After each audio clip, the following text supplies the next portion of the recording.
You are watching Death Valley Television. I am Jonathan West, and the new season of DVT football is right around the corner, as the Death Valley Technical Scavengers will host FCS West Royals. And the last time they faced an FCS team, it was a little bit too close for comfort, if you ask everyone that saw the game last season.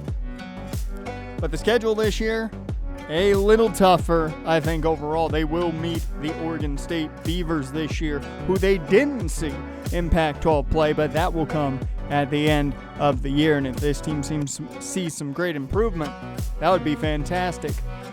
Now, big news. Jamari Johnson, the transfer sophomore tight end, he will not be eligible for the season as he fractured his knee late last year. So they will have to wait for his junior campaign for the Death Valley Technical Scavengers to see what he's got. As for the questions at quarterback, well, we're going to see both quarterbacks in action this week, according to Coach Booker. Xavier Jarvis will lead this team out in the first half, as he has the upper hand to start for the entire season. But you will see freshman Matt Payne get snaps in the second half, the 6'3", three-star freshman prospect. They love his ability to do it all. He's got a cannon of an arm. He's athletic. They love everything about him. And of course, senior tight end Scott Gacy, still here after last season, made some magic catches. They're hoping he can keep doing what he's been doing his whole time. Let's get into the action, though, down on the red turf as we are underway in this one. And it is Moore to return. He's got room. The redshirt freshman receiver gets him up just past the 20 as Xavier Jarvis looks to begin things. Did not throw a pick in his number of starts last year. We'll see if that trend continues for him as they begin off play action, and down he goes, luckily getting the ball out of his hands for an incompletion. Don't like the play action right off the bat. You didn't run the ball yet. No one was fooled. They do run the ball here on 2nd and 10, but nowhere to go for Warrick Mercy, who I'm sure is going to be the face of this offense again this season. 3rd down and 10, though. Jarvis out of the gun. Plenty of time. Goes underneath, and Page took a shot as that one fell incomplete. You see the impact players, Cole Stockdale, the player to watch here for this Royals offense. The running back, you see him left of the quarterback, is a man in motion, though. They hand off to Stockdale, and he picks up 3. Great starting field position, though, for the Royals after a poor punt from senior Matthew York. As there's a handoff on the jet sweep, but nowhere to go for Elijah Hurd. 3rd and 5. Snap taken. Pressure coming. Down he goes. It's the first sack of the season, and it's Deshaun Weeks that gets there. Exactly what you want to see from this defensive front. They are the veteran unit of this team for the most part. A lot of first-year starters in the back of the secondary as a long field goal attempt here from 59 yards. It's going to be well off the mark, but he had the distance for it. So at least it'll be solid field position for this Death Valley Technical offense when they come back out here. 1st and 10, Xavier Jarvis back out with the offense here. He'll get the entirety of the first half, I'd assume, unless something goes terribly wrong. But that certainly was not it, as that's a big play for Warrick Mercy, picking up the first down and getting them into Royals territory for the first time today. They go back to the ground game, and this one's Ty Hardy. He's taking over as Spencer Strickland transferred out. 1st and 10. Jarvis in the pistol, Mercy behind him. It's play action. This time it works pretty well, but that one knocked away from the freshman Ezekiel Cross there. 2nd and 10. Handoff goes back to Mercy. He's got the edge here and gets all the way down to the 1-yard line. First and goal, Cam Teague now in the backfield. No shock, they like him in this tight set at the goal line. They go play action, though, and Jarvis can't get rid of it. So second and goal, pistol set here. Jarvis to throw, plenty of time, but that one just lands right in front of him, incomplete. So big third down. Can they put some points on the board, preferably 6, as Jarvis to the end zone, looking for the freshman, but he could not get him. And that's going to have to settle for a George Lincoln III field goal. It's up and good, and at least the Death Valley Technical Scavengers are on top first.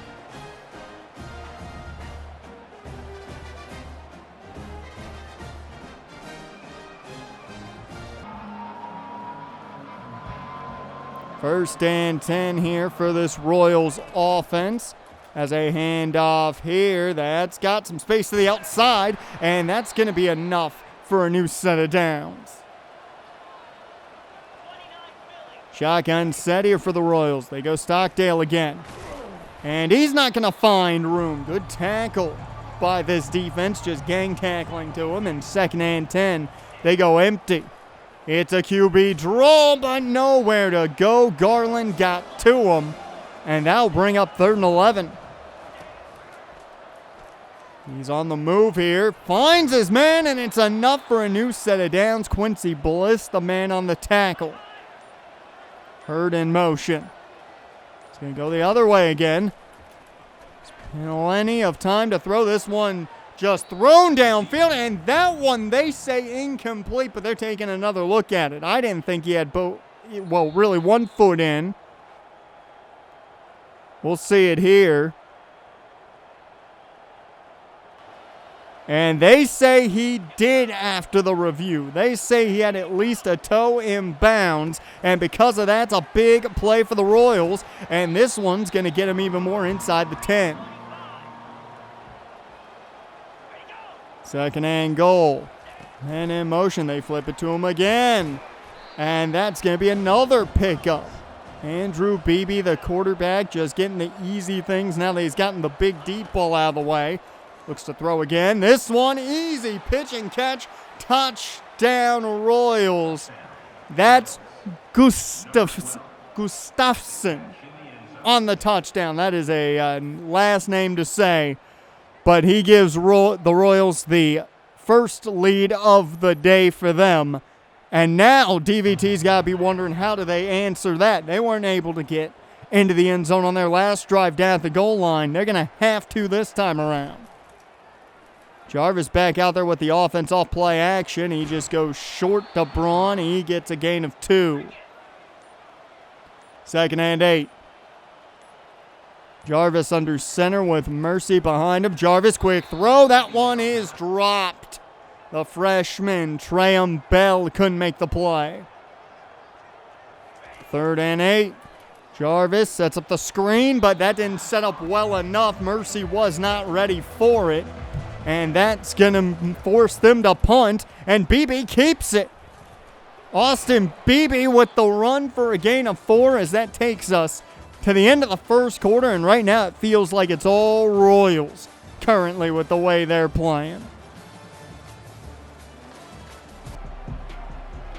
Second quarter of action starting up here, and you saw the numbers on the screen. Only 2 passing yards for DVT so far this game, as they're adding to their passing yards. Are the Royals, as Ziggy Smallwood there picks up another big play. Elijah Hurd and Ziggy Smallwood, their top receivers today, as they go Stockdale, and he just gets sent back. Second and 10. Beebe pressured, gets it to Smallwood again, and he's got the first down and more inside the 5. So a new set of downs here right at the goal line. Quick throw. It's caught. Touchdown Gustafson with another touchdown on the day. That's 2 already for him. And now it's a 2-possession lead for an FCS team that has walked into the hunting ground and taken full advantage of this team. Xavier Jarvis needs an answer if he's going to prove he's deserving of being the starting quarterback this season. There's only 1 yard there for Mercy. 2nd and 9. Jarvis in the pistol. Play action again here. Jarvis gets this one to Gacy, and he can't find much. So 3rd and 7. Shotgun set here. Jarvis to throw. Goes downfield. He wanted Tulia Luvau, the freshman receiver, could not get him, and that's going to bring up Elijah Hurd in this offense, and he's going to find room. Jukes out to the 30, the 20, 15, 10, 5. Touchdown Royals. Just like that, it's a 3-possession ball game.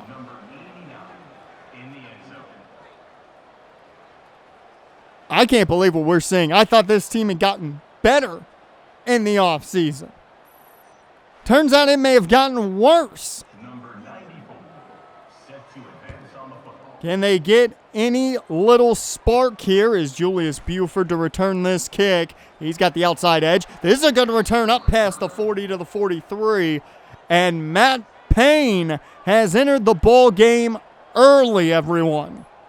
The freshman quarterback is in. Can the true freshman make some impressions here? Sky Gacy picks up 9 there.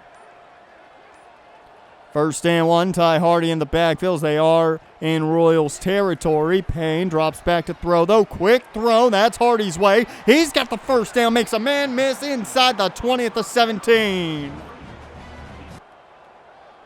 So a big play for the freshman quarterback, getting it to the backup running back, and that's going to put them in a spot to at least put points on the board. Payne just going to keep it as he gets out of bounds after a gain of 6.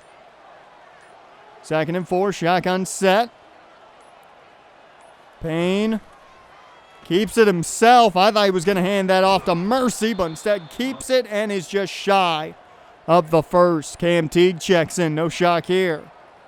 3rd and short.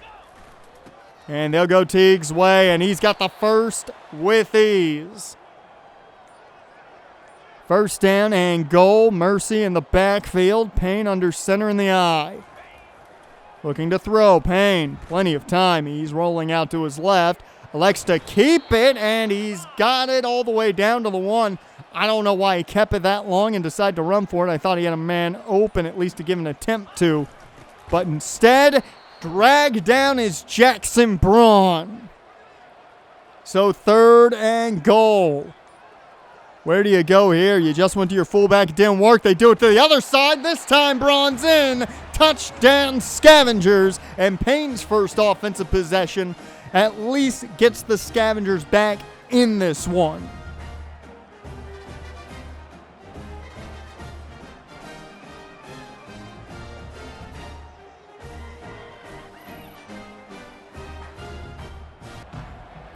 So a 2-possession ball game now after the Matt Payne-led offense is able to get down the field and put 6 on the board. But they still have to stop this Royals offense on defense as Stockdale gets a gain of 6, so far his best play of the day. They've done a good job of keeping Stockdale in check as BB looks to throw. Plenty of time, just checks this one down to Stockdale, and he's got a new set of downs. BB takes the snap out of the gun. Quick throw. He's got his man. Elijah Hurd picks up the 1st. This Royals offense cannot do any wrong right now. BB with time. It's intercepted. That is DeMarvin Holland, the new number 1 corner for this defense, to the 20, 10, 5. Touchdown Scavengers. A 52-yard pick 6. Talk about a hell of a way to get your 1st interception of your collegiate career. A good way to make up for the loss of Jaden Bowie, who graduated at the end of last season. And it makes it a 4-point game. BB takes a shot downfield. That one batted away. Quincy Bliss got his hands on it. BB in the empty now here on 2nd and 10. His defense with a little momentum on their side maybe now as the check down here gets 6. 3rd down and 4. BB. Plenty of time, finds the open man. Elijah Hurd got away from Holland, and that's going to be a new set of downs. So 1 minute and 1 second left on the clock. 1 timeout already taken by the Royals. Quick throw here. That's caught. Smallwood got behind his man, and that's a new set of downs. They're in at least field goal range. We saw the leg of the kicker earlier, and it is a big one as this one gets sailed out of bounds, saving 20 seconds. Empty set. Taking the snap is BB. Pressure coming. He steps up, gets it away to Stockdale, and that's going to get him down to the 5. 1st and goal from the 5-yard line. They've scored both times they've been anywhere near the red zone. As this is scored again, Elijah Hurd, 2nd on the day. The first one was a big run off the jet toss, and this one just a simple curl. They've gotten them twice with that curl route.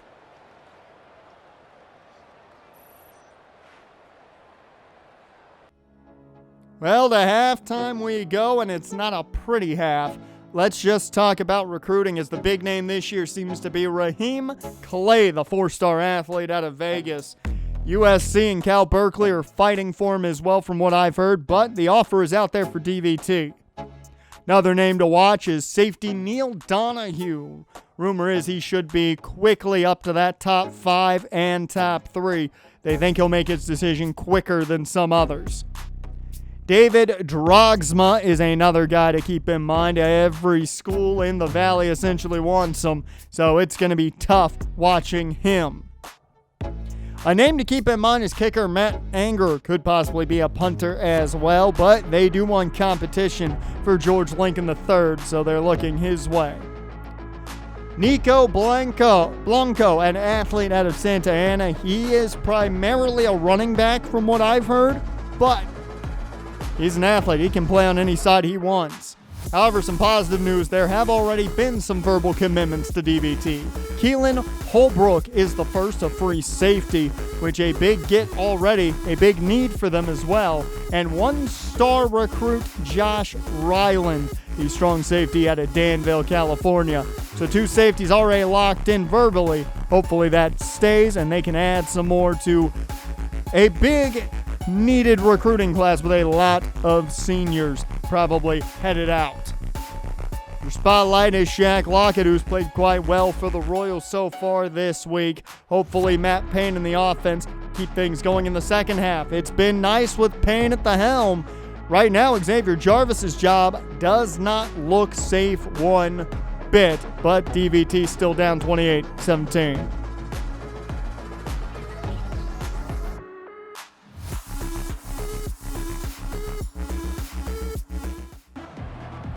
Second half of action starting up here as it is Austin Beebe in the gun, and the Royals getting the offense out there first as that is a run for Scottsdale, who does not find much.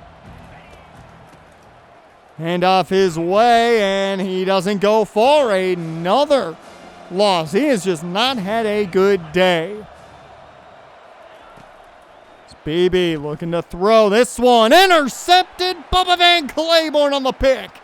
He's got the captain's patch, picking up where his predecessor, Brody Harper, left off. And as the captain of the defense picks up a much-needed turnover to start this half.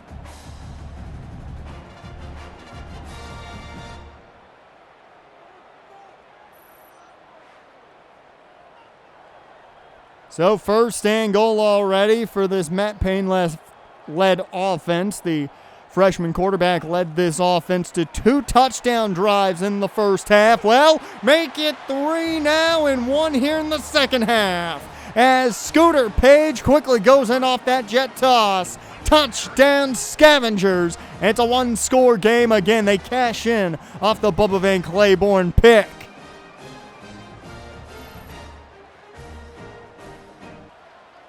And they're going to go for 2 here. Payne out there in the shotgun.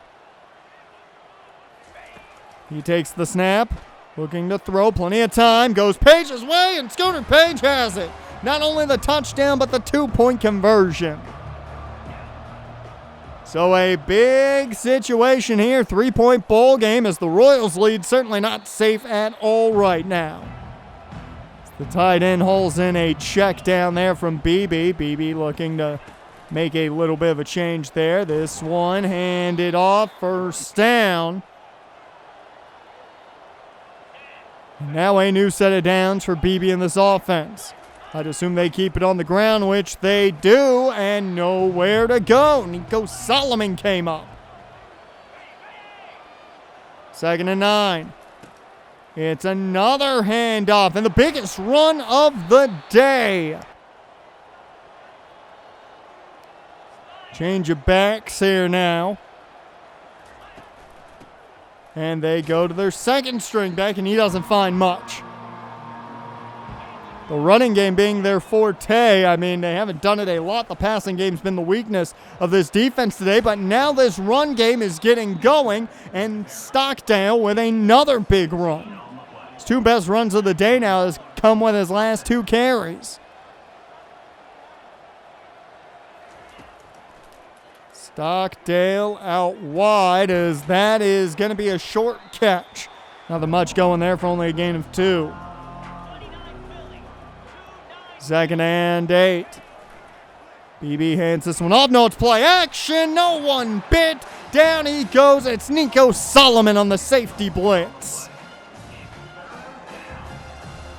A much-needed sack that now puts them in a 3rd and very long, and this is a chance to kick them out of field goal range possibly. 3rd and 13. It's a screen set up, nowhere to go. They're going to lose another yard, and it's a long field goal. Kicks up. It's good. The 52-yarder is made, and the Royals add 3 to the board, so a 6-point ball game as the Matt Payne offense comes back out here. First and 10, Matt Payne under center. Mercy in the backfield, and I'd say right now the job is locked in for Matt Payne, especially if this team comes back to win this game, as that's a first down run for Mercy. Hardy checks in quickly, 1st and 10. They just go the other way with Hardy, and he's going to pick up 5. 2nd down and 5, shotgun set for Payne. Mercy to his right. His fellow freshman, Luval, was in the slot. As Mercy, though, gets outside to the 40, up to about the 37-yard line, or 33-yard line. 1st and 10, Hardy's checked back in. Payne with time to throw, plenty of it. He'll find his man, Treyam Bell, the freshman-to-freshman connection again. A lot of freshmen on this team this season. Payne in the gun. It's a screen setup. The last one didn't work well. This one works fine as Mercy's got a new set of downs. 1st and 10. They can get a new set of downs at the goal line. Play action. Payne rolling out. Plenty of time. It's caught, incomplete. Never mind. Dropped by Matt Gage. 2nd and 10. Payne, quick throw on the screen. They just tried to get certain guys involved. I believe that was Bell. 3rd and 7 now. Last play of the 3rd quarter. Quick throw. That's caught. Touchdown. Freshman to freshman connection. As that is the freshman wide receiver, 6'5", can jump out of his shoes. That is Tuila Vulo. An unbelievable talent. I'm sure I mispronounced that. Luvo, sorry. Who has been absolutely fantastic. And he's given the Scavengers the lead heading into this 4th and final quarter. And they're balanced now. That's the biggest miracle. 4th quarter begins here Austin Beebe and the Royals offense now down by 1. It's been a while since they've been behind, as that's intercepted. Terrell Pace, the third pick of the day by the Scavengers defense. So another big interception, and this one's going to allow this DVT offense to add to this lead, hopefully. Already near the red zone at the 25. Handoff goes to Mercy. Mercy outside. He's got the edge to the 10. 5. No one's going to touch him. Touchdown, Scavengers. They have come back from the dead right now. From what looked like it was going to be maybe a massive upset, has turned into the Scavengers finding their footing since Matt Payne has entered this ball game, and now they're up 38-31 pending an extra point. So an 8-point ball game now. Still plenty of time on the clock for the Royals if you're hoping that the FCS team makes the comeback here. 2nd and 5 after that last run. They go Stockdale. Once again in the backfield, he goes down. Marquise Carty was the man on that tackle, the new number 2 linebacker. Pressure does not get there, is wide open is Gustafson. So another first down for this Royals team as they run a little bit of no huddle now. Beebe making a change at the line. As it's a quick throw and catch. I don't know how he hung on to it, but a new set of downs. Handoff goes Stockdale. He's upended. Nico Solomon again. 2nd and 10. It's a keeper for Beebe. He goes nowhere. That's blanks that got to him.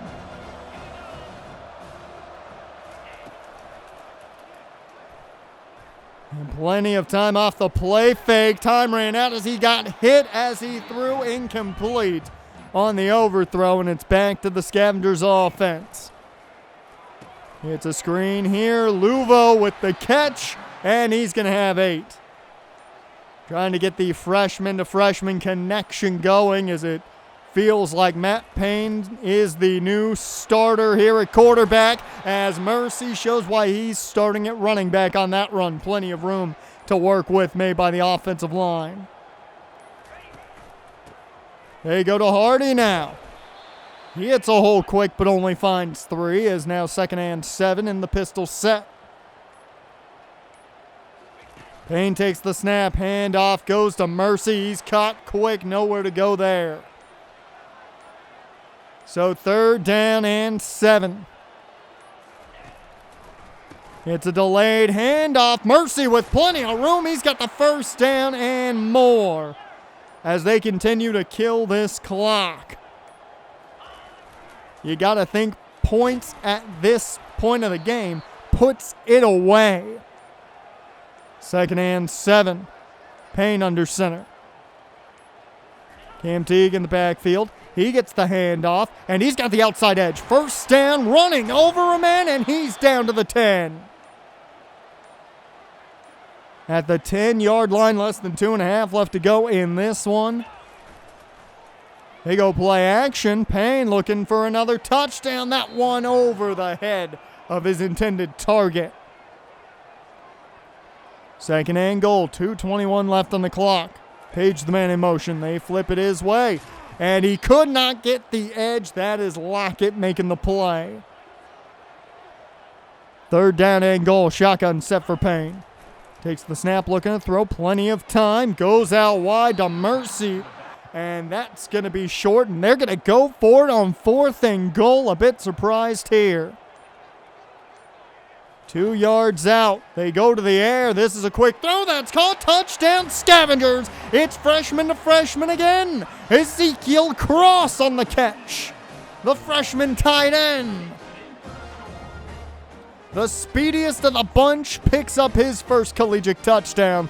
And this game is all but over, I would say, as they're about to take a 15-point lead. So with a 15-point deficit now, the Royals have to try and score quickly as over the middle. That's caught Smallwood. 1st and 10. Shotgun set for empty set for BB. As a quick throw and catch here. I believe that was Gustafson again. That was Stockdale that made that last catch. 2nd and 5. Plenty of time for BB. He finds his man, but that one's incomplete. Smallwood couldn't hold it in. 3rd down and 10. BB to throw. Pressure gets there, and that one's incomplete because of it. So 4th down and 10. This is essentially the ball game right here for the Royals. BB on the run finds a wide open Smallwood to the 10-5 touchdown Royals.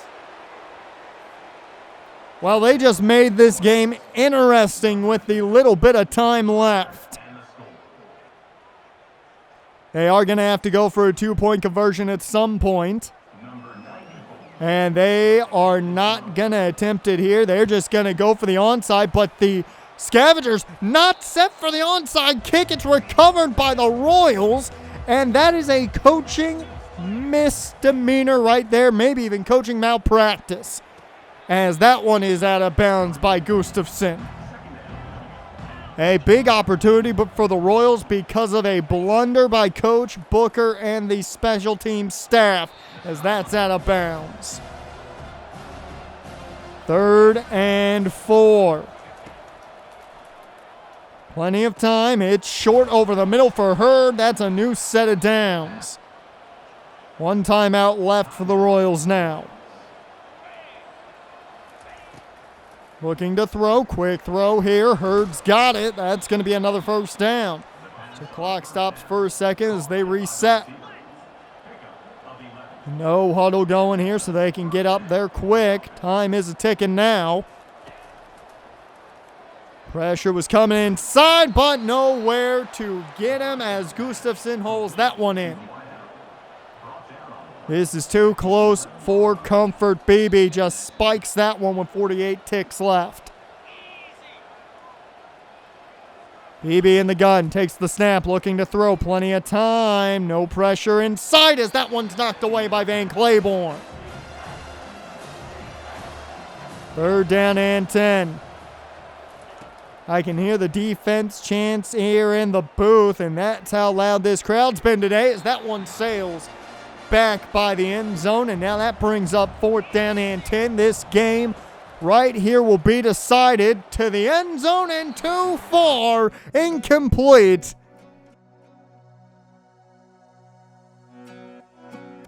Scavengers survive one. I was tongue-tied because of how close that one was, and it shouldn't have been. Warrick Mercy, your player of the game. 11 carries for $129 or $119 and a touchdown. A great day by him. But I think we got the answer on who the quarterback is, plain and simple. When Matt Payne came in, this offense started hitting. Xavier Jarvis struggled out the get-go. Just look at the numbers. 12 of 15 for $120, 3 touchdowns for Matt Payne.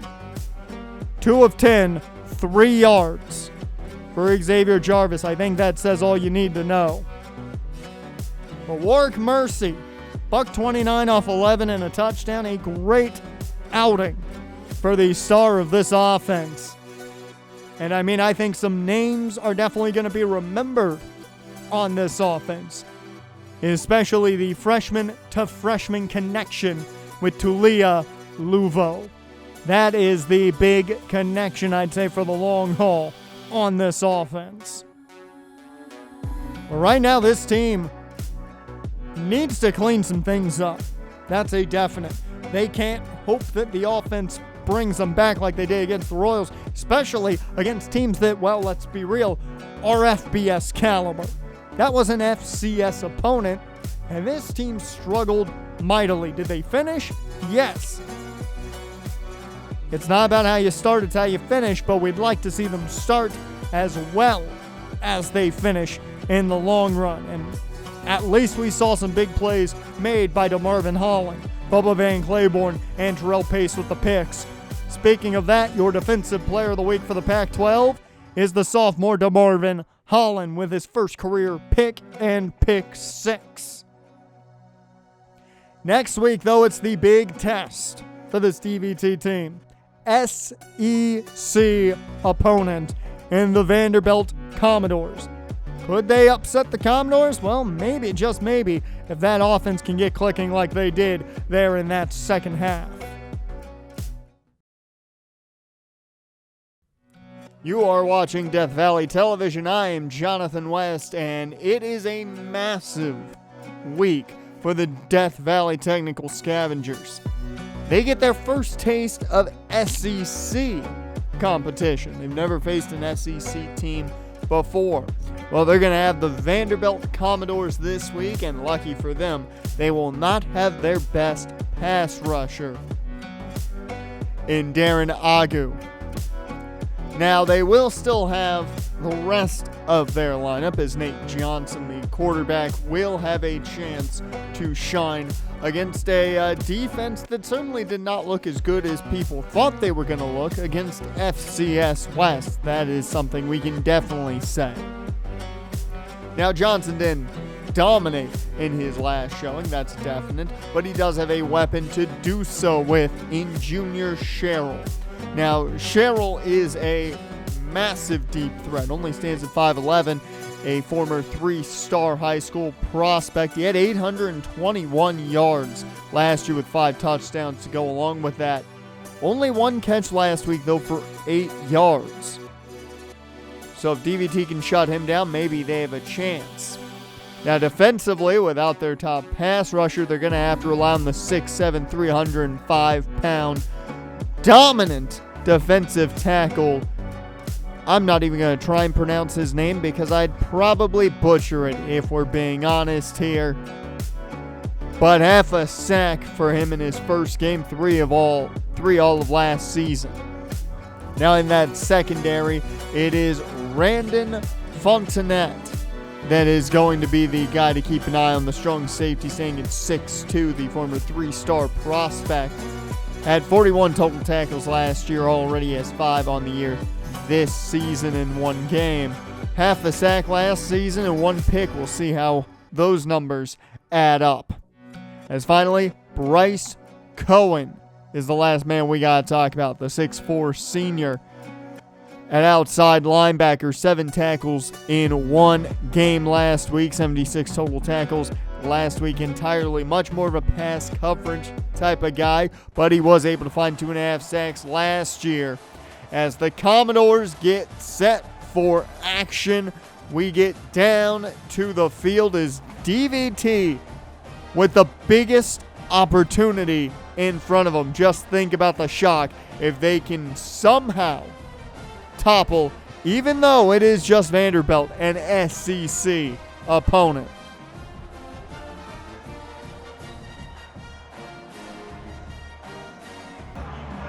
And we are off in this one, as it's going to be Death Valley to return, as Buford with a chance here. He had 1 block, not enough though to really find anything there, as the true freshman Matt Payne won the job last week with an impressive showing. We'll see if he can keep that going against Vanderbilt. Payne under center here. Mercy in the backfield. Handoff goes Mercy's way. He gets the outside a bit, picking up 5 as he's caught from behind. 2nd down and 5 now.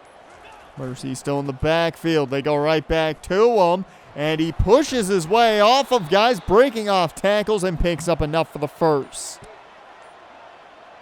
1st down and 10 in the strong eye. Ty Hardy is checked in. He goes outside. He's got the edge. Cuts the corner to the 50, the 40, the 30, and he is caught at the 20, taken out at around the 16-yard line. Huge run by Ty Hardy, setting this Death Valley Technical offense up with perfect field position to come away with points. 51 yards off that last play.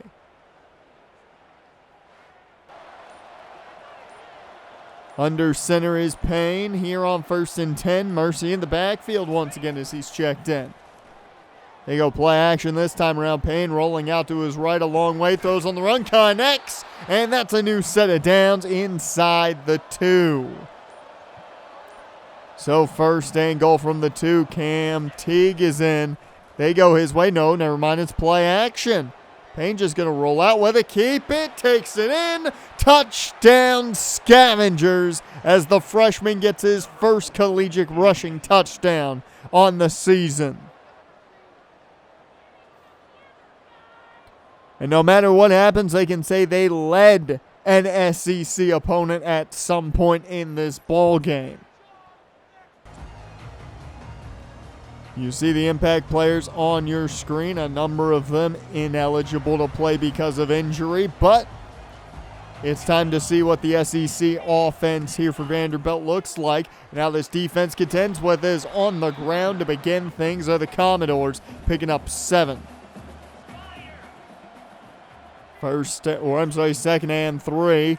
As Johnson goes down, it's a free rush by Taj Coles. The back didn't get there quick enough. His first sack of the season.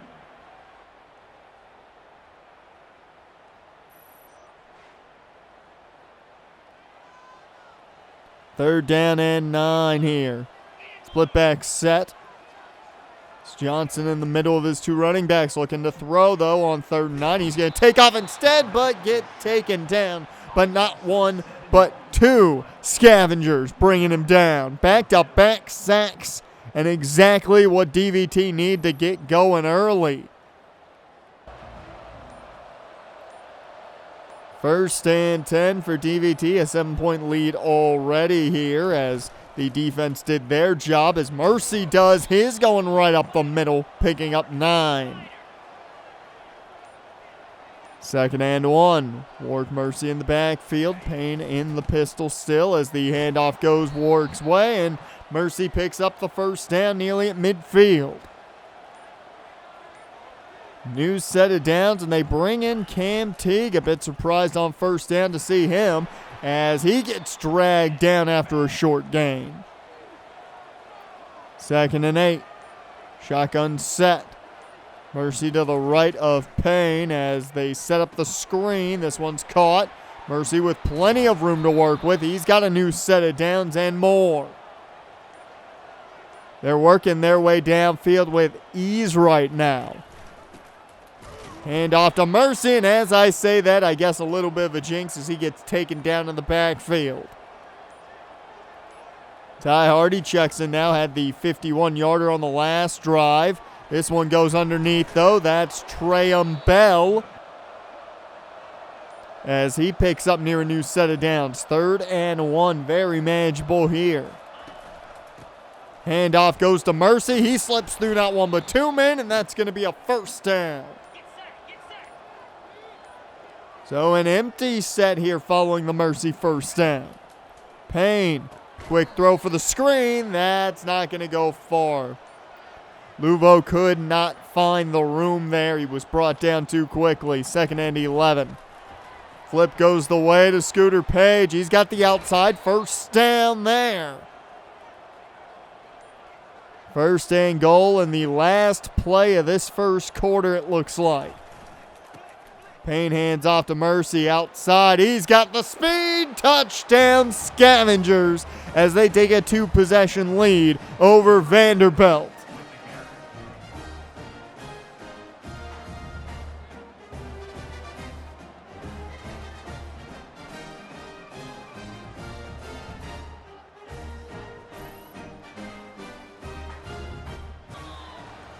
And that'll bring us to the end of the 1st quarter. 14-0. Scavengers on top the way you want to see a 1st quarter end, and even better, -6 rushing yards for Vanderbilt is all they've got to talk about. We'll see if that continues, though. Here's 1st and 10 for the Commodores, and Nate Johnson connects with his man. That's going to be a new set of downs and a lot of yards coming from Eli Stowers, the tight end. Hand off here, right up the middle, and that's going to be a gain of 7. From midfield, Johnson drops back, finds his man, and that's going to be another first down. The Commodores have found their mojo on this drive, now at the 35. Handoff off tackle gets them a new set of down, 7 yards. They're not a new set of downs. But gets them close and a very manageable 2nd and 3. So they drop out of what looked like pressure initially. This one goes back to Stowers, who stays on his feet somehow and has the first down inside the 10. First and goal here. Johnson goes to the screen game, and it works out. Touchdown Vanderbilt, as they finally get on the board and answer the Death Valley Technicals offense. Dwayne Livingston, the man making that touchdown. So now for the first time today, the Scavengers have to answer Vanderbilt. As on the run, that one finds Bell, and the redshirt freshman has a first down. First and 10. Payne under center. Mercy behind him. It's a delayed handoff, but Mercy's got room and enough for the first down again.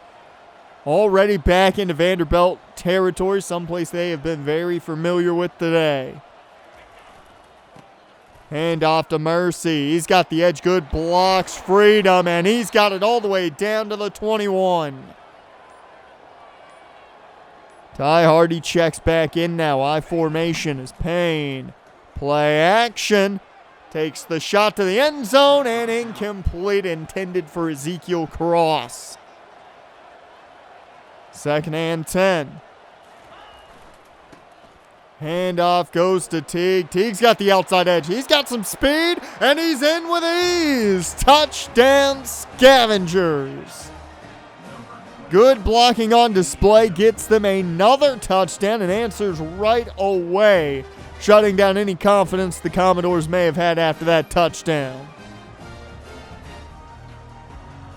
21-7. Who saw this coming against SEC competition?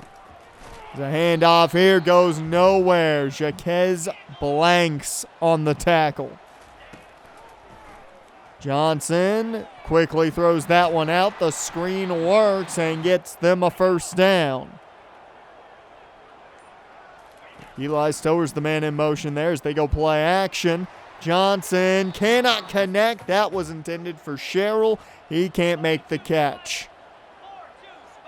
2nd and 10. Another handoff, and that one's not going to go very far. 3rd and 7.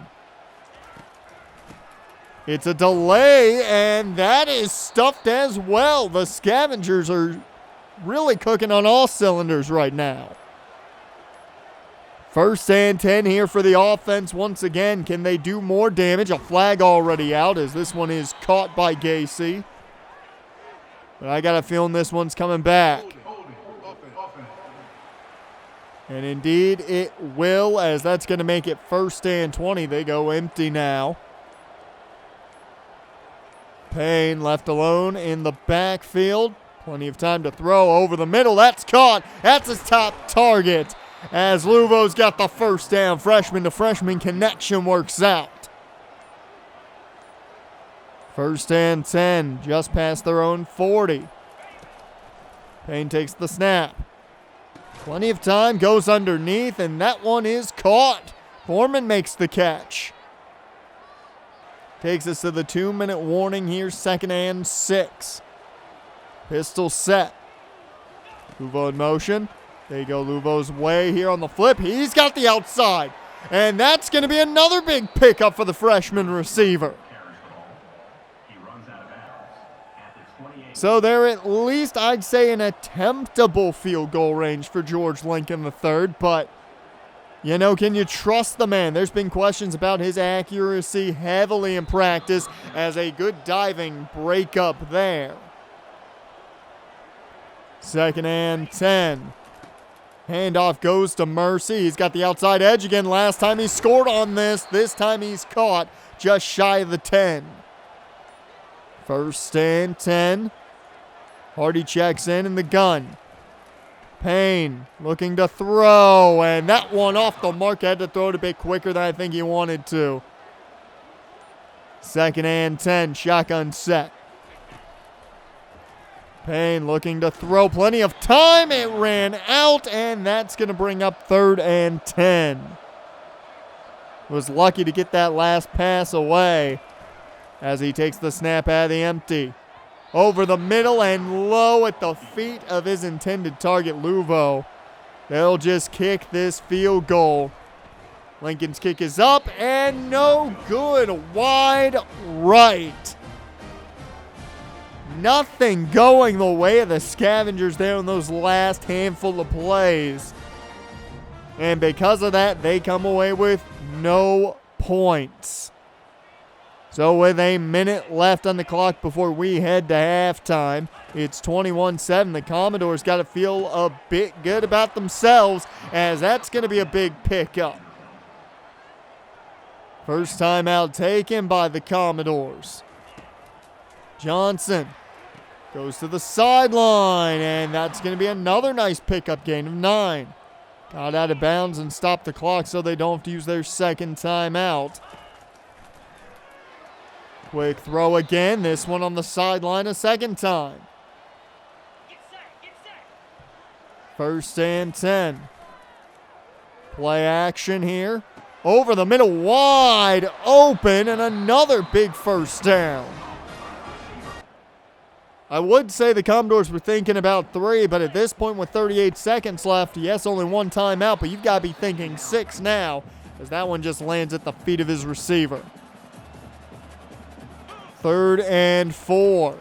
They send the pressure. Blanks gets there to cause an incompletion, and that'll force Vanderbilt to settle.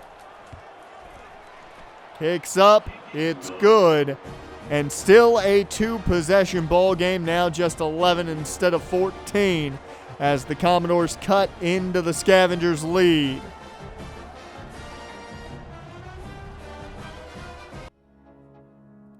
Well, welcome to halftime, everyone. It's a shock score, I'd say, for some, 21-10.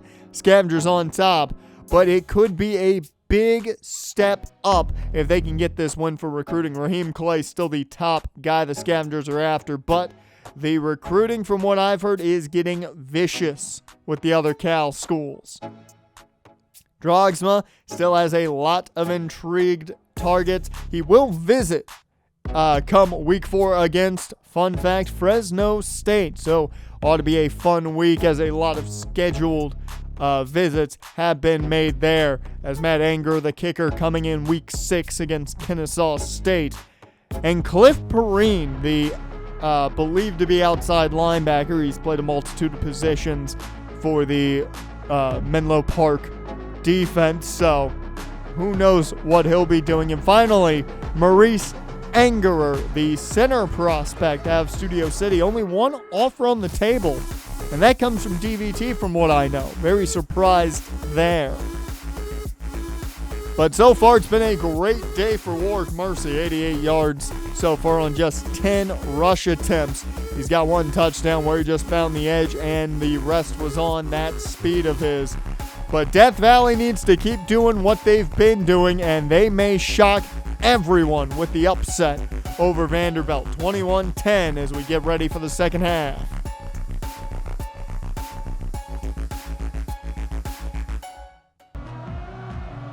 Well, it's Vanderbilt football to start the second half of action here in Nashville. 1st and 10. Man in motion. It ends in a handoff, and that's going to get them a new set of downs right off the bat. They move a bit quick here. Split back set. It's play action as Johnson finds his man, and that's going to be near midfield. And they're going to continue to move quick.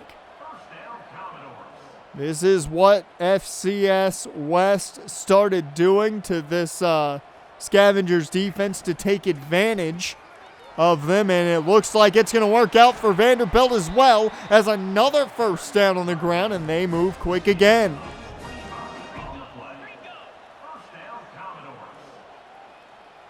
As Johnson and company, pistol set. Play action. Johnson with plenty of time finds his man in the flats near the sideline for only a gain of 1, and they keep moving.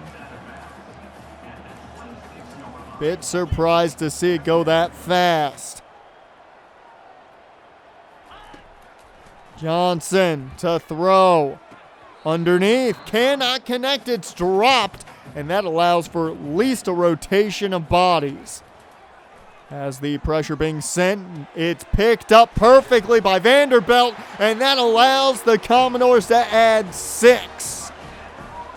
Another touchdown, this one Eli Stowers, the tight end, now putting them within 1 score of the Scavengers. Well, and they're going to go for 2 to make it a 3-point bowl game if they can. Empty set here for Johnson. Nate Johnson throws, connects with his man, and he somehow hangs on. It's a 3-point bowl game, and the Scavengers have to answer. As Mercy can't find much on the delay. 2nd and 11 after the loss of 1. Payne under center. Handoff goes Mercy's way, out wide, and he's going to have a pickup of 4. So brings up 3rd and 7. They're emptying. Payne looks to throw at the empty. Underneath, that's caught. Bell has had himself a nice day today and continues with a 1st down there. 1st and 10. Payne hands off to Mercy. He's corralled quickly, though. 2nd and 8. Mercy in the gun with Payne. Payne takes the snap. And that one's intercepted as that's undercut. And it's going to be an easy pick 6. 46 yards by Tate Hamby. And that right there, for the first time today, gives Vanderbilt a lead.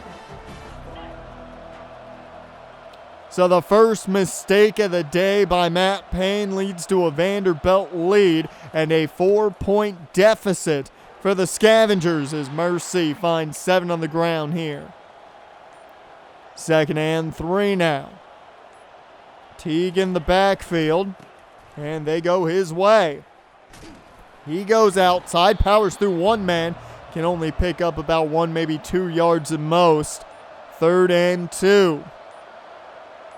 They've got 5 guys on the line. 1 drops back as a screen set up, and that's off the helmet of Mercy. I don't know what went wrong there, but nothing went right, and it's back to the Vanderbilt offense. As a nice run here picks up 4.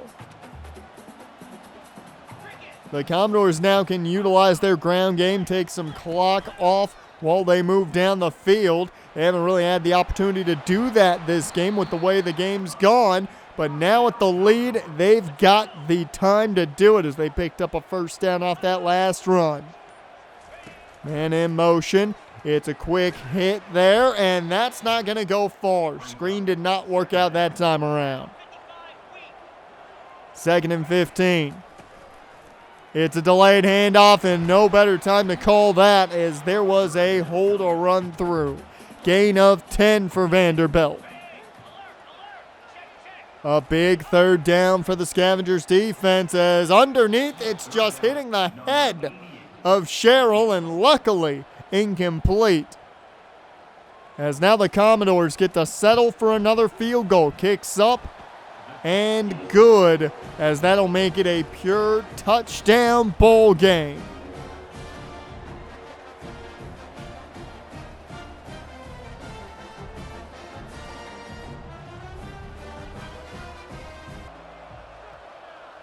So 1st and 10 here for Matt Payne and company. They need to answer. Worse than anything, and they'll start with a Scooter Page flip here, and it's going to be a big pickup, getting them past midfield to the 47. 1st and 10, big pickup from Scooter Page off that flip. Can they keep that momentum going as a screen set up here for Mercy? Decent enough blocks. Allows him to pick up 5. Ty Hardy checks in now. Strong I formation. Payne hands off to Hardy. He is just stuffed in the backfield. So 3rd down and 6. Payne hands off to Hardy right up the middle, and I'm shocked there. That's a new set of downs, taking us to the 4th and final quarter of action. It has been a good day for the ground game when you talk about Warrick Mercy, and even A.J. Newberry, who's looked pretty good. But throw those 4s up, folks, as 1 quarter of action left as a screen set up for Luvo. Doesn't go far, but it's a positive. Hardy still in the ball game. I have not seen Mercy on the sideline. I'm wondering if the dehydration he dealt with a bit at the end of the season last year has reared its ugly head again. 3rd and 5. Payne out of the gun, looking to throw. He's got time as that one is incomplete and dropped. They're going to go for it, though. Empty set here. Payne, quick hit, and Gacy's got the 1st and more. So a new set of downs. Keeps this drive alive in what is a must-win drive, essentially, as Hardy can only find 5 there. Buford checks in now. 2nd and 9. They go play action off Julius Buford. Payne on the run, connects Bell, and he's in. Touchdown, Scavengers. So they connect for the 2nd time today. 1st time on a touchdown with that play action.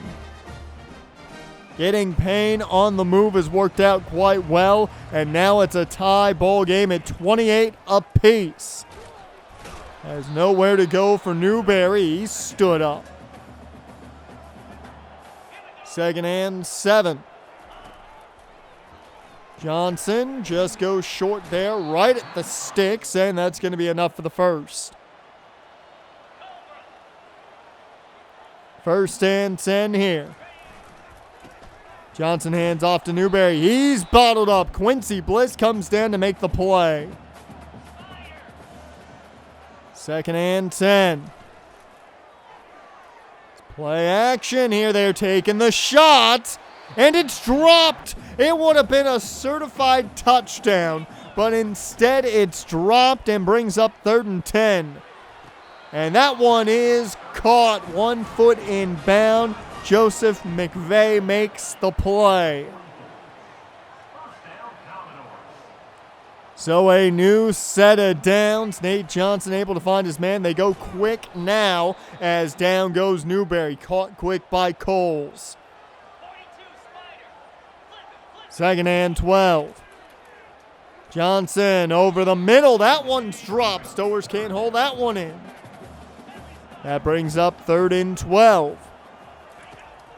They show pressure and drop off to the Scavengers, and that one is incomplete. Sherrill has not been able to make a play today. As with 5 minutes left, they can run their offense like they want to, as that handoff goes nowhere. But all they need is a field goal. However, how much do they trust George Lincoln III's the question. As Hardy, though, picks up the 1st. Maybe he can just get it all for them. 1st and 10 here. Julius Buford now in the backfield. Payne drops back and just gets that one out of his hands in time. 2nd and 10. Empty set here. His man in motion is Hardy. Pitch goes his way, and he's not going to find much. 3rd and 9. They need a big play here from anybody. Payne underneath, cannot connect with Bell. He drops it. So a new set of down, or a new drive entirely here for the Commodores, as they just need a field goal now, as that one off the mark. 2nd and 10. It's a play action fake. I thought it was a delayed handoff. Is this another deep shot? And broken up. Nico Solomon broke that one up, and that's going to bring up 3rd and 10. Johnson rolling out on the run here. He'll just slide down safely after 3, and it's right back to the Scavengers. 2 minutes left on the clock here. Payne gets hit as he gets rid of that one. Luckily, it just fell incomplete. At the 2-minute warning, what can the Scavengers do? Everything's chaos in the backfield as that one's just incomplete. 3rd down and 10, and a big 3rd down at that. Screen setup. Hardy with the ball in his hands, but he can't get enough. Hamby brings him down, and a timeout taken by the Commodores as they get this ball back. So Johnson looks to go back to the air, but he can't go down. He's got the 1st and more. They're about in field goal range after that run. At the 40-yard line. Johnson downfield, knocked away. 2nd and 10. Looking to throw. Johnson connects. That's Stowers. He doesn't go far. 3rd down and 10 now. Hand off Newberry. He doesn't go far. 1 yard. Do they attempt the field goal, though? They will from 56 yards out. Kicks up. And it's well off the mark wide right, and that's going to give good field position to the Scavengers. With 1 minute and 3 seconds left.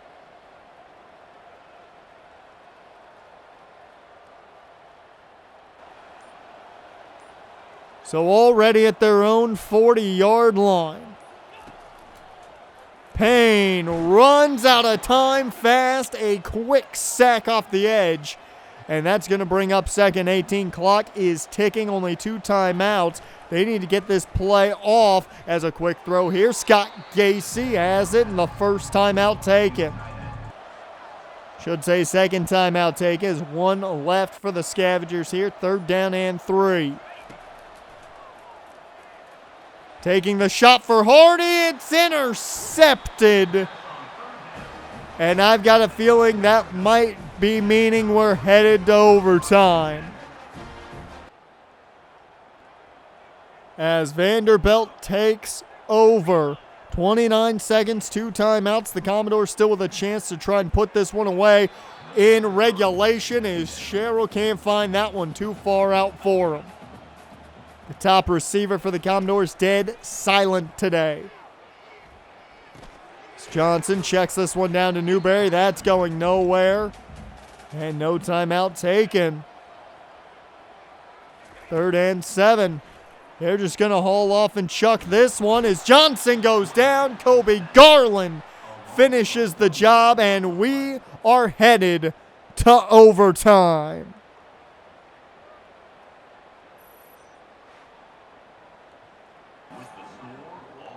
Welcome to overtime, everyone. 28-28. Scavengers and Commodores tied after regulation. It's been the inverse of what we saw last week. Scavengers had to fight back to win that game. Well, Vanderbilt has had to fight back to try and win this one, as that's another sack, just getting around the left tackle.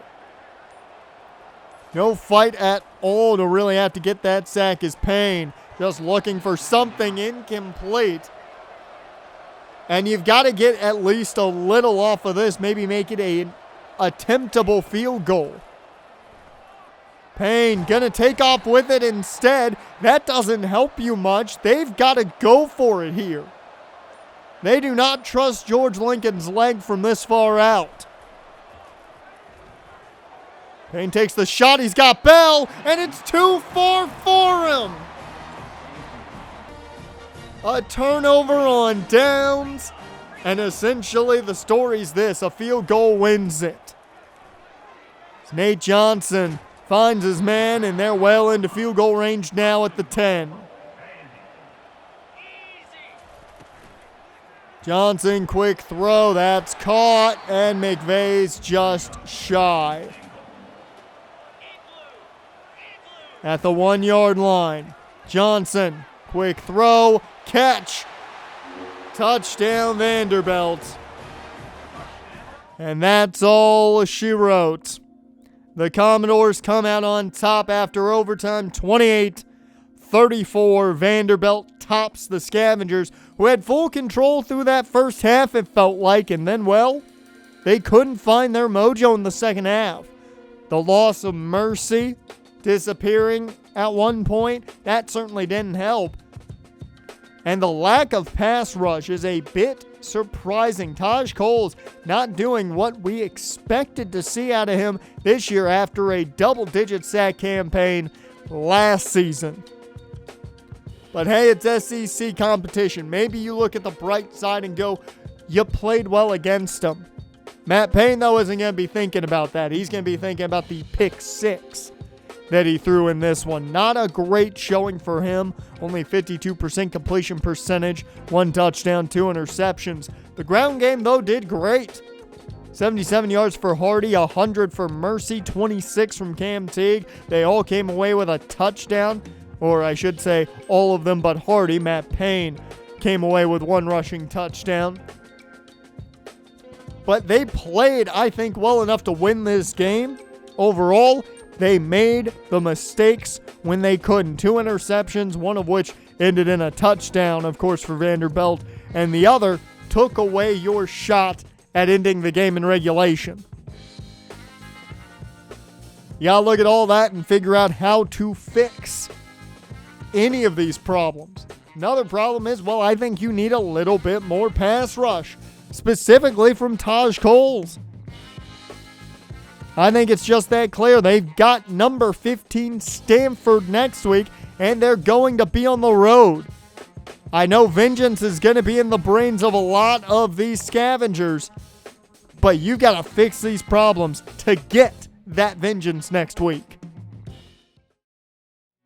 I am Jonathan West. You are watching Death Valley Television, and after a heartbreaking loss in what was, I'd argue, the biggest choke job that DVT has done yet, they get ready to face a Stanford Cardinal team ranked number 15 in the nation and without their top quarterback.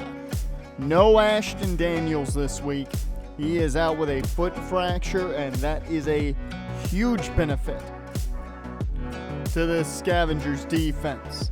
Elijah Brown will be the man in his stead, the sophomore out of Huntington Beach, California. He's thrown for 1 touchdown so far this season and was sacked 5 times. There's a chance this team can take advantage of this, and they're going to have to. However, the offense more than likely runs figuratively and literally through Cedric Irvin. He did a lot of damage to this Scavengers team last year. On senior day, it was a rough go against him. Already 1 rushing touchdown on 23 carries for 94 yards to start off his season. Certainly much more of a passing attack from this Cardinal offense. Now, Josiah Galvin is their middle linebacker they're going to have to keep an eye on. He is a guy that can be all over the field with ease. 27 tackles last year. Did not play the entire year as the number 1 guy. Well, now he is that guy. 10 tackles on the season so far. And we'll see if it continues to be that dominant tackling. Colin Wright, of course, talked about him last year, their number 1 corner. And he will more than likely switch out from the slot to the outside constantly. 1 interception already this season ties his high last year, and already with 11 tackles on the season. So let's get down to the field. It's Stanford, and it's going to be an interesting ball game. I know the Scavengers want vengeance for senior day last year, and they definitely want to show that it was a fluke what the Commodores did to them last year when they were on the opposite side of what happened in week 1. Scavengers, Cardinal, coming up next. And we are off in this one, as it's going to be Tavon Moore to return this. And he's got some room to work with, but gets caught quick. So only to the 19-yard line as Matt Payne, the freshman quarterback, comes out. And you could say Matt Payne cost this team the game last week with a pick six. That really is what took the game to overtime, as they start through the air with the true freshman Luvo picking up a nice 8 yards there. As Payne under center, he'll hand off to Mercy, who quickly gets to the outside, gets past one man, but gets taken down after he gets the first. First down and 10 down the empty for Payne. He'll take the snap. It's a screen set up here, and that's Tran Bell picking up only a yard. Second and 9. Payne in the gun here. Handoff goes to Mercy, and Mercy can't find much, so they're looking at a third and decently long at 3rd and 6. Out of the gun. Payne takes the snap. Screen set up, and that one didn't set up quick enough for his liking, as it was incomplete, and the Cardinal take over now after a DVT punt. So it's Elliott at quarterback in replace of Ashton Daniels, and things are starting off well for the Cardinal as they get a first down there. First and 10 in the gun. Handoff goes to Irving. Cedric Irving has only 2 yards. I thought he got more out of that. But good job by the defense to keep him shy of anything but 2 yards. They go back to him. And he's caught again, this time after a gain of 5.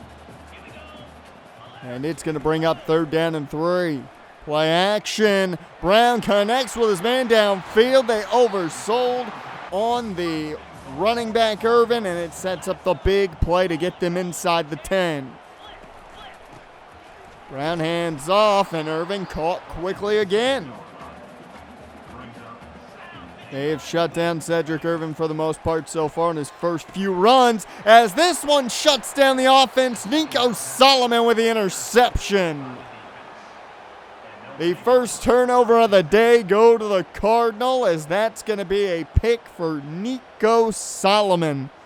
And DVT stops the Cardinal from putting any points on the board after what was a very positive drive for them.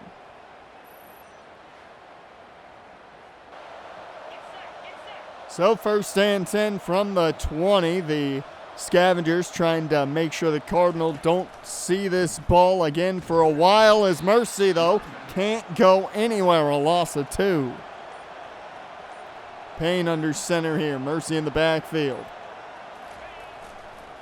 And off to Mercy. He's quickly outside, and that's going to be enough for a first down. I'm sorry, close to it. Gain of 9. 3rd and 3. Payne under center. Hands off. That's Ty Hardy. He's got room outside. It's another week with a big run for Ty Hardy. This week it's a 42-yard run. Certainly not the 51-yarder he had last week, but a 42-yarder gets them downfield. You gotta wonder if they feel they're in George Lincoln field goal range. I wouldn't think so here from 47 yards out. As a handoff here to Cam Teague as he fights through some tackles. 2nd and 6. Payne under center. He'll drop back here. And that one is incomplete, intended for Ezekiel Cross. He had Gacy on the other side. 3rd and 6 here. Payne runs out of time, and we're going to get the answer to the question, and it's a no, as on 4th and 6, the offense stays out there. Payne gets this screen off. This time it works out. It's a first down for Mercy, and they're down at the 10. 1st and goal now. Payne with Hardy in the backfield in the eye as they go Hardy's way on the handoff, and he gets caught up, only getting about 2.5 to 3. Second and goal. Payne drops back, rolling out. He gets that one off, and it's a touchdown. Tuila Lovu with the touchdown reception. A big one at that, as that is going to be the second touchdown for the true freshman combination this season. And 16, Sean White, he is the top receiver here. First and 10, handoff here for Cedric Irvin, as that's going to be a 5-yard pickup. As Brown in the gun here, probably last play of the first quarter, is Irvin. Finds room. He's got a first down and steps out of bounds, but it will take us to the end of one. 7-0, Scavengers on top in this one. They're controlling the ground game for the most part, but they got their score through the air. We'll see if they can keep it going here in this second quarter of action. Hand off to Irvin to begin things for the Cardinal here in the second quarter, as that's a gain of 7. Second and 3. Brown hands off again to Irvin. It's been all Irvin on this drive, and he's out of bounds after a gain of maybe 1. They go to the air now that Irvin's on the bench. They do not. They keep it on the ground, and Quincy Bliss shut that one down, forcing a punt out of the Cardinal and back to the Scavengers offense. Handoff goes to Mercy. He finds a gain of 5. Similar start here for the Scavengers as it was the Cardinal. Are we going to see a lot of Mercy on this drive? Instead, it's Matt Payne on the keeper, but he fumbles, and that's recovered by the Cardinal. So right when it felt like the Scavengers had everything going their way, a fumble recovery by the Cardinal gives Stanford life here at home. So first and 10 here for the Cardinal. And in motion, handoff though goes to Irvin, as that's going to be a gain of 3. Second and 7 now. Handoff goes to Irvin. He's got the outside edge. That's a first down and more out at the 2. So the wing T formation here. They go to the fullback. It works out. Touchdown Cardinal.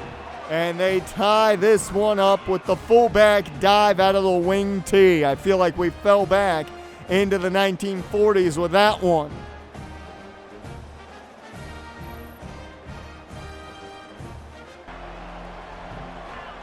So first and 10 for the Scavengers as they try and make up after the Matt Payne fumble that led to the Cardinal touchdown, as this is a short pickup for Mercy again. Gain of 3 off that last run. Shotgun set here, Payne. Hands off to Mercy. He's caught quick though, no gain there, and they're looking at 3rd and long. Shotgun set. Scooter Page in the slot here as they try and set a screen. That did not get set at all for Hardy, and that leads it back to the Cardinal offense. Irvin, he gets caught quick. Second and 10. They go back to Cedric Irvin again. He's caught quick again. Bubba Van Claiborne gets there.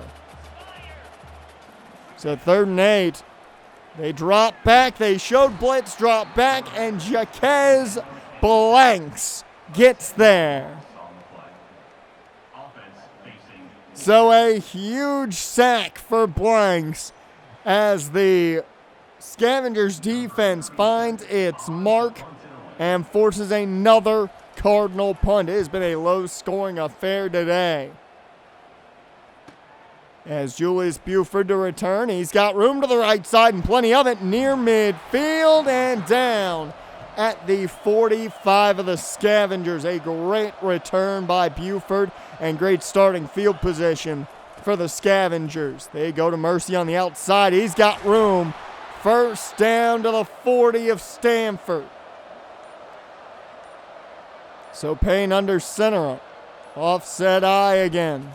As this handoff goes to Hardy, he can't find the room this time around. Certainly not the 42-yarder we saw earlier there. Second and 12. Payne underneath goes to Scooter Page, and it's a solid pickup. 8-yard pickup near a new set of downs. 3rd and 4 now. It's a handoff to Mercy, and he's eaten alive in the backfield, but they keep the offense out. No punter, no George Lincoln the third, as Payne barely got rid of it in time. So the incompletion gives it back to Stanford, a $1:19 on the clock, and they go to the screen game. Plenty of room to run. It's a big first down there. Elijah Brown's day has been solid so far. Brown finds his man on the sideline. That's Amari Borden picking up that catch. 2nd and 5. Quick throw, that's caught, and another first down. The Cardinal looking to take the lead before half here. Brown out of the gun. He'll take the snap. Plenty of time, and that one is intercepted. Noah Collins Jr. to the 40, the 30, the 20. Can he get there before they catch him? He will. A 67-yard pick six. So while Stanford thought they were going to get points on the board, DVT gets their own points from Stanford's mistake. So the Cardinal with 44 seconds left in the half, trying to get some points on the board before we head in for a break. 1st and 10 after the Borden first down reception. This one caught over the middle. That's going to be a new set of downs. 35 seconds left. Downfield, it's caught. Somehow he hung on to it. I don't know how. And they start going quick with the no huddle. And this one just spiked by Brown. 2nd and 10. Looking to throw. Plenty of time. That one's picked off. Terrell Pace. Terrell Pace with the pick. And that is huge. May mean no points for Stanford in the first half. Also, it means a chance for maybe more points for the Scavengers here with 22 seconds and 2 timeouts left. Payne out of the empty. Takes the shot. Scooter Page left open in between 3 defenders, and that's a huge first down. Second time out of the half taken by the Scavengers. They've got 17 seconds left. Payne to the sideline. That's caught. Scooter Page. Another 1st and 10 thanks to Page. The slot machine doing work right now. It's Payne to the end zone. It's caught. Scooter Page touchdown. 3 straight passes to Scooter Page, all caught, end up in 6.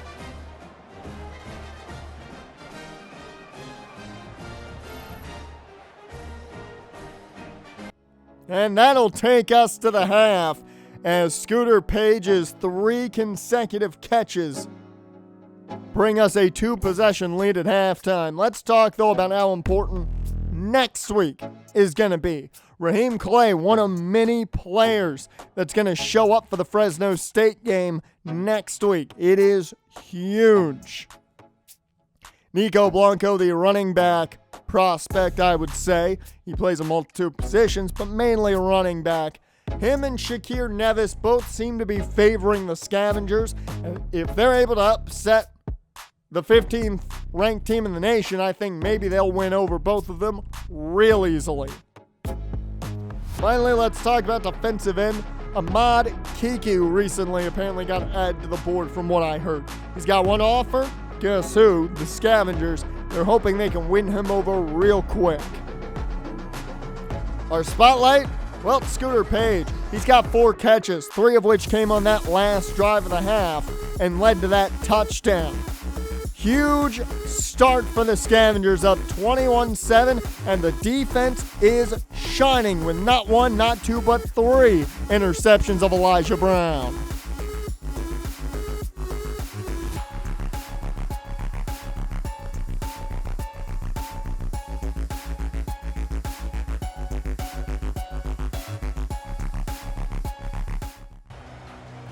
And we are back here in the second half of action, folks. Remember last year, the first time the Scavengers had a interception day like this, they upset the Sanford College Coyotes, and that led to a little bit of a run. We'll see if that continues here. They've already got 3 picks today. They had 4 picks last year against Sanford. As a big play there by Elijah Brown puts them, though, into DVT territory. Brown hands off to Irvin. He's got room to work with, makes a man miss, and picks up near a new set of downs. 2nd and inches. Brown, quick throw. It's caught. Big hit by Noah Collins, but still a first down. Hand off, no play action from Brown. Wide open is his man Amari Borden. Touchdown, Cardinal. And they cut into this lead quickly.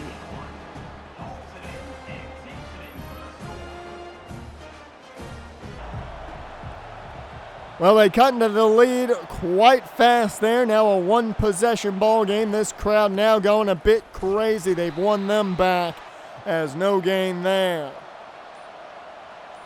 2nd and 11. Strong eye formation here. Handoff goes to Mercy. He can't get outside quick enough. And that leads to now 3rd and 15. Payne connects with Scooter Page, but not enough for the first. They got to punt it back. Brown hands off to Irving. Plenty of room. He's got the first down again. 1st down and 10. Hand off Irving, taking it outside, and he's got a new set of downs. So 2nd and 1. Hand off Irving. He's got the first down. Again, it is all Cedric Irving this drive. He single-handedly has gotten them into Scavenger territory. Play action. Wide open, but overthrown. Brown missed another big play. And there they just flip it to Borden on the jet toss, and that's going to pick up 4. Now sets up a 3rd and semi-long as Brown goes to the air. It looked like he was going to take up with it, but I think the linebacker stood up, and he got a little bit scared of them coming up a bit. Scavenger football now again after the incompletion, as that's a great run for Mercy to start. 1st and 10 here. Flip goes the way of Luvo. He's got room to work with, but not much. Picks up 3. 2nd and 7 now. Payne under center. Mercy in the backfield in the offset eye. Hand off Mercy. He's going to have another positive run, but it's not going to go for far here. So 3rd down and 5. This crowd going wild here as this one is incomplete, intended for Luvo. So 1st and 10 for the Cardinal offense again. They flip it to Borden a 2nd time. He finds 4 again. 2nd and 6. Irving gets the handoff. Bubba Van Claiborne is there to bring him down shy of the sticks. And they are showing blitz here on 3rd and 2. They bring it. The pressure doesn't get there, and it's a new set of downs for the Cardinal. Brown keeps the drive alive with his arm as He goes play action off of Irvin, but down goes Brown. Blanks gets there for the second time.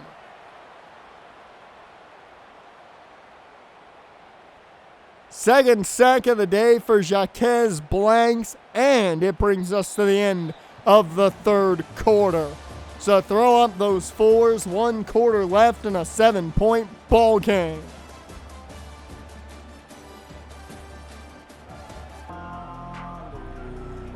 So 2nd and 19 here for the Cardinal as Elijah Brown takes the snap out of the gun. He goes underneath. That's going to pick up 7, but still a 3rd and long situation. Brown takes the snap. Pressure coming from Blanks. He gets there for the 3rd time today. That's 3 sacks for Jaquez Blanks. He's been taking over as Coles has been cold to start the season.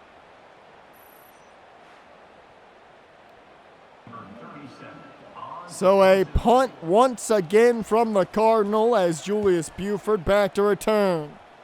He had a good return earlier. Can he get another good return? He's got the outside up past the 40, up to about the 44. So a good return from Buford once again puts them in solid field position as the handoff to Mercy doesn't go far. 2nd and 8. Payne in the empty. He sets up the screen for Luvo. Luvo with blocks. He's got the outside to the 30, the 20, 10, 5. Touchdown Scavengers.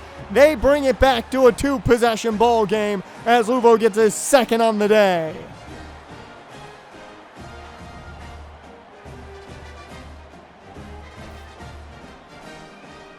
A simple screen goes all the way, and now it's a 14-point ball game.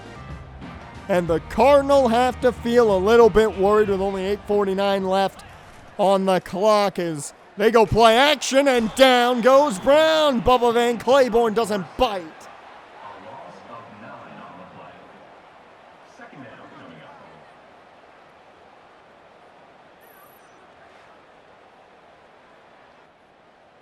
2nd and 19 now.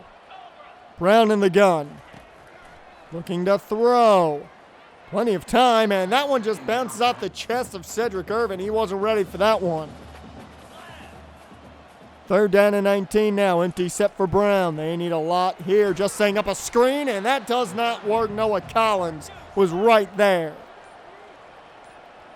So they punt it away and give the Scavengers the best field position of the day so far, already in Cardinal territory. As a 4-yard run here for Mercy. 2nd and 6. They pitch it Mercy's way. I haven't seen him pull this out yet, as that's a 1st down run. 1st and 10. Hardy checks in. They go Trey Hardy's way. He's got the outside edge, and that's going to be enough for the 1st down. 5.5 left to go in this ball game. And they go play action. Payne to the end zone, and that one went a little too far for Scott Gacy. Looked like he ran into his own man possibly in the end zone. Handoff here to Mercy on 2nd down. He picks up enough for the 1st. And that'll bring up 1st and goal. Hardy checks in.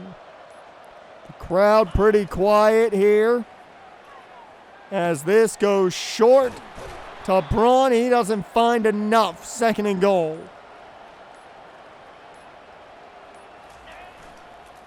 Payne hands off to Mercy. He gets piled up. So it's 3rd and goal here.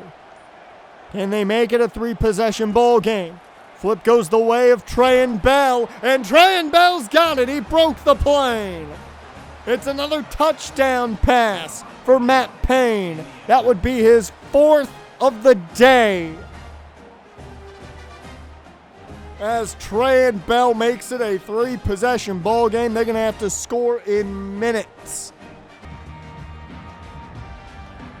So 1st and 10 here for the Cardinal, who need points and quick.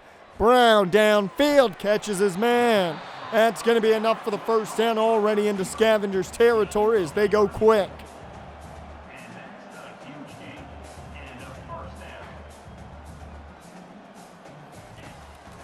Brown looks to throw, plenty of time. Once again, same play essentially, and that's got him down to the 10. 2 plays, and they're already down to the 10-yard line. 2.5 to go in this ball game. To the end zone, it is caught. No, never mind, incomplete. Borden couldn't hang on. 2nd and 10. Brown goes to the flats. That doesn't work out, a gain of 5. They run quick, but the clock is ticking.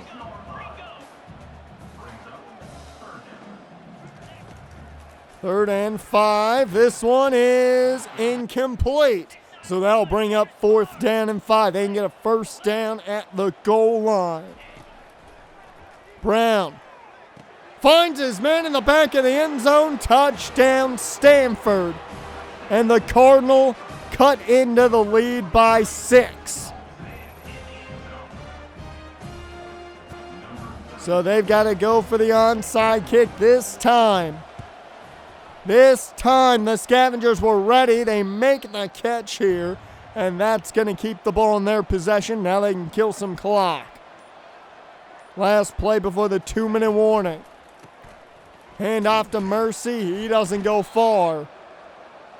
So that'll take us to the 2-minute warning in 2nd and 11. Delayed handoff to Mercy. That doesn't go far. So 3rd and 14, the first time out by the Cardinal already taken now, and they know that ball's getting handed off to Mercy, and he goes nowhere as the second time out taken by the Cardinal. So with one timeout, they've got to drive about 80 yards here and get that ball back as that one's caught and out of bounds. 144 left to go here as this one caught by Irvin down the sideline there on the wheel route. That's going to get them a new set of downs. Only one timeout left, only 1:30. The Scavengers get this ball back at any point now. It's game over as that is caught. But shy of the first down, so the clock keeps ticking.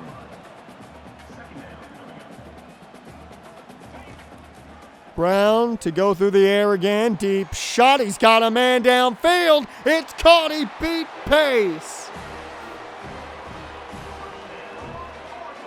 It's a one-possession ball game with 1:10 left on the clock.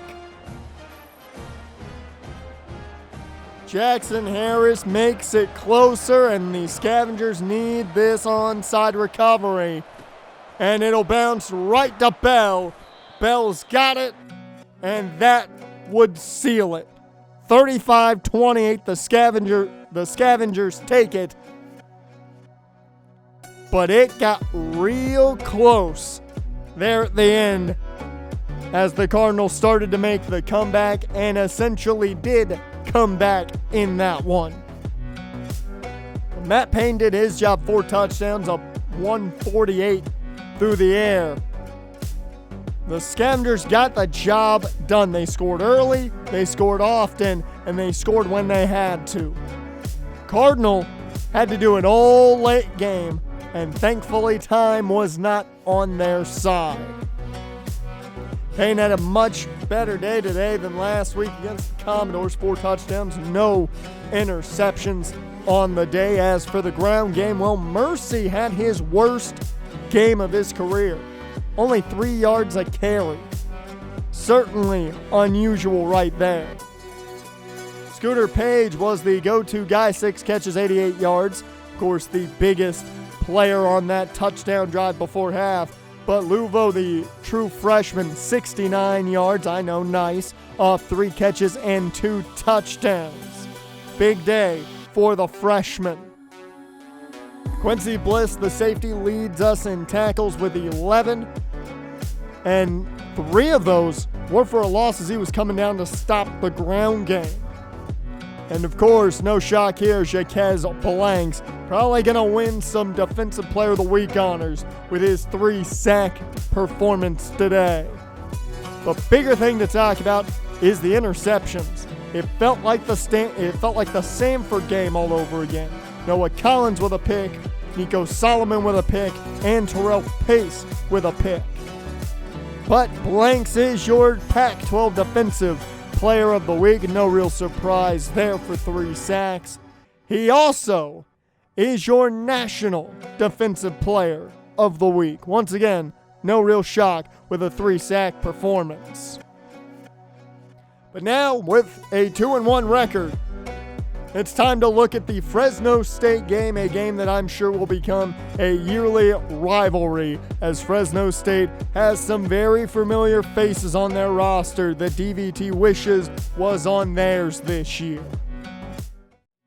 I am Jonathan West. You are watching Death Valley Television, and it is week 4 for your Death Valley Technical Scavengers, and a game that has been, I think, circled on the calendar for most of the coaching staff since the schedule came out.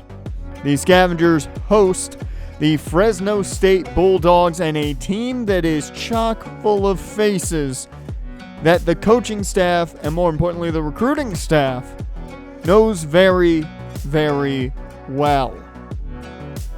It's going to be a lot of familiar faces for that part of the Scavengers staff, because Fresno State will be without Mikey Keeney, their starting quarterback, and their starting running back, Devon Rivers. So 2 big injuries on the offensive side. The key is who replaces that quarterback. True freshman Tevin Snow. And if that name sounds familiar to you folks, well, that's because the Scavengers scouted Tevin Snow, and he quickly made it known he was not going to go with the Scavengers. They said, okay, that's fine. He decides to go to Fresno State and has had a very good start to his career. A guy who we thought would be dressed in black and red is now in red and white, as the Lacarius Bland show is going off in Fresno State. Only 4 catches, but $139 and 2 touchdowns out of those 4 catches for the true freshman receiver. So not a bad start to his career at all.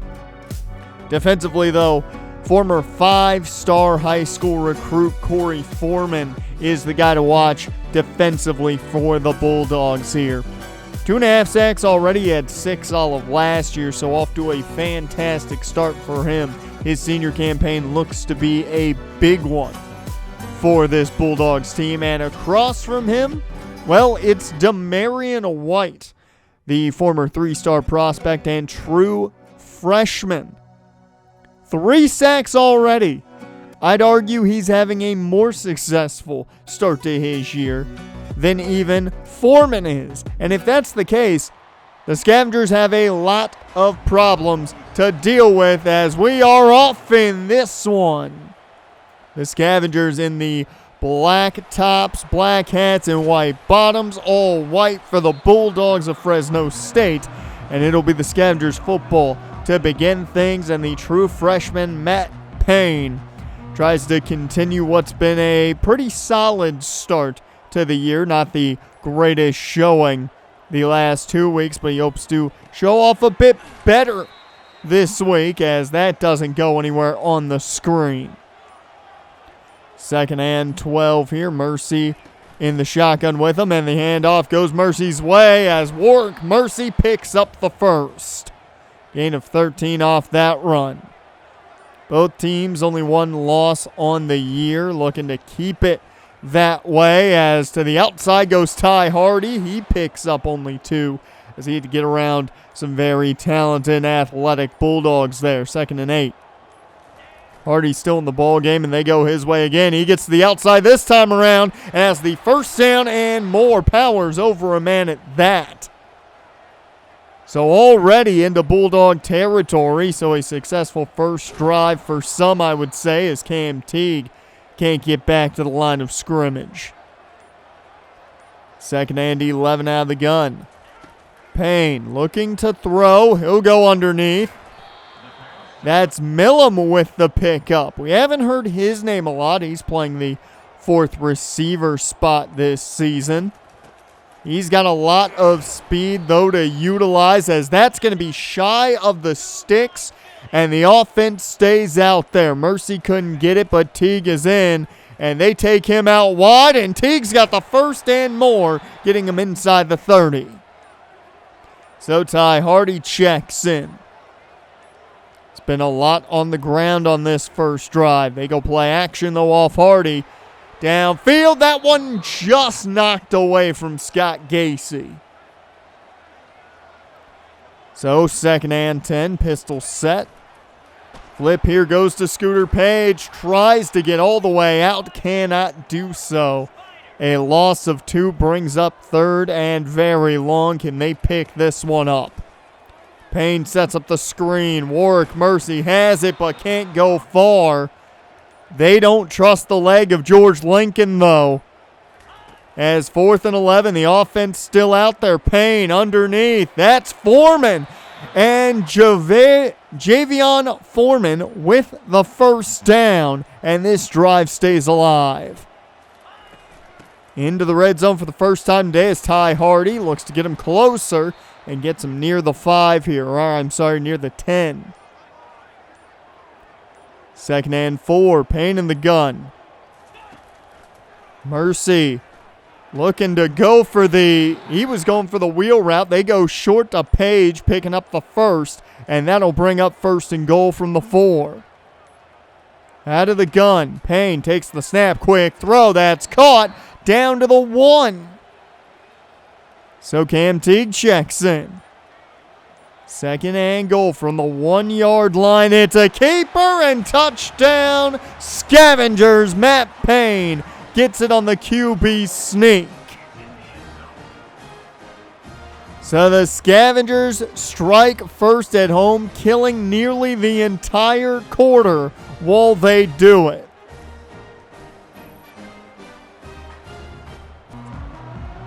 So we'll see how Tevin Snow plays here. He's been off to a great start. 5 touchdowns, no picks.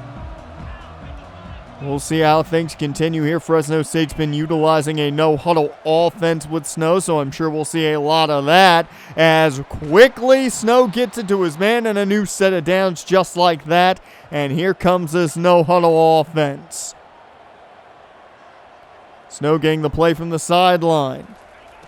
Takes the snap, quick throw out to the flats, and this is another big game for a first down. So 2 first downs right off the bat for Snow.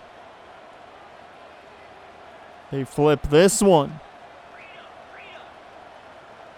Snow making a change here as he takes the snap, looking to throw, plenty of time, finds his man, and it's another first down. Snow's day starts off very good, 3 straight first down passes. As they make the change again here. Handoff, though, as that's going to be a solid enough pickup. It's the first play, though, for Fresno State that doesn't pick up a first. They continue the no-huddle. They're going to score before the quarter even comes to a close, it feels like. As Snow finds his man. Touchdown, Bulldogs.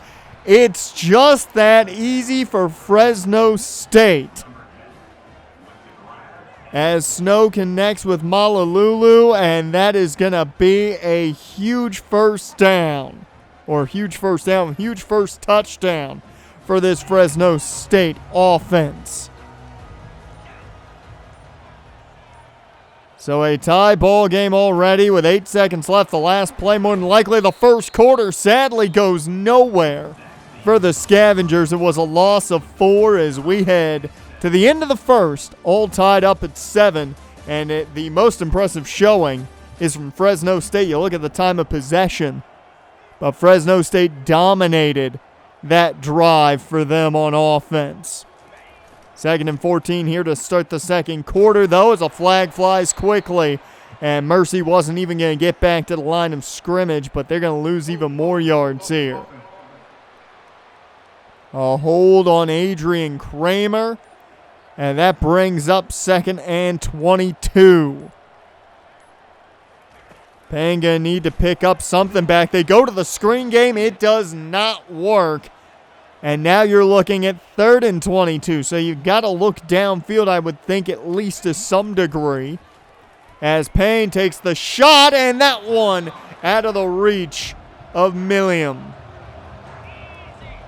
So it is a great starting field position situation for the Bulldogs as they start at midfield, but lose 2. So pushed back behind midfield now. As Snow empty here as this no huddle offense begins again, and a quick throw is going to get them close to a new set of downs.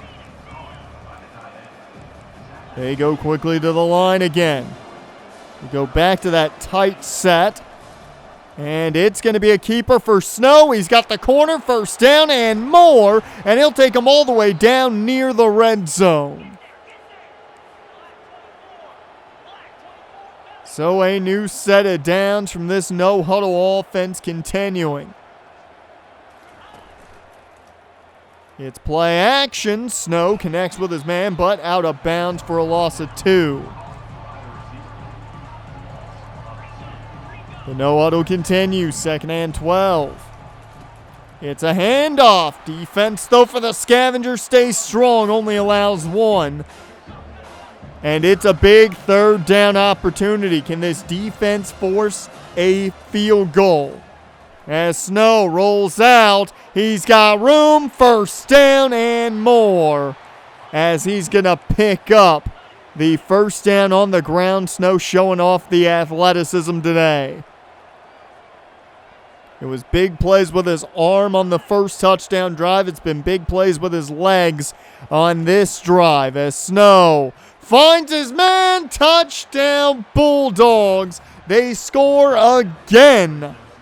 And Snow is showing the Scavengers exactly what they missed out on, not being able to pull him in as a recruit.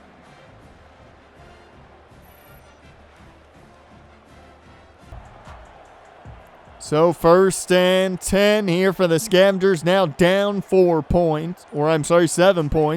14-7, Fresno State on top, and Mercy can't find much as Corey Foreman on that tackle got a bit banged up. That is a big loss for Fresno State if he can't return.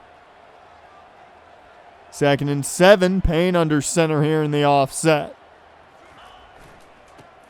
They go the way of Mercy again, and he can't find much, but it does make it a more manageable 3rd down and 5. Out of the gun. Payne takes the snap. Screen set up. Mercy's got it, but does not have the blocks. As down he goes, and they're going to have to punt this one back to Tevin Snow and this offense. And that's another nice pickup. Gain of 4 here. 2nd and 6. Snow continues the no-huddle offense. As out of the gun, it's caught, and another 1st down reception.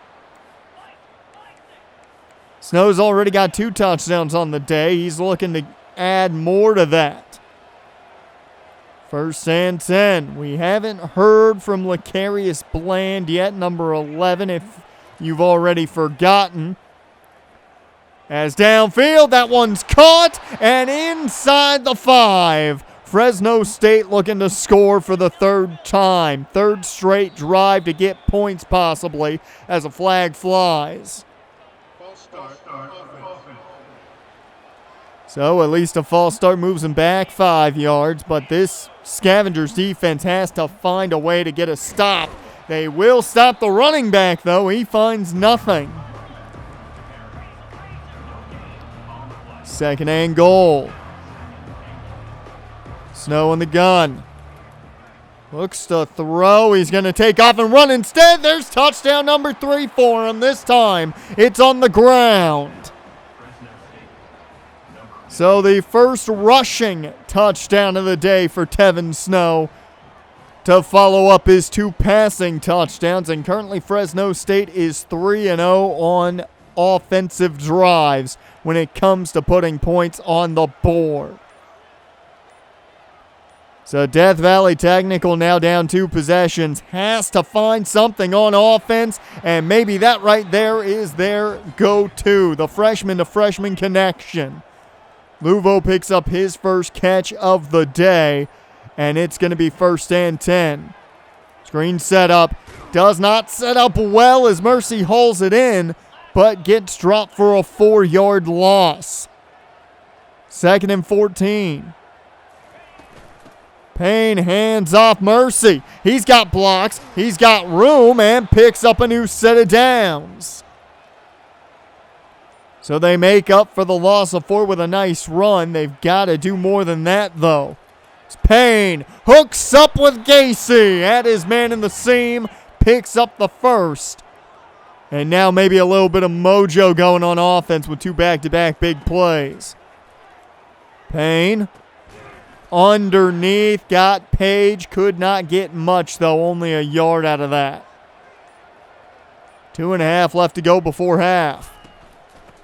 Payne hands off to Mercy out of the gun, and that's going to be a 1st down. Mercy shows some power there.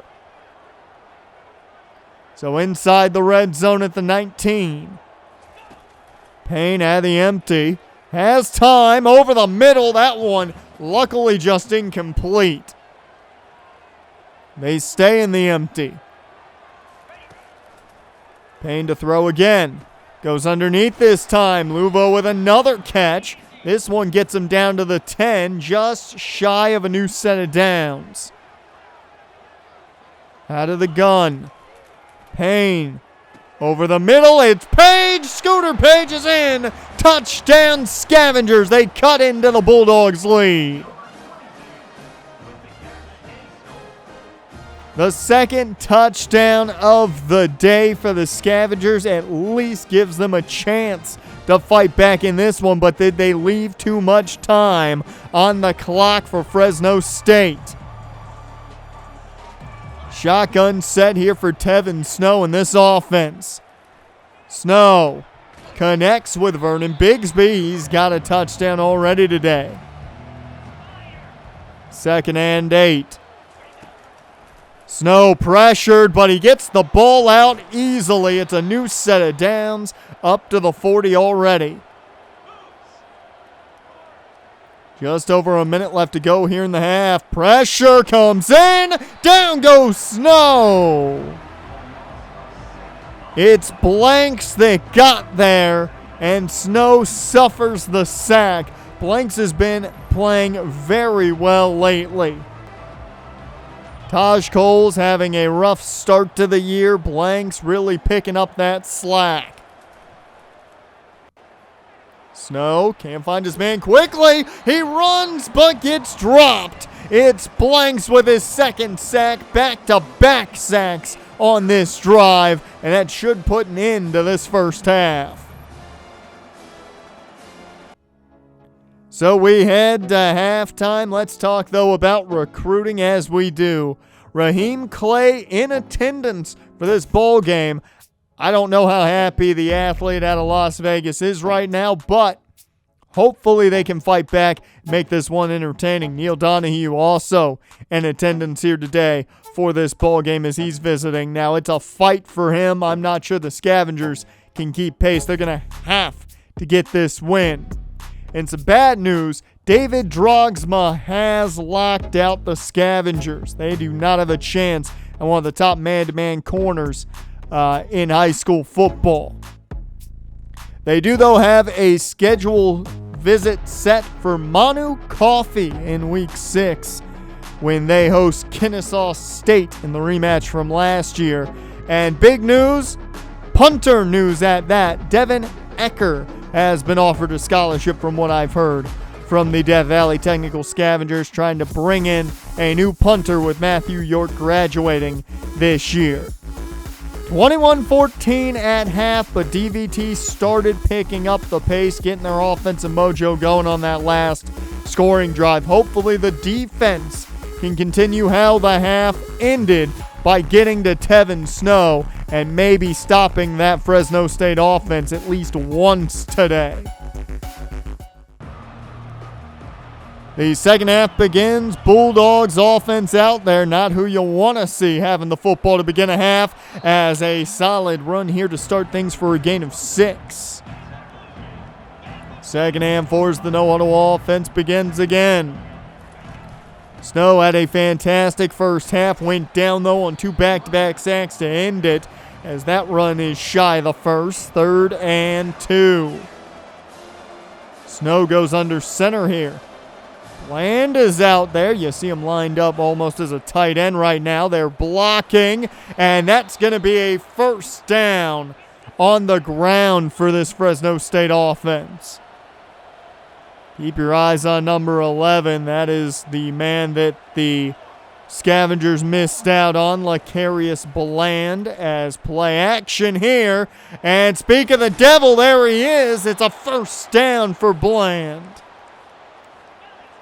Snow to Lecarius Bland for the first, the freshman-to-freshman connection for the Bulldogs here. There's plenty of time downfield. That one incomplete, though.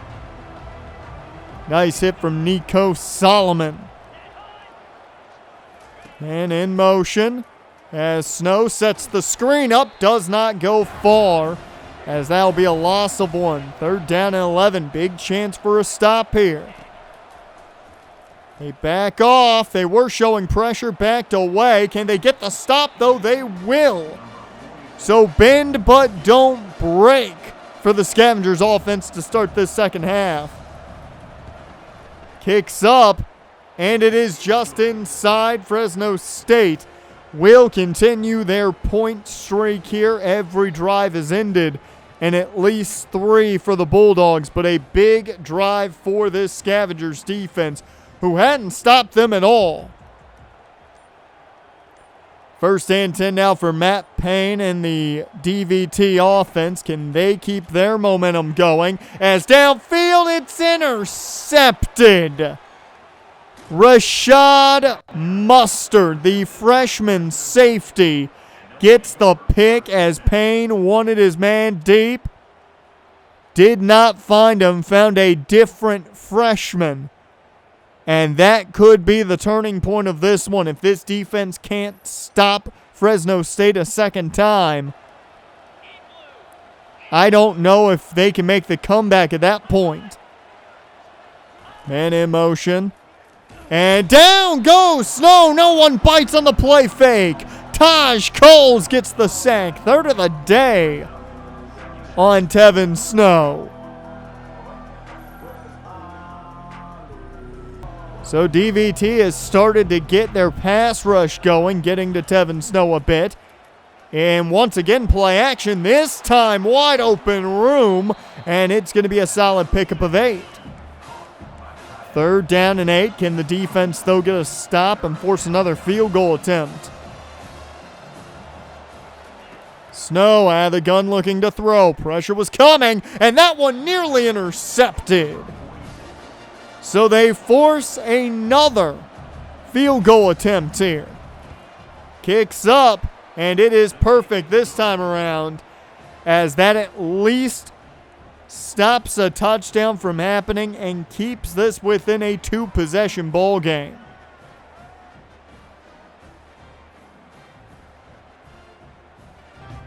This ball game could have gotten even more out of hand if it wasn't for the defense starting to show up and get their mojo going. The offense, though, cannot allow for another mistake like the last drive, as Mercy can't pick up anything on that first carry. 2nd and 10.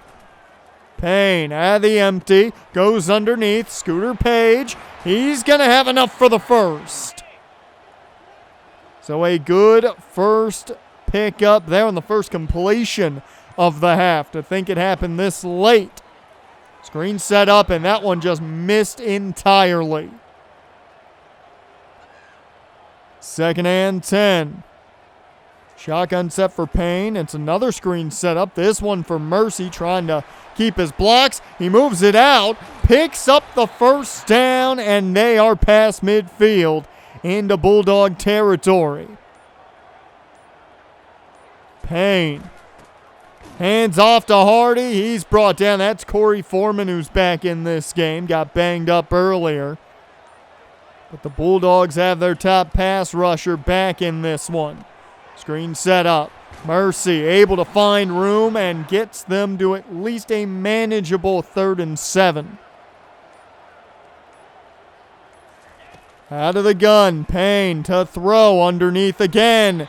Guess who? Scooter Page. It's 1st and 10 after the Page first down reception. Downfield, that one almost intercepted by Mustard a second time.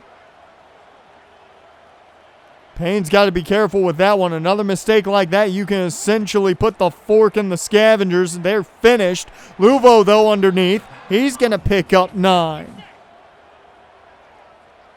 3rd down and 1. Mercy in the backfield in the eye. They go Mercy's way. He's got the first down. It's a new set of downs. Shotgun set. Mercy to the left of Payne. Payne takes the shot. It was one-on-one, and Luvo couldn't haul it in. 2nd down and 10. Payne gets this one somehow to Trey and Bell. I don't know how, but he did. He got hit as he threw. It's a 1st and goal now at the 10. Play action off Ty Hardy. This one underneath the Scott Casey. He fights to the 5. So 5 yards out from pay dirt. 2nd and goal. The 3rd quarter just about out of the way here. Payne, plenty of time. Connects. No, incomplete with Luvo. It looked like he had him. 3rd and goal. Quick hit. That's caught. Touchdown, Milliam. It's a huge touchdown for the Scavengers, and their 4th receiver gets in the touchdown game here. So a big touchdown for Tanner Millam, and that is exactly what they needed, as it's a 6-point ball game. One defensive stop makes this thing interesting, as Snow gets it to his man. He fights off a tackle. It's a new set of downs. So the no huddle continues. The last play, more than likely, of the 3rd quarter, if they even run a play here. They will run one. Snow connects. It's another nice pickup, gain of 8, as it takes us to the 4th and final quarter of action. Throw up those 4s, folks. It's a tight one, but the Scavengers defense has to stop Fresno State. The 4th quarter begins. It's a carry for Fresno, and that's going to be a new set of downs. 1st down and 10. Snow making the change here, flipping this one around. Man in motion. As it's going to be play action, or I should say a keeper for Snow, as he picks up 6. So 2nd down and 4. The no huddle continues here for Snow and the Bulldogs. Snow to the air, finds his man. It's a new set of downs. The offense continues to move for Fresno State. 1st and 10. Quick throw here into the flats, and that one picks up 6. The defense just cannot stop them from getting 5+ yards here. 2nd and 4. Snow, quick throw, it's incomplete. To Marvin Holland, the man that knocked that ball loose. As pressure sent, it does not get there, and that one is hold on to. Another 1st down for Snow in the offense. It's a screen set up here, as that doesn't go far, only a pickup of 1. 2nd and 9. Snow making a change here at the line. So he looks to throw. Underneath he goes, and that one's going to be just shy of the first. So 3rd down and 1. Can the defense somehow find a way to stop them? It's a handoff and a new set of downs. Greenberg had just enough. Man in motion here.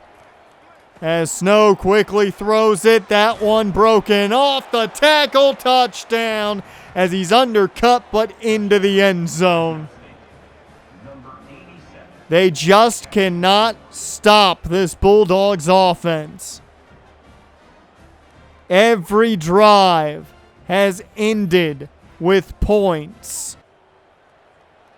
They look to go for 2 to make it a pure 14-point ball game. This one is caught, and it is a pure 2-possession lead for the Fresno State Bulldogs. This offense has to move the ball downfield and fast. Can they do it, though?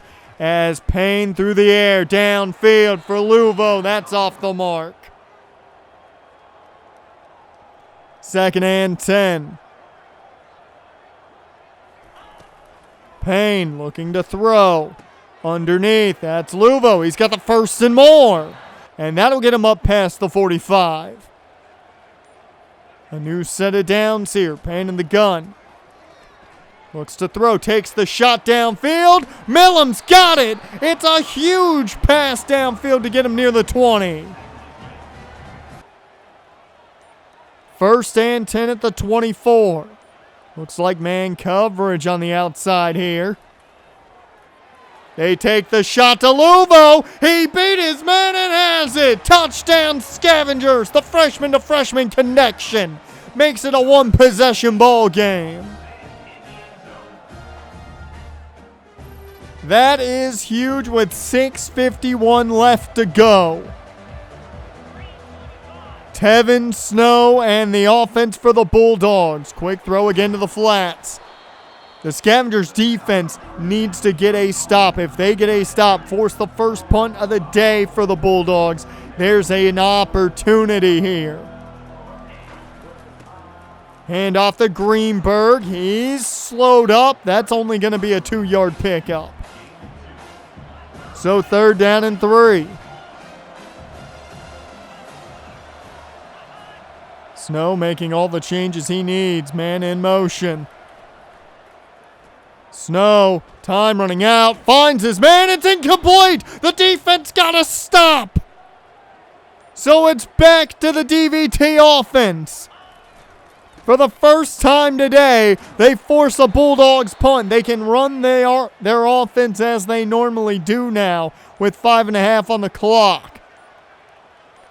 Mercy picked up a 1st down on his first carry of this drive. They go back to him, and he gets close to another one. Ty Hardy checks in. Strong eye set.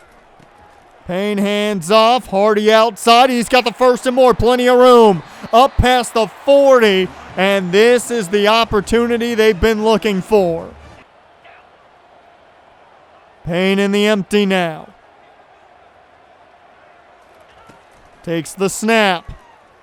Underneath, that's Mercy. He gets to the outside and has a new set of downs. 4 minutes left.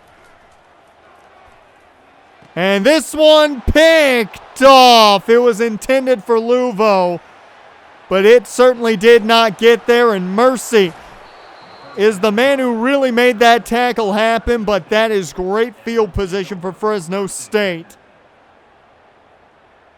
Once again, the DVT defense needs to force a Fresno State punt.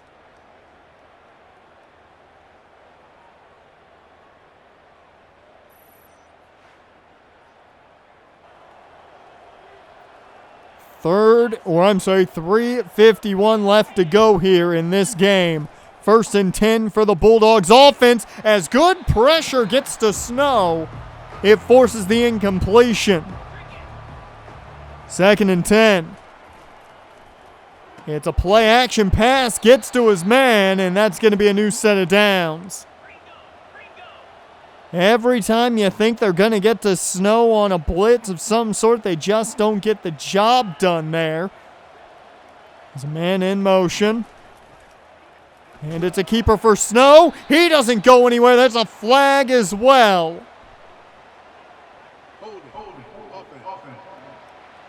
Do they accept this, though, and move them back further? They will.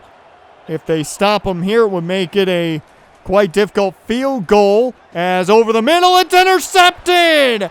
That's Underwood, the outside linebacker, normally there to rush, but plays the middle here, gets the pick, and it is a huge interception. The first of the day for Snow. And the second time today, this defense has stopped that Bulldogs offense from getting points. So an interception met with an interception, as that allows this DVT offense to hopefully find pay dirt again and tie this ball game up. 2nd and 8.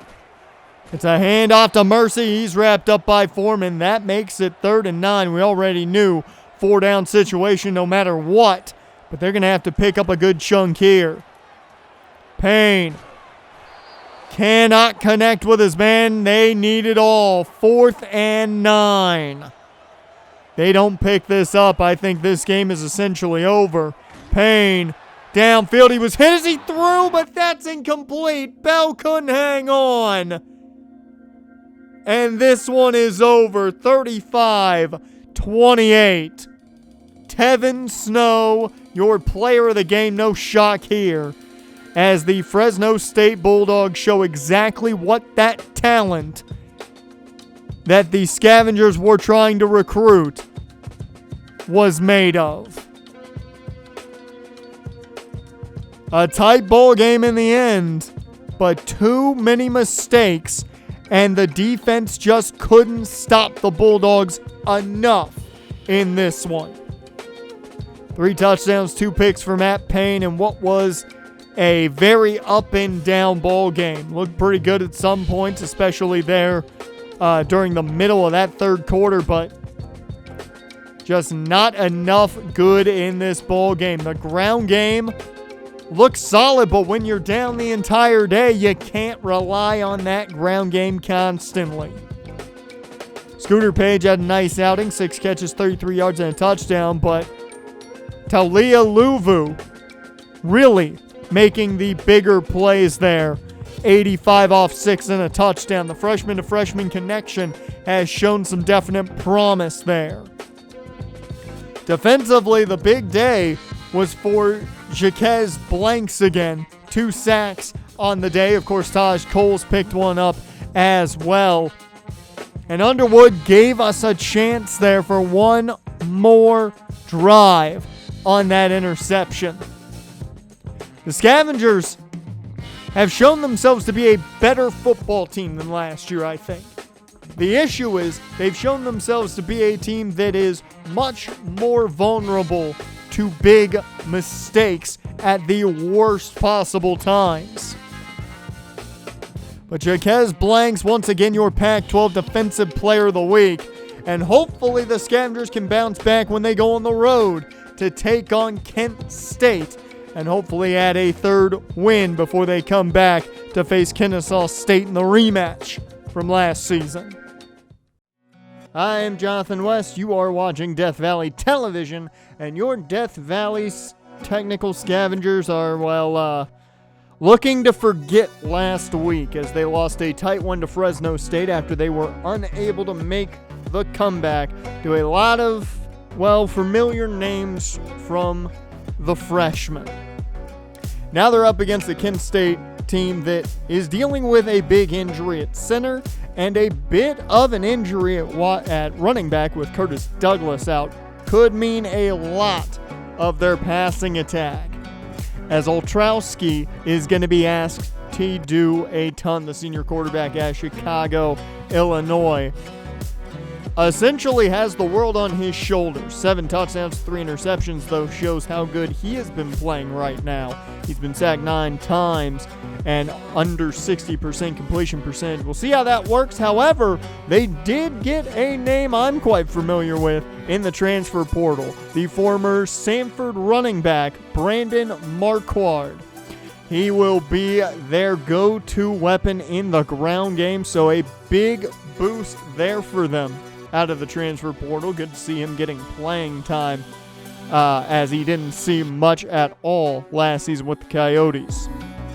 Defensively, they do have some talent here. Sophomore Jalen Lowry is one of their best men on the D-line. He's a 2-star prospect out of high school. He's got 2 sacks already this season after not playing really at all last year. So a big plus for Lowry, so they got to keep their eyes on him. And in that secondary, Jamar Hinton is their guy at free safety, another sophomore on this Golden Flashes team. You can see the youth here this team has for the long haul. 18 total tackles so far. 13 of those tackles have been on his own, so he can definitely bring down any and all players in front of him. Let's head to the field, though, as the Golden Flashes get ready to take the field against our Death Valley Technical Scavengers. And it is a gloomy day. I can't tell you how the weather forecast is. It's been a while since I checked it, but it is an overcast day here in this one. Hopefully that means good things for the guys in all white today. And we are off in this one. The rain has started to come down, and it is Kent State ball to begin as they'll get up to the 32-yard line. Here comes Altowski to lead the Golden Flashes onto the field. We'll see how the senior quarterback does. Marquardt to his left here to begin out of the gun. They hand off to the Samford transfer, and that's going to be a gain of 3. Now, Marquardt saw the Scavengers last year, and this no-huddle offense begins for the Golden Flashes. This is the key to their success. They've done a lot of this year as a change here by Altowski. And that's going to be yardage for Marquardt. He's got the first and more as he gets them past midfield into Scavenger territory. Golden Flashes running some no-huddle again. This is going to wear down guys like Taj Coles as the bubble screen works, and that's going to be a new set of downs again. The tight end picking up the first. That's Troy Livingston. 1st and 10. Handoff goes to Marquardt, and he's brought down. That's been the best play of the day so far for this defense. A loss of 1 for Marquardt as the no-huddle continues. Empty set now. Looking to throw quick. That one's caught. Livingston. He's got near a new set of downs. They'll be just shy by a yard. Can they bend but not break here on 3rd down and 1? Altowski making a change. Handoff Marquardt, and he's got just enough. Spun his way for the first, and a new set of downs for the Golden Flashes. They finally took some time to get back into the huddle, and that allowed for some guys to pop in as DeMarvin Holland makes a great play there. 2nd and 10.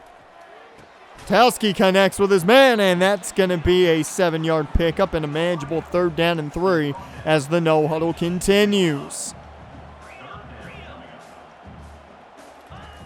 Out of the gun, it's a quick throw, and that one's picked off Noah Collins. They went to the RPO. Noah Collins takes advantage, and that is a huge interception for a DVT defense that needed something to go their way with the way this game had started.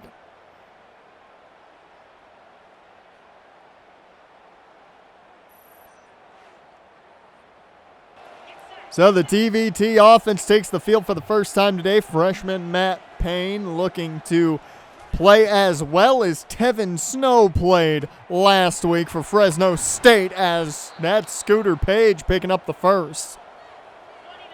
Arguably the biggest fan favorite receiver on the team, as the freshman-to-freshman connection here. Luvo finding room. He's going to have enough for the first after that juke, as Keenan Landry is banged up. An injury on that defensive line now for the Golden Flashes. 1st and 10, Payne in the pistol. Handoff goes to Warrick Mercy. He stood up, though. No gain there. 2nd down and 10, pistol set. Payne runs out of time, just gets the ball off and incomplete. That's going to bring 3rd and 10 up, empty set here. Payne runs out of time real quick as Jonah Jackson got there for the sack. And it's quickly back to the Golden Flashes in their offense, as this one knocked away to Marvin Holland again. 2nd and 10. Oltrowski finds his man, and that's Ollie Fisher picking up the first. 1st and 10. The no-huddle offense again continues here for the Kent State offense. Marquardt going out wide. Taking the shot downfield, and that one incomplete. He couldn't haul it in. So 2nd and 10. Back to the air they go, and that's Livingston for another catch. He's been arguably their biggest weapon right now. 3rd and 4. Over the middle, it's caught. Livingston again. 1st down, Kent State. Last time they were this far downfield, a Noah Collins interception shut down Kent State's offense. Can DVT do it again? The screen, plenty of room for it, and DVT getting in their own way there, as that's a 9-yard pickup. 2nd and 1 now. Marquardt behind Oltowski. It's play action. And that one's not going to get much. Livingston with the catch, his 5th already of the day. 3rd and 1. Play being changed here. It's a handoff to Marquardt. He's got the first with ease. New set of downs, his 5th carry of the day. Only 26 yards rushing, though. Handoff once again. They've now given Marquardt a little bit of a break. First time he's been off the field, it feels like, today. 2nd and 7. Split back set as the no-huddle is continued. And play action. That one's caught. Livingston breaks the plane. Touchdown, Golden Flashes. Kent State strikes first.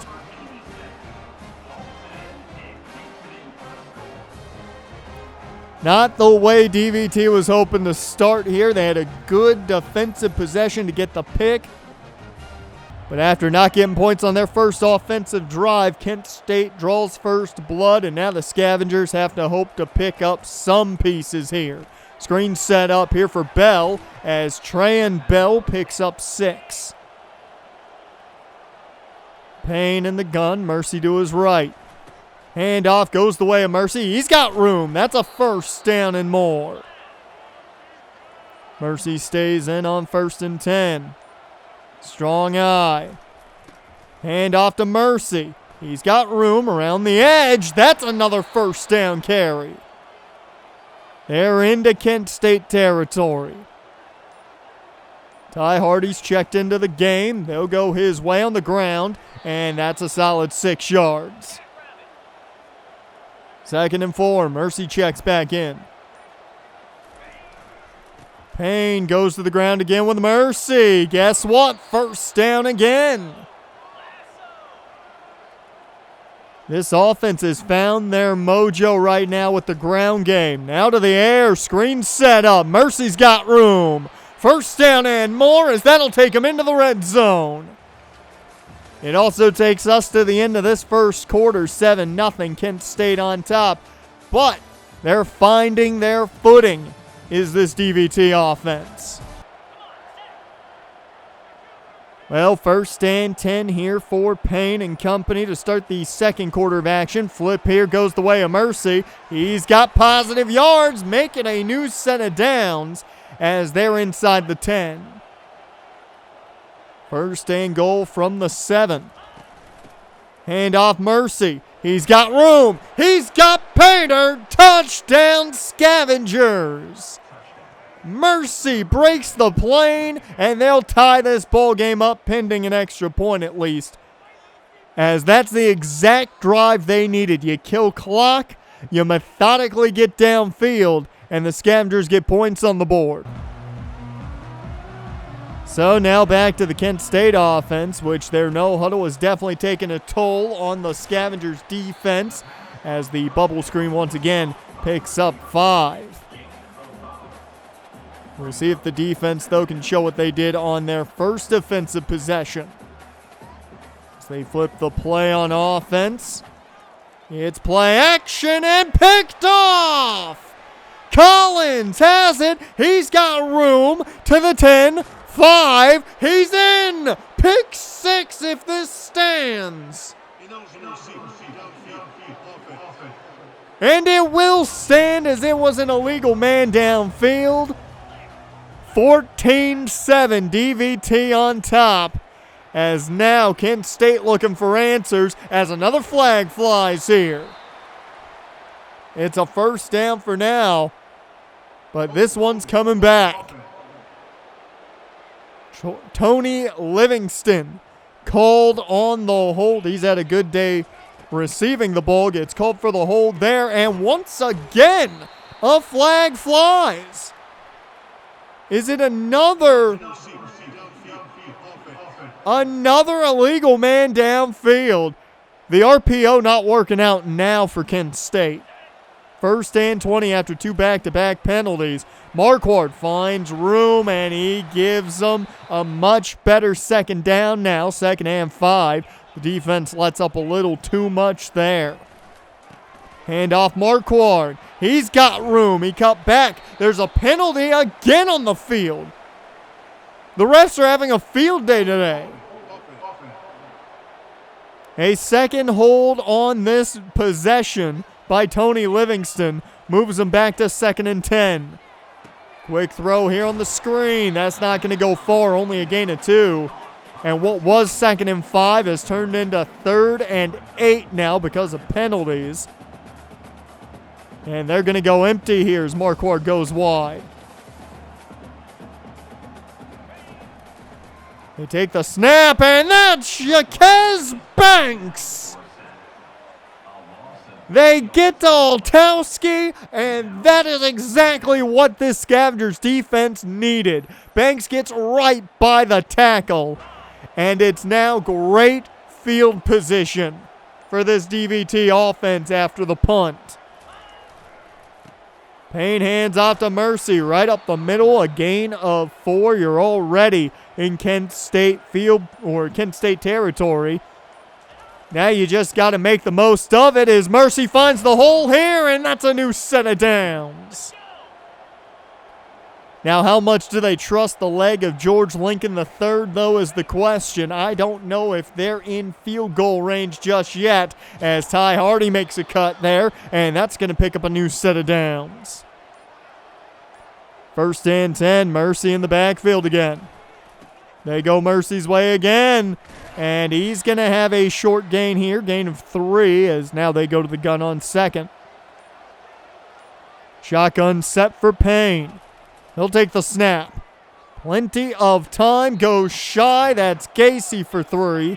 Sets up a manageable 3rd and 4. Payne in the gun. Plenty of time to the end zone. It's caught. Scooter Page.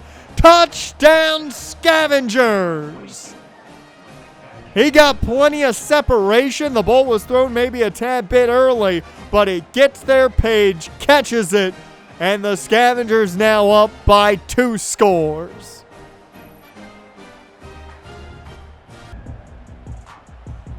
Back to the Kent State offense It has not been great as of late as Altowski takes off with it, and he's going to have the best play in about the last 2 possessions. A first down carry for the senior quarterback as first and 10 with the no huddle continuing. Hand off Marquardt. He finds room, and that's going to be near a new set of downs. They'll call him inches shy. Second and inches. Altowski has a man in motion. They look to throw downfield. It's Fisher who got behind Mills, and that is a touchdown, Kent State. Well, they answered. Not the way the Scavengers wanted here. Ollie Fisher makes it a 1-possession ball game. Still 3:24 left to go here in the second quarter of action as Payne in the empty. We'll see how the Scavengers offense responds as this one, once again, Scooter Page underneath picks up the first. It's been a lot of Scooter Page today, but I don't think anybody's complaining when it ends up in points as Warrick Mercy picks up 5. Second and 5 now. Payne takes the snap. Screen set up for Mercy. Mercy with some blocks. He's got the first down at least as the 2-minute warning is hit. First and 10. Payne takes the snap. Plenty of time. Finds his man. That's Bell, and he's got the first. Nearing the 30-yard line at Kent State now. As Payne keeps it, not the best read as he loses a yard. Second and 11, clock is ticking. He goes short, does Payne. Casey fights for a bit extra, picking up 6. So third down and 4. Page in the slot here is Payne, plenty of time, finds Mercy. He's got just enough for the first. You've got to think maybe right now they trust the leg of Lincoln, but barely. It's Payne underneath the Gacy. Took a shot, but hangs on. And the first timeout taken by the Scavengers. Or I'm sorry, the second timeout taken by the Scavengers in this half. As they look to throw again. Payne runs right into pressure, and that's going to be the third timeout. 36 seconds left, 3rd and 13. Payne underneath DeLuvo. He finds his fellow freshman, and that allows them to settle. But can they make the kick? Lincoln is good. It did not look like it was going to be good at first, but George Lincoln makes the field goal, and they add 3 points before we head to half.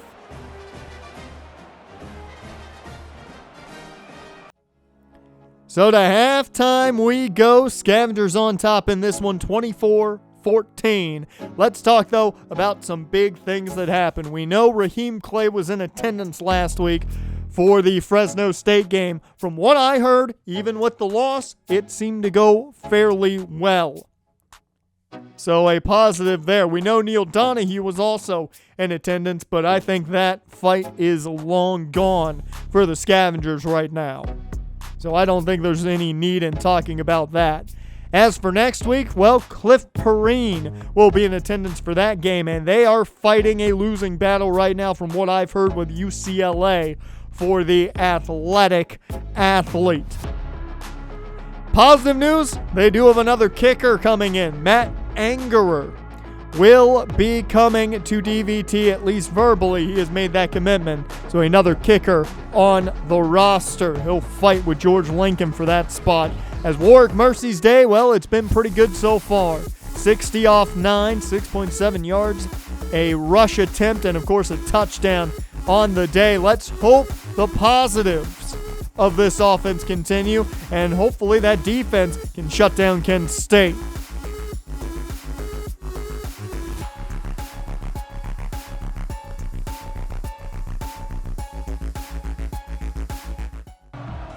Back in the rain here for the second half of action. It's DVT football to begin. Handoff, no play action. Payne goes out to Casey, and the senior tight end's just shy of the first. Second and inches. Handoff goes to Mercy. Mercy taking it out wide, and he's got enough for the first. 6.5 yards a carry so far today as Ty Hardy checks in now. And they go to Hardy right up the middle. He fights. That's a gain of 9. Second and 1. Payne off play action. Downfield wide open was Trey, and Bell. He probably should have and could have thrown that ball earlier, but Bell picks up the big first, and this offense continues to move. Maybe feeling a little more confident about kicking a field goal from here with the field goal Lincoln hit before half, as Mercy, though, gets some 5. Second and 5 here. Strong eyes set. As they hand off Mercy again. He's got blockers in front of him, but a flag flies. This one's coming back. That's Isaiah Crowder, the left guard, their best offensive lineman, called for that hold. So the pistol. Flip goes to the freshman, Luvo.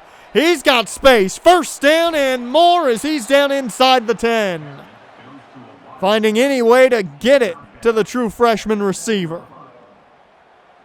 Certainly not the way you would expect them to get it to a 6'5" guy, but hey, whatever works right now. As now they look to cap this drive off with a touchdown inside the 10 at the 7. Payne through the air to the end zone. It's Trey and Bell. Touchdown, Scavengers.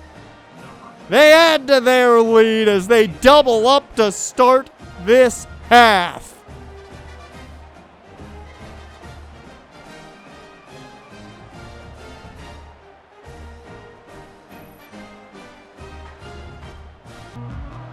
So Kent State behind the 8 ball now as it is a 17-point ball game.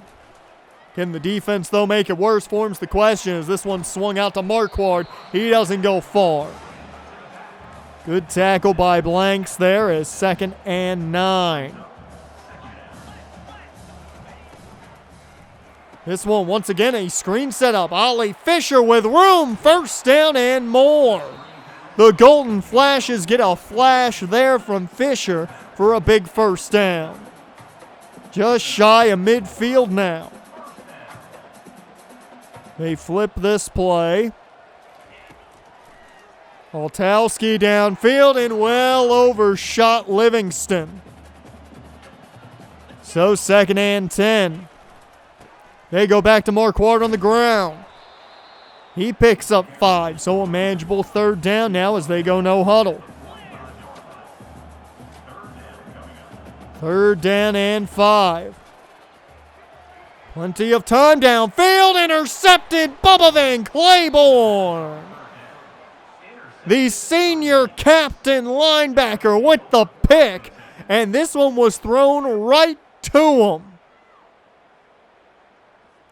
So a big interception, the second of the day for this DVT defense. Now gives the offense the ball back, and let's see what they do with it. As a handoff here goes to Mercy, and that's a pickup of 9. They fake the jet sweep there, and nice to see him try that finally. We haven't seen him do that a lot, as that one batted away from Scooter Page. 3rd and 1, pistol set here. Hand off to Mercy, but he is stuffed. And you've got to be kidding me. How on earth is there a hold on that play? They do push him back. I'm shocked there. Flag flies again. You've got to be kidding me. You just took a hold. You now have a delay of game. It is 3rd and 16. Payne just goes underneath the Gacy. That picks up 6. It's back to Kent State's offense. That was a mess of an end to that drive, as now Kent State with a wide open man on the slant. First down. So the Golden Flashes with a chance here to maybe get their mojo going. First and 10 out of the pistol. Play action downfield. It's deflected. Good play, Noah Collins. Second and 10. This one somehow caught, I don't know how. That one seemed very difficult to make the play, but they made it nonetheless. Third and 3. Quick throw again. That's caught near the sideline. It's a first down. First and 10 for Oltowski as the no huddle continues to work for the Golden Flashes. This one towards the sideline, deflected. Noah Collins. He's given up a few plays, not a ton though. When he is out there on the perimeter, he has played quite well today. As this is a screen setup for Marquardt. Not nowhere to go. A gain of 8 there and a solid pickup. Looked like they were going to get him a lot quicker. They did not. Third and 2. Oltowski blitzed. Down he goes. Right through was Jordan Underwood. They did not even try to stop him. A huge sack for the Scavengers. So it's first and 10 now for DVT. That sack saved that drive for them. As now Mercy and company get to work. You've got to be kidding me. A massive run for Warrick Mercy, and it's coming back. It has been a mess today, and I'm not talking about the rain. First and 10, Ty Hardy checks in after Mercy gassed himself on that last run. Hardy, though, making up for that holding call, as that's a first down. First and 10, Cam Teague checks in now. Play action. A quick throw to Jackson Braun. He's going to pick up 6. Payne had to get rid of that last throw quick as he was getting pressured fast. Second and 4, though. They flip this one to Teague. He's more a bully back, but he's got the first. Shows off the legs there. That'll take us to the end of the third. Throw up those 4s, folks. 1 quarter left to go in this one. You saw the numbers on screen as we start the 4th quarter. Payne has been throwing that ball to any and everybody today, spreading the ball around plenty. Second and 6 after a gain of 4 by Mercy on the last run. Bell the man in motion. They flip it his way. It's another target for him as he picks up the first. First and 10. High form here. Just at midfield. Handoff goes to Mercy, taking it out wide. He's going to have another nice run. Gain of 7 there. Second and 3. Hardy in the ball game now as he checks in. They go jet sweep though with Scooter Page. They weren't ready. First down, Page. First down and 10. It's play action. This one incomplete. It looked like Gacy had it, but he couldn't haul it in. Second and 10 after the drop by Gacy. Page to the air. Short throw here to Gacy. He's got that one, and he'll be just shy of the first. Teague checks in. Third down and inches. They go Teague's way. Good blocks in front of him, gives them the first. And the offense keeps driving. The clock is an issue if you are a Kent State fan right now, as Page cannot get that one to Braun. Second and 10.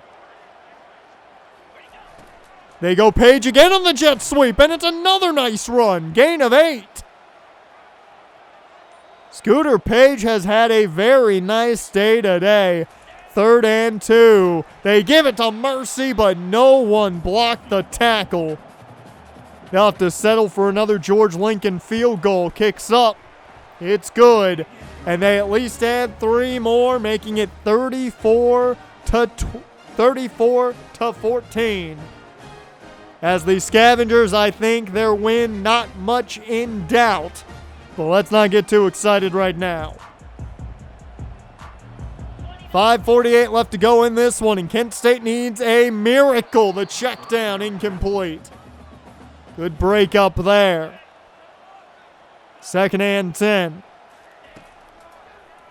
Plenty of time to throw. This one off the mark, well off the mark there. 3rd and 10. Pressure. Couldn't get there quick enough as Noah Collins gives up the biggest play of the day for him. A huge pickup for Kent State, putting them inside the 30 with one big pass. Hand off here to Marquardt, and that's not going to go far. I don't think run the ball is your best call for Kent State right now, but hey, please run it more. Kill this clock for us, why don't you? Handoff goes to Marquardt again as he's got close to a first, but not enough. 3rd and 2. It's play action for Oltowski.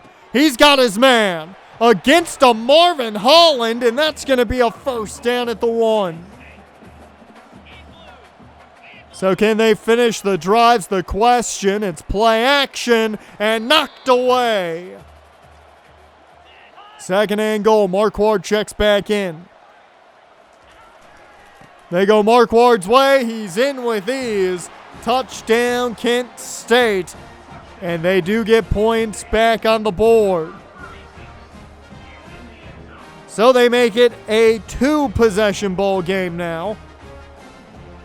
But with 4:14, do you go to the onside kick? Now's the question. They do not. They trust their defense to get the ball back for him. I'm not so sure you should. Hand off Mercy as Warrick Mercy picks up 5. 2nd down and 5 now.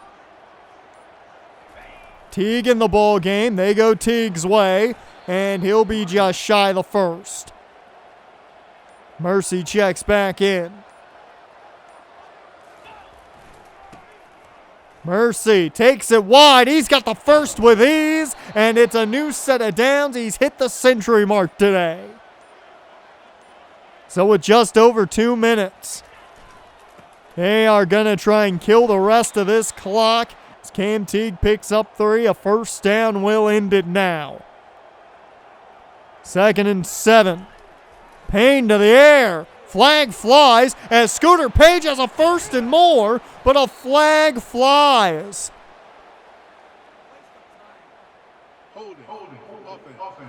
Another hold. This one on Grant Huff, the center. 2nd and 17 now. Payne hands off to Mercy. Mercy takes it wide, makes a man miss, and it's a solid pickup. Can they end this, though? 3rd down and 6. Payne under center in the strong eye. Hands off Mercy. Mercy with plenty of room. A flag flies again. This game should be over right now, but a flag flies again.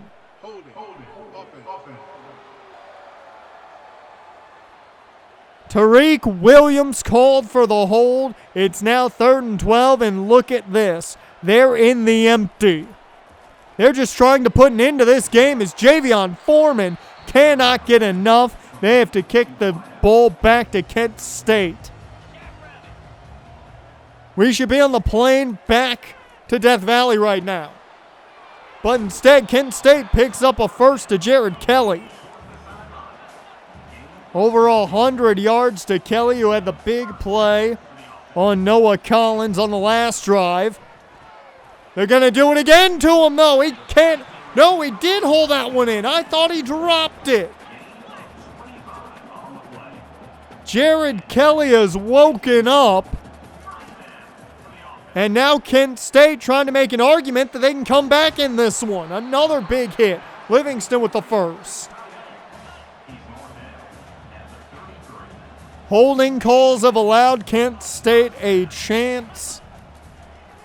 And it is just sickening as Livingston first down here on the drag. A new set of downs. 54 seconds left on the clock. They're going to have to score quickly if Kent State wants a chance. That one incomplete. 3rd down and 10 now. Poltowski connects. That's Marquardt picking up the first. 40 seconds left on the clock. 2nd and goal after they spiked it. It swung out, and that's going to be inside the 5 at the 4. 3rd down and goal, no timeouts left after they took their 3rd one just a second ago. Poltowski out the back of the end zone. 4th down and goal. Pressure coming, but it's caught. Livingston. Touchdown, Kent State. I don't want to say they have a chance, but I can't say it's over.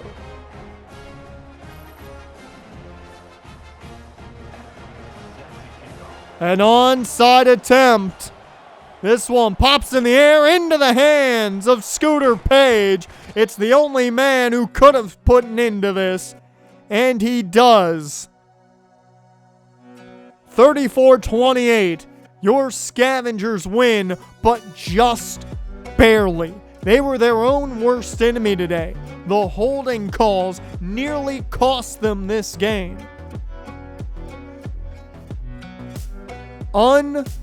Unbelievable. That's all I've got to say about that. A win's a win and we'll take it. But it certainly doesn't feel like the Scavengers won this game when you watch that last offensive possession and watch just flags fly willy-nilly. A great game by Matt Payne, 236 through the air, 85% completion percentage with 2 touchdowns and no picks. One of his best games of the season so far. Mercy also had a great day on the ground, 6.2 yards per carry, a $112, and of course a touchdown to go along with that. But the story of the day, penalties, penalties, and more penalties. If Kent State wasn't as bad with the penalties, it would look even worse. But thankfully, Kent State had the same problems. So the Scavengers can celebrate a win as they head back home to get ready for the rematch from last year against Kennesaw State. But dear Lord, can you not feel overconfident going into that game now, as I think they were hoping they could. You nearly gave this one up. You gave Kent State a chance. You can't do that next week against a team that you should have beaten last year and didn't. Luckily, you've got some players that I think are riding a bit of a high in Bubba Van Claiborne and Noah Collins with those picks. And of course, Blank's season has been great. Speaking of Noah Collins, he is your Pac-12 Defensive Player of the Week. And we get ready to head back home to the red turf as hopefully they can change what happened against Kent State last year. Do you feel confident? That's the question. We just got to hope they go hunting and they find their prey this time around. I am Jonathan West. You are watching Death Valley Television, and your Death Valley Technical Scavengers are returning to the hunting ground this weekend as they take on the Kennesaw State Owls in a rematch from last season that saw them lose in a heartbreak in overtime. Now, luckily, they're coming back home off a win over the Kent State Golden Flashes. It wasn't the prettiest game, but they got the win, and that's what matters. Now, luckily, There are a good chunk of injuries to this Owls team, including their best defensive lineman in Adam Watkins, so that might save freshman quarterback Matt Payne a bit from seeing maybe himself on the turf a little more than expected. Lucas Shearhorn is their starter, and the two-star freshman, has a lot in front of him. He doesn't have the greatest team around him. He's got to do it all, essentially. 6 touchdowns to 7 interceptions isn't a good look. However, the 60% completion is a little bit of positive if you want one for the Owls. He does have a solid running back behind him in Gabriel Binyard, who the Scavengers saw last year against the Owls, and, well, he's very, very solid. $137 though this season, only 3.3 yards a carry, down from 4.4 last season, and 3 touchdowns on the ground. Defensively, Donovan Westmoreland is healthy. They did not see Westmoreland last year. He was banged up. He will be available for this game and had a whole 12 sacks last season. He's already got a 4th of that this season, so expect Westmoreland to look to do what he couldn't last year. And at cornerback, the 2-star high school sophomore, Devin Ross, looks to get into play for this secondary of the Owls. He had 9 tackles last season, 14 total this year. No interceptions, though, to speak of on the season. Let's hope his first is not in the hunting ground today as DVT hosts the Owls, and we're off in this one.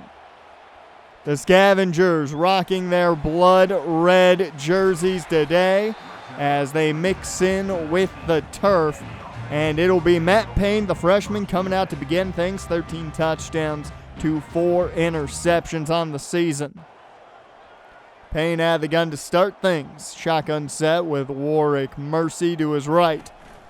He'll hand off to Mercy to begin, and he's got room to work with up the middle. That's going to be a gain of 6. So second and 4. A moderate chance to get a new set of downs if they can find room, as Warrick finds enough, and that's going to be a new set of downs. So first and 10 as Ty Hardy checks in now for Mercy, and Hardy is stood up initially, broke off a tackle, but is pushed down for only a 2-yard gain. Mercy checks back in quickly now. Screen set up. Mercy able to get a hold of it. He's got a first and more with that one, and it's a good pickup into Owl territory. First real big play of the day for the Scavengers. Let's hope we see more of that in this one, both from Mercy and Payne, as they go into the empty here on 1st and 10.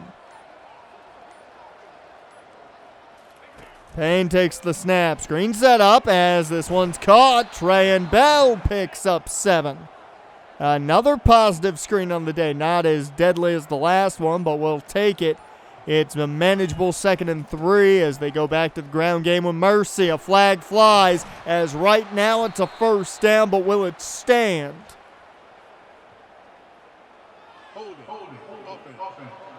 It's coming back as the hold on Isaiah Crowder, the best offensive lineman on the line, brings them back now to the 49 of Kennesaw as Ty Hardy, though, finds room. First down and more on his part, and he's got a new set of downs. Picks it all back up as a new set of downs here with Mercy back in the backfield. They go his way right up the gut. He finds room for 7. 2nd and 3. Payne under center. Mercy behind him. Hand off. Mercy trying to get the edge. He's got it. A block in front of him by Bell, and that's down to the 5. So now inside the 5 are the Scavengers. Can they finish the job? A jet sweep here to Scott Gacy. Well, that's definitely something I don't think anyone expected. A 2-yard pickup on the tight end jet sweep. Payne to the air on 2nd and goal. He moves around, keeps it, takes it in himself. Touchdown Scavengers as the freshman puts us on the board first.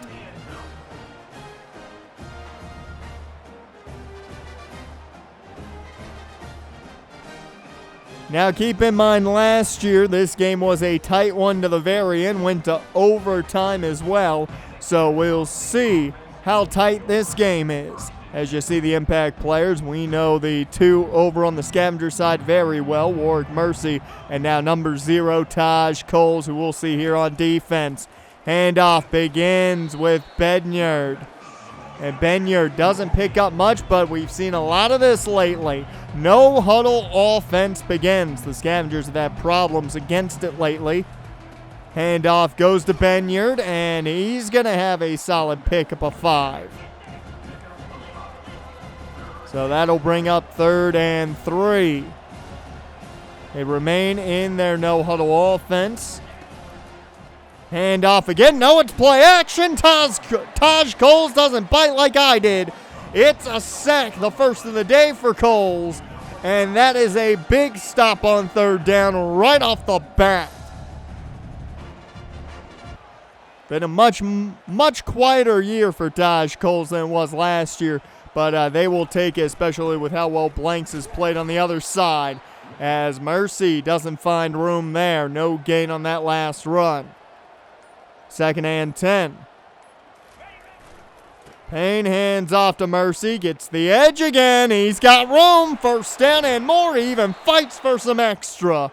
It's a new set of downs back inside Owl territory. They go play action, but theirs doesn't work either. Down goes Payne, as it's a big loss, putting them back in their own territory at the 49. Payne setting up a screen. Mercy has the speed, and he's going to have enough to pick up the 1st down.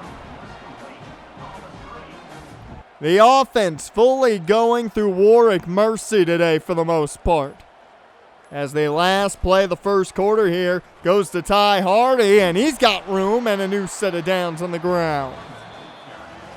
So it takes us to the end. DVT on top, 7-0 here to start, and they've got all the offense going. They've handled the ball twice, and well, nothing really for Kennesaw State. You saw the time of possession at a minute for them.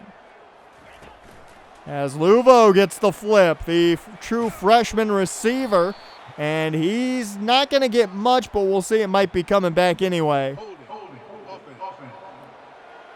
And it will be as Aiden Kramer is called for the hold, playing right tackle. 1st and 16. Payne on the run here. It's off play action. He takes it himself for the 1st.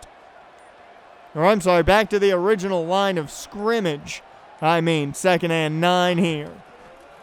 Payne, plenty of time underneath. That's Page, and Scooter Page gets dragged down out of bounds. A flag flew. And they'll get a little bit extra on this one. So 1st and goal as Cam Teague checks in. First time we're calling his name today. They go Teague's way on the toss. He's got the speed. Touchdown, Scavengers. It's the 2nd touchdown of the day, and they're up 2 scores now over Kennesaw State. They just got to keep this momentum up now.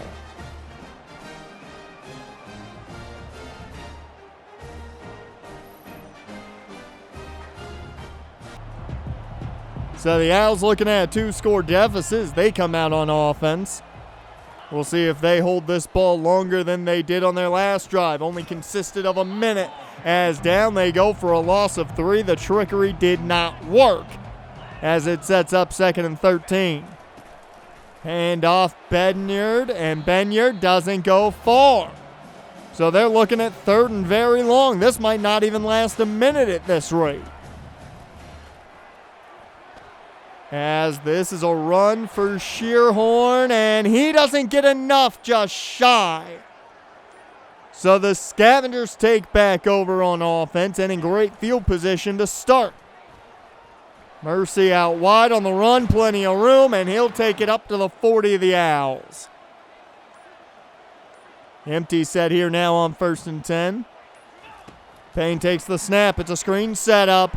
And Luvo doesn't find much. He'll gain 1.5, maybe 2 yards. 2nd and 8. Hand off to Mercy. Mercy, though, corralled quickly. So the first big 3rd and long for this team today. Payne runs out of time. He gets it off, but incomplete. And Matthew York has to come out to punt this one away. Boots up. It's a good one. And they call it out at the 3-yard line. So a big chance for the defense, as it's a keeper for Shearhorn, and he's going to have a gain of 7. So that'll get them out of the shadow of their own end zone a tad bit. 2nd and 3, a better situation for Benyard. As looking to throw, though, they find their man, and he's open to the 50, the 40, finally dragged down by Nico Solomon. Blake Bohannon with the big play. His first big play of the day. His only other play was a loss of 3. 1st and 10. As the no huddle begins again for the Owls. They go back to play action. Guess who's not fooled? It's Taj Coles for the 2nd time today. He is not buying what they are selling, and the Scavengers are reaping the benefits. 2nd and 19 now after the big sack by Coles. Shearhorn to throw. It's a screen set up. They sniffed it out quickly. Nowhere to go. DeMarvin Holland was the first man who got there. 3rd and 19. Pressure quick, and down he goes. It's Jordan Underwood who got there in mere seconds. Felt like milliseconds with how fast he got there. But the 3rd sack of the day for this defense leads to another punt. And the DVT defense is doing their job to keep points off the board. Can the offense add more points? As a nice run here by Mercy. 1st and 10. Payne in the pistol, takes the snap, looks to throw. He's got time, but it runs out. Looked like he had a man in Luvo open on the curl, but tight coverage on him. Still think he could have gotten it there. 2nd and 17. Payne checks this one down to Mercy. I think he got rushed a bit, rushed himself. 3rd and 16. They need a big play here if they've got it in them. Screen set up. Mercy has made some big plays already today. Not going to make another one, though, as he doesn't get enough there. First time out was taken by the Owls after that screen, trying to give themselves as much time as possible, as this one caught underneath. Benyard picks up 9. The no huddle continues again. Shearhorn takes the snap, looks to throw. He cannot connect with his man, incomplete. 3rd down and 1 now. Through the air they go. That one's caught. Bohannon. And that's going to be a new set of downs. 1st and 10, under a minute and a half left to go in this first half of action. Shearhorn, plenty of time. He finds the check down with Benyard, and that's going to be a pickup of 8. The no huddle continues again. 2nd and 2. Almost a minute to go here in the half. Shearhorn, time running out. It's Taj Coles for the 3rd time today. Coles got to the quarterback. 3 sacks in the first half by Taj Coles. He's coming back to life today as it's another sack. This time it's Weeks who gets them. So a massive sack fiesta going on for this team. Deshaun Weeks gets added into the party. That's the 5th sack of the day. 5th sack of the half even for this Scavengers defense. Unbelievable. And the last play we're going to see before we head to half is a return attempt. Can Buford find room though? He's got it to the outside. He's made it past midfield and gets taken down past the 40. To halftime we go in what has been a good showing, especially for the defense. Talking about the defense, Raheem Clay had a pretty good visit. It wasn't the greatest when it came to watching the game, but everything else seemed to work out. I've heard good things about Raheem Clay and the possibility of him committing sooner rather than later. Big visits, though. Here is Manu Coffey. The corner is visiting today. Hopefully he likes what he's seeing out of the defense. Same thing with Cliff Perrine, the athlete out of Menlo Park. He's visiting as well, but UCLA has the big lead from what I've heard there. Another defensive player visiting, Benji Duke. Now, there's a lot of love for him from the coaching staff, so this is a big visit they need to go right, and I think the defense is definitely winning him over right now. You look at the stats, minus 19 rushing yards for Kennesaw State. I think that says enough about how well the defense is playing right now. 14-0. It's all Scavengers right now. Hopefully it stays that way with more points in their favor in the second half.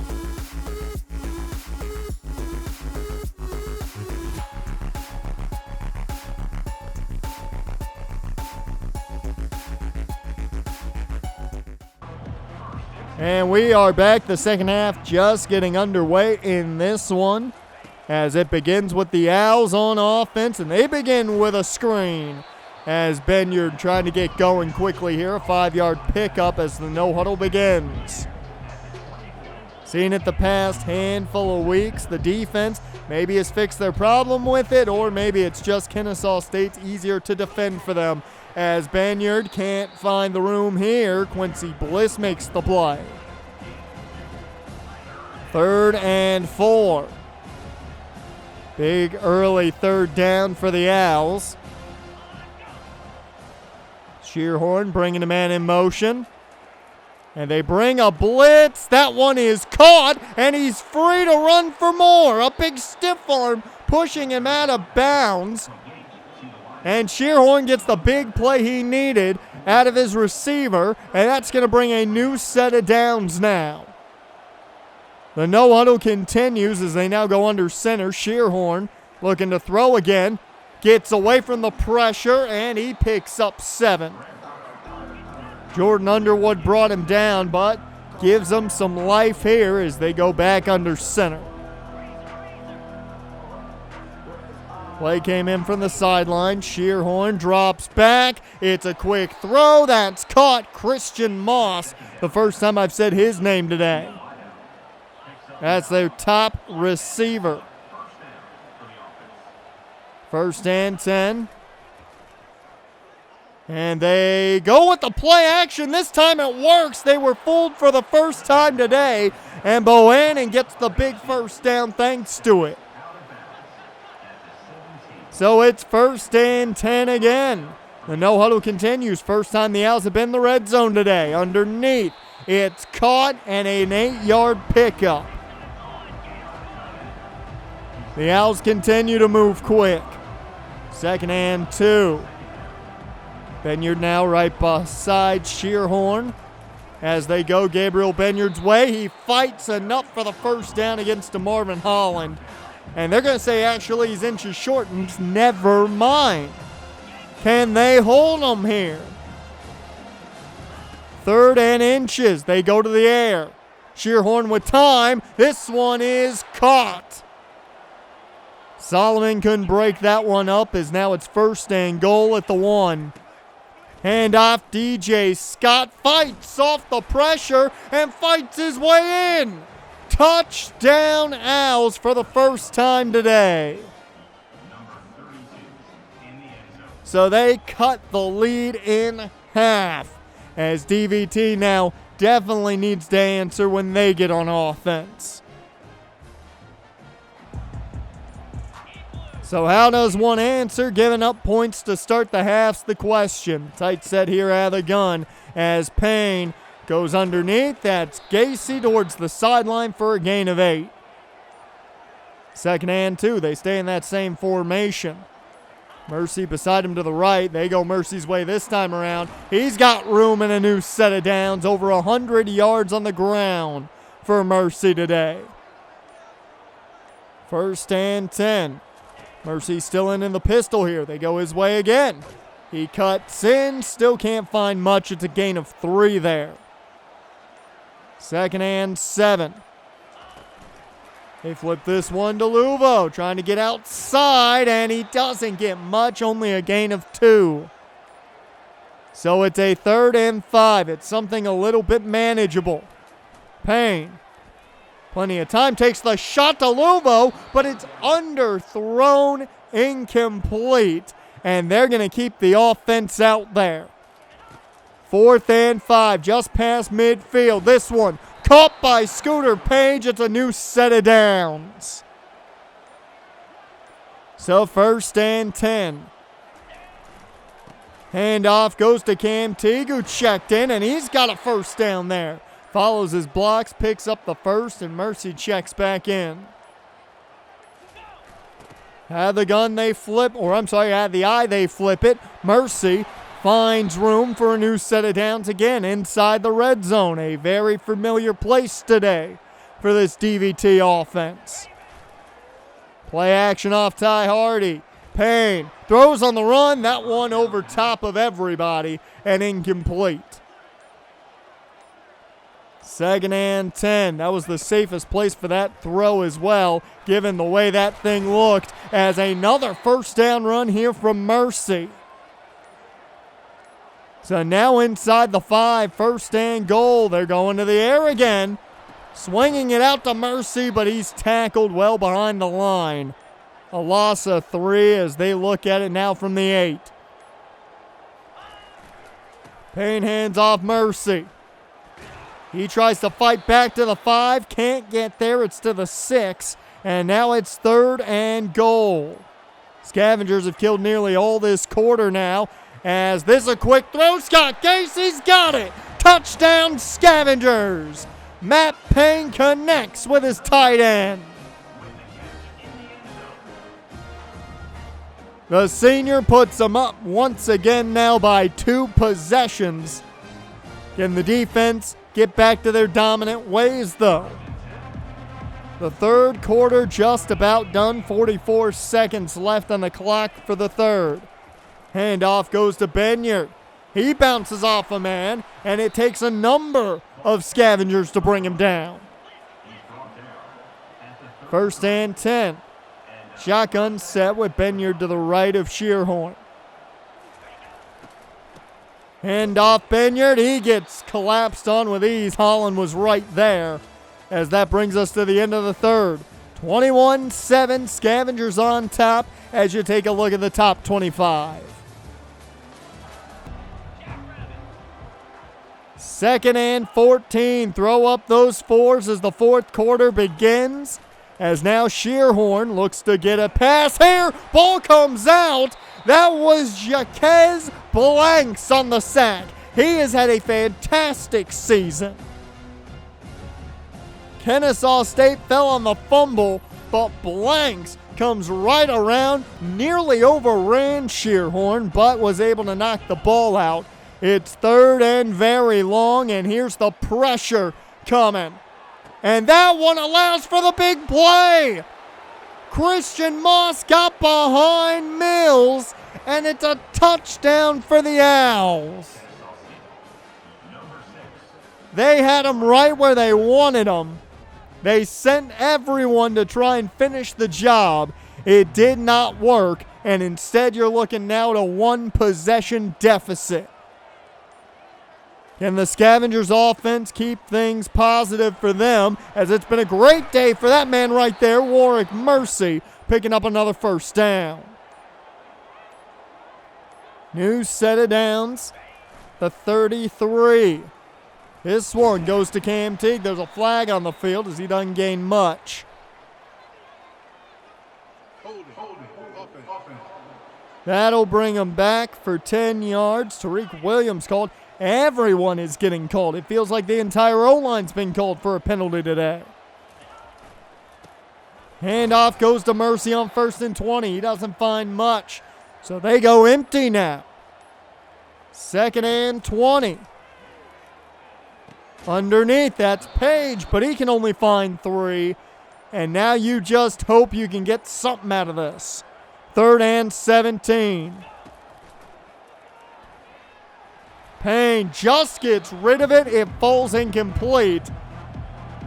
And this is exactly what you're worried about. Kennesaw State's got all the momentum in the world as Moss has gotten going, and that's another completion to him. A gain of 9 off that one. 2nd and 1 now. Handoff goes to Benyard. He's got a new set of downs, and they're back in DVT territory.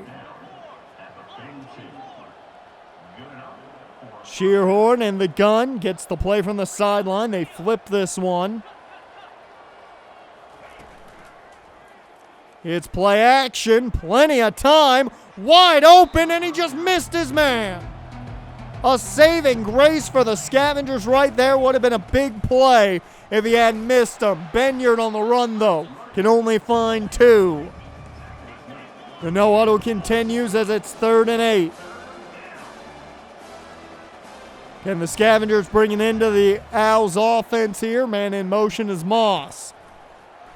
Pressure coming. It's a screen. Benyard's got the room and enough for a 1st down. So a new set of downs. More no huddle from the Owls. Shearhorn takes the snap. Finds his man Shy, and that's going to be a pickup of 6.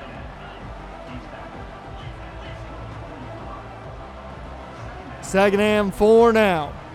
Shearhorn got the play from the sideline, hands this one off. No, it's a play fake. Pressure got there, but he got rid of it in time. So 3rd down and 4. It's play action again. Shearhorn finds his man, and that one's all the way down to the 1. 1st and goal from the 1 for the Owls. They're looking to tie this one up. That one falls just shy of his intended target. 2nd and goal. Benyard dives in. Touchdown, Kennesaw State. And this game is shockingly tied. It was 14-7 at halftime. DVT scored on their first offensive possession to keep it a 2-possession ball game, and now it's been all Kennesaw State since then. Can DVT get the offensive mojo going again? Well, Warrick Mercy can keep his mojo going as he takes it right now territory. $1.78 on the day. 1st and 10. Hardy in the ball game now. Hand off to Hardy, but he's just destroyed. A loss of 2 as Mercy checks back in. Hand off to Mercy. He goes backwards. Westmoreland got there. So 3rd and 16. They set up the screen for Mercy.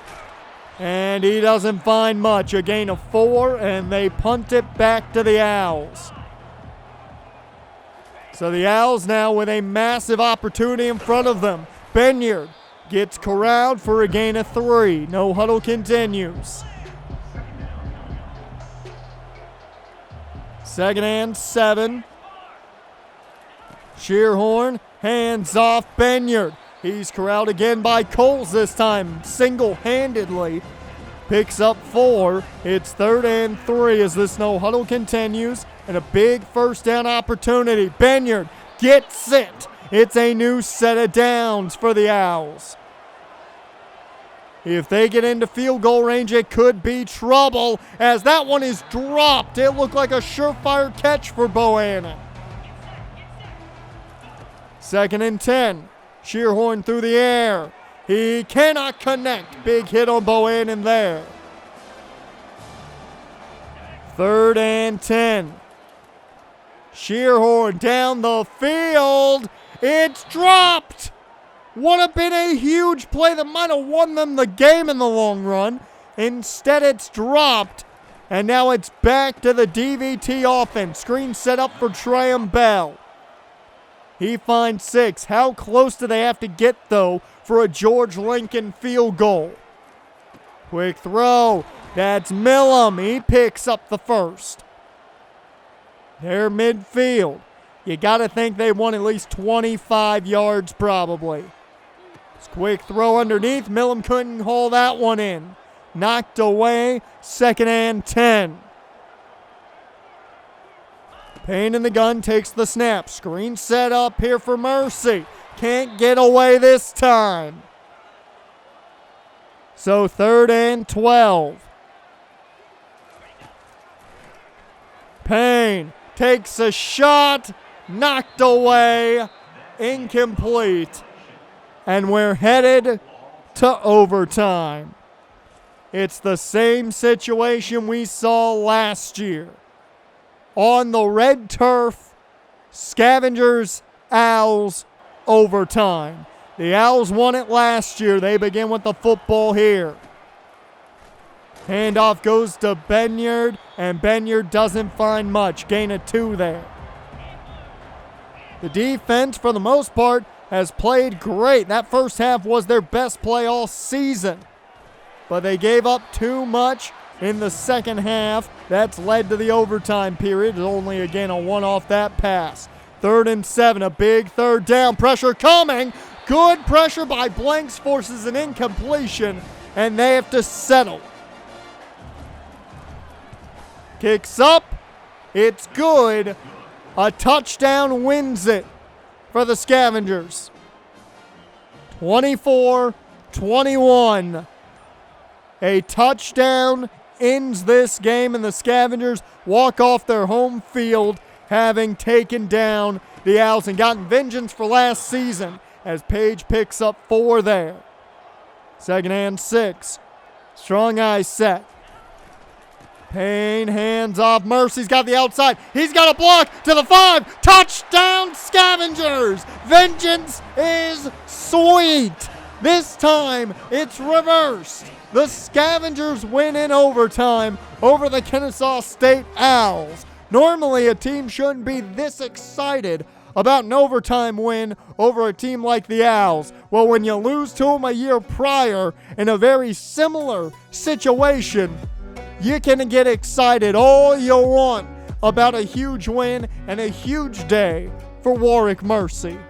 A $195 on 19 carries for the senior running back. Unbelievable. This team had one of their best defensive showings in the first half. That vanished away in the second half for the most part. It classified itself as being obsolete. But when it came down to it, they found what they needed in overtime.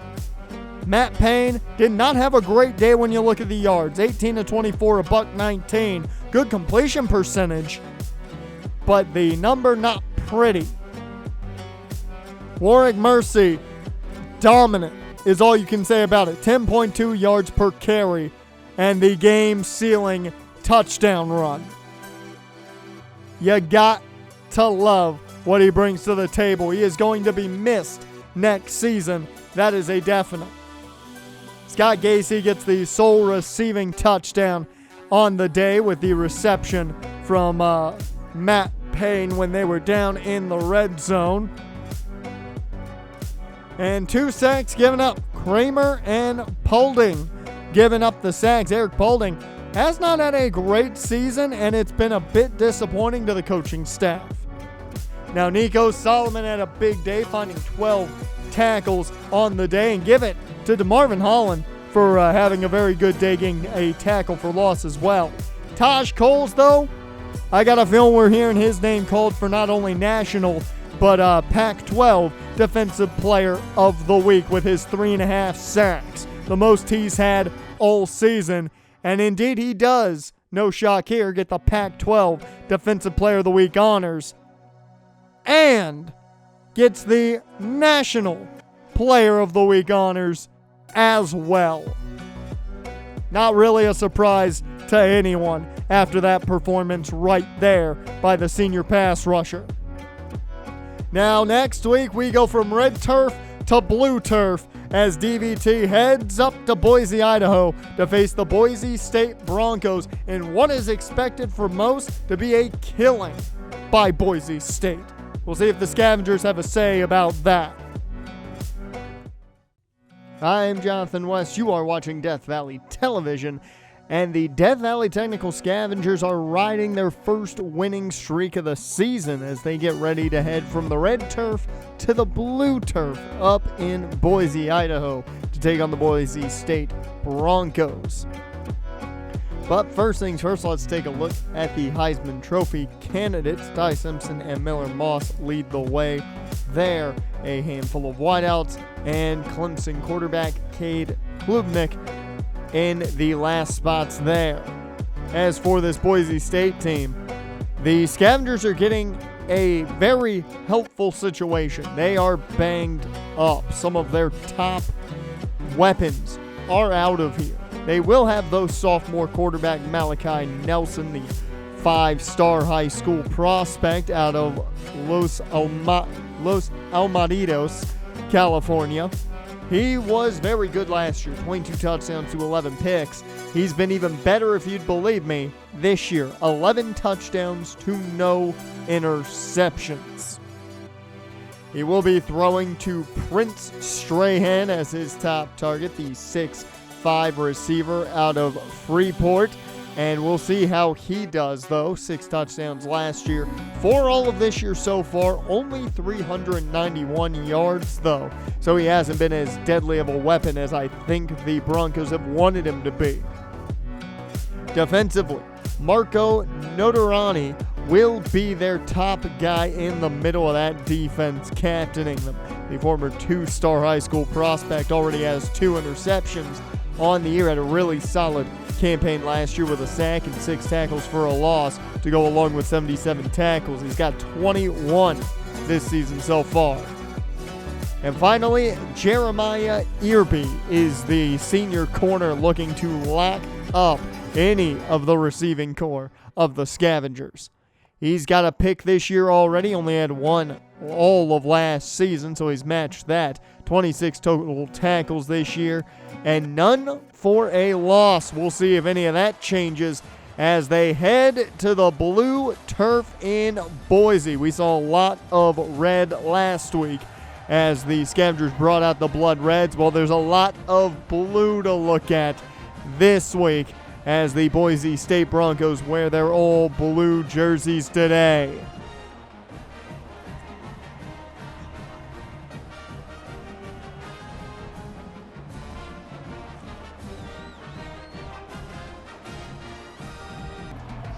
And we are off in this one as DVT gets us underway, as it's going to be the Broncos to begin things on offense as that ball gets back up to about the 16-yard line as Malachi Nelson going to have to drive the field for the Broncos' first drive. First and 10 here for Nelson out of the full house. He'll take the snap, hand it off, and nowhere to go. Taj Coles quickly there. Second and 10. Nelson takes the low snap, and he's got running room for his back as that's going to be enough for the first down. First and 10 now. Nelson looking to throw. He's got time, steps up a bit, just tosses that one away real quick. And it's a quick 2nd and 10. Nelson in the shotgun, takes the snap. Pressure coming, and that ball just gets out of his hands. I'm shocked that wasn't a fumble, but either way, they call it incomplete. And it brings up 3rd and 10 as Nelson looks to throw downfield. It's knocked away. That's Holland on the coverage. And the defense does its job as the Scavengers offense takes their foot on the field. It's the freshman Matt Payne in at quarterback with, of course, Mercy in the backfield. And Mercy begins showing none of it, picking up 8. 2nd and 2. Mercy in the backfield with Payne under center. They go Mercy's way again. Up the middle. He's got the first and more. 1st and 10. It's play action off of Ty Hardy. That one short and incomplete, intended for Scott Gacy. So 2nd down and 10 now as Mercy checks back in. Payne off of play action. He's going to go to Matt Gage, the freshman tight end.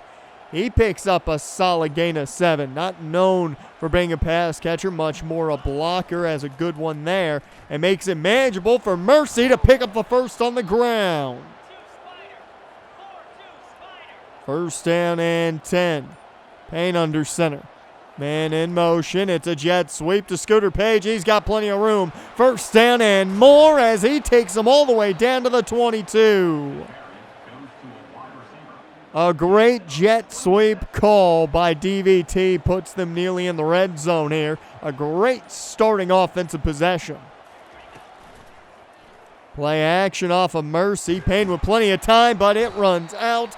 Down goes the freshman, and now it'll be 2nd and 15. Payne in the gun, takes the snap. Over the middle, he'll connect. That's Millam with the catch. And that'll make it a manageable 3rd and 3. Tight set here, shotgun. Payne, hands off Mercy. He's got the 1st down and more, and he'll take him inside the 10 to the 3. 1st and goal from the 3. Ty Hardy checks in. They go to the air here. Payne on the run, tosses this one, and it's caught! Trayan Bell, I'm not sure how he caught that one. Looked like he was well covered. But a touchdown for the Scavengers gives them the first lead of the day on the blue turf.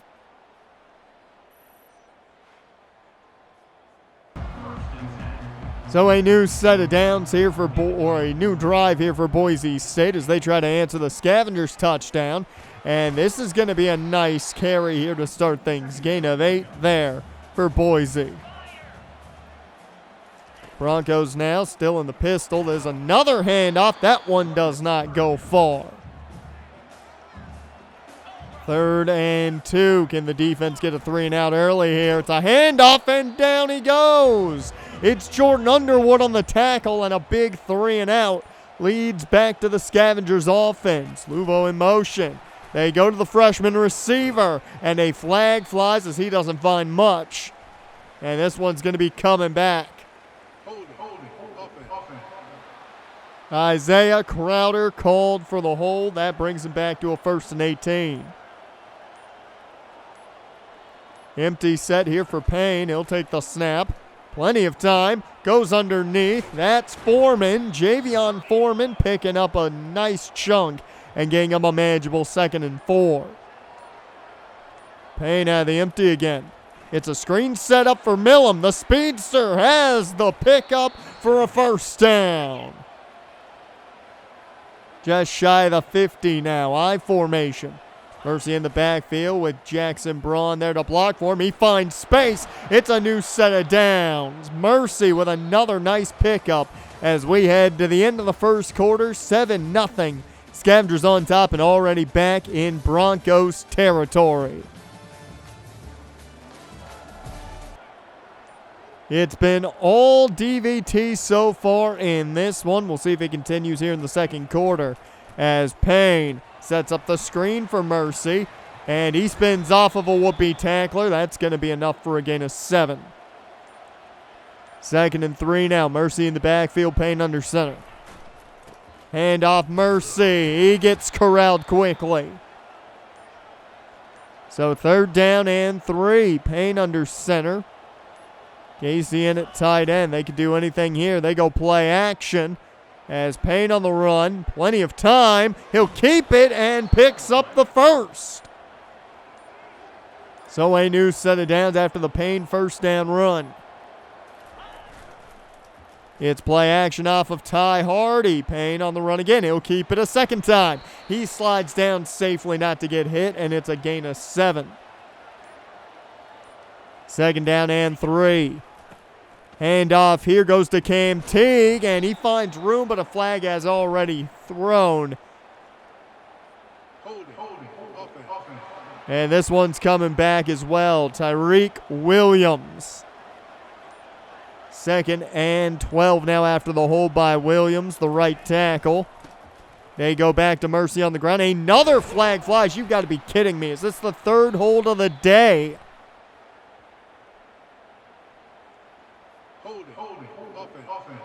Indeed, it is the 2nd on the day for Isaiah Crowder. 2nd and 20 now. Shotgun set. They got to pick up a good chunk. Here's underneath. That's Page. He doesn't pick up a ton. Gain of 3 there. It's 3rd and 15. Payne in the gun takes the snap. Time running out. He took a shot as he just got rid of it. Luckily incomplete, and they had to boot it away after the penalties. It's back to the Broncos offense, and they're in the empty. Wide open. Taj Cole's got matched up on a man he could not cover easily.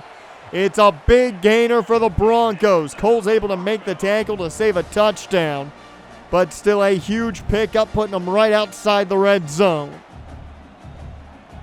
Now to the full house for the Broncos. It's a handoff.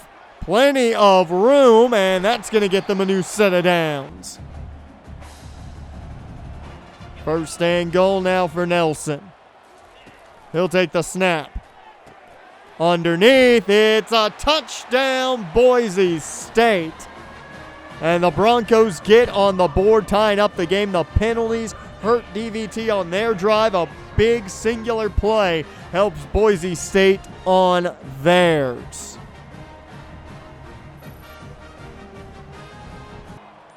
Chase Penry with that last touchdown for the Broncos as now DVT takes over on offense. Play action here is Payne. Just checks this one short to Gage. He'll pick up 1 yard there. 2nd and 9. Payne hands off to Mercy going outside. Avoids one man, gets corralled by 2 others. It's a 4-yard pickup, but a manageable 3rd and 5. Payne through the air, underneath, that's caught. It's Bell picking up the 1st.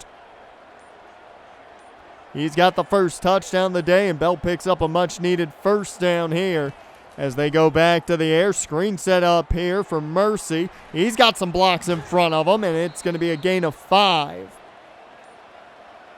2nd down and 5. Hardy checks in. We haven't seen him get a carry yet.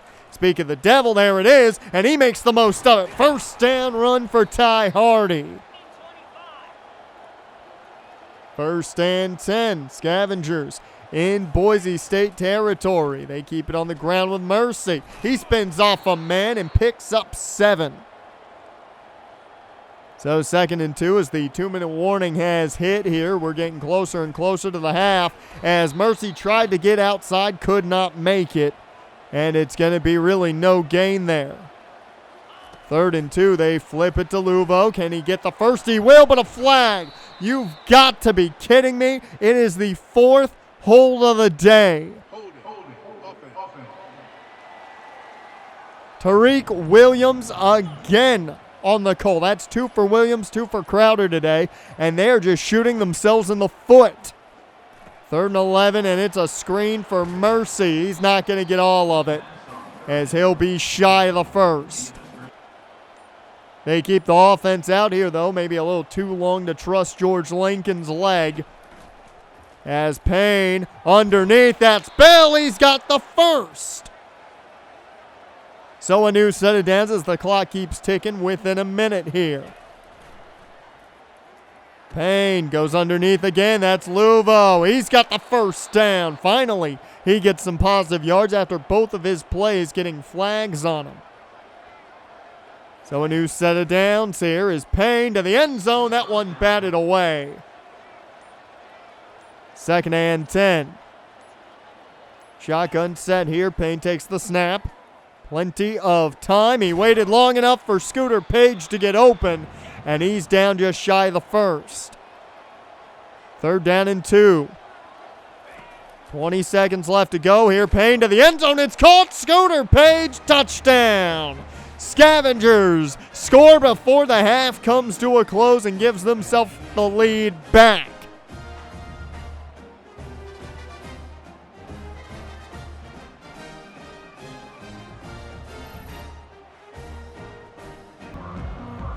So now Boise State has just 16 seconds and 2 timeouts left.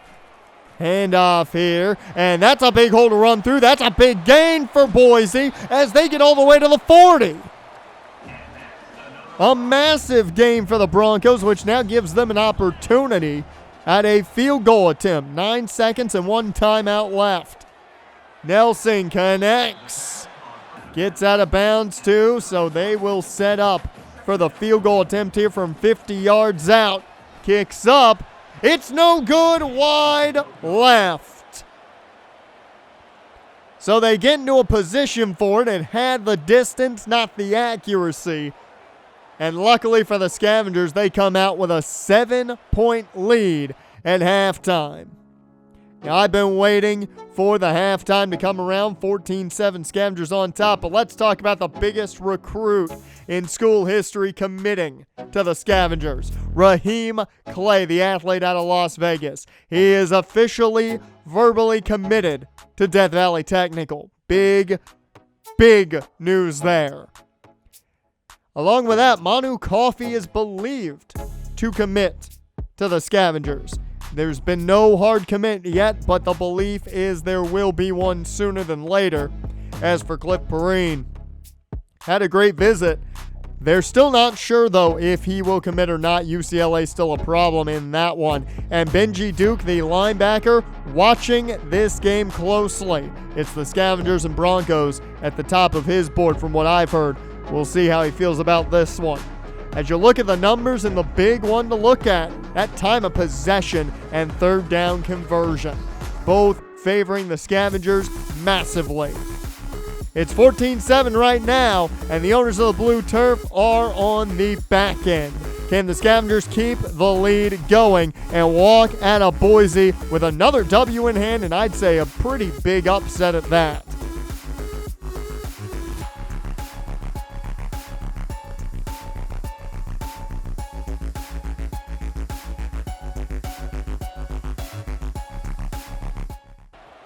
We're back, everyone, here with the second half of action. I'm Jonathan West, and let's see what these Scavengers can do as they start with the football and a 7-point lead as Cam Teague goes nowhere on that first run. 2nd and 10, pistol set here for Payne. Man in motion's Page. They flip it, or I'm sorry, that's Bell trying Bell's way, and that's going to be an 8-yard pickup. So a very manageable 3rd and 2, especially when you got a guy like Mercy in the backfield. And they go Warrick Mercy's way. He's got the first as he slips through a small little opening for the first down, and that's going to give them a new set of downs. And they'll go right back to him on 1st down. Good block gives them the edge. He's going to get him into Boise State territory with a nice run. They live and die by the feet of Warrick Mercy, and it has worked out today. Ty Hardy checks in now. They go to the backup back. Had a good run earlier. Doesn't find as good of a run there. Only picked up 1. 2nd and 9.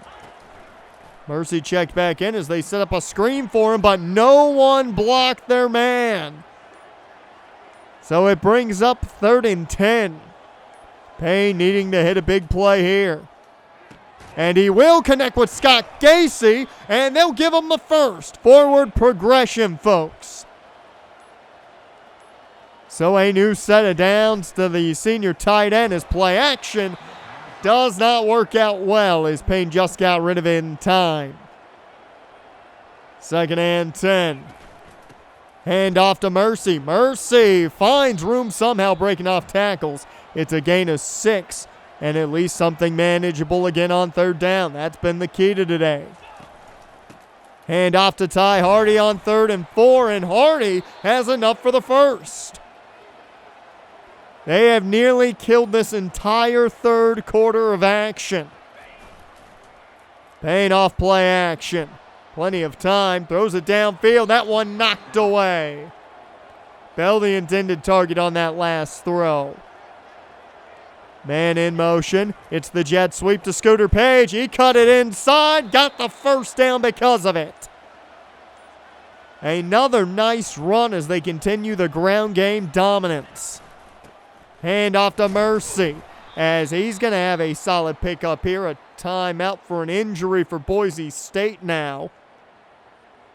As the Broncos now without a man on that D-line. 2nd and 6. Flag flies.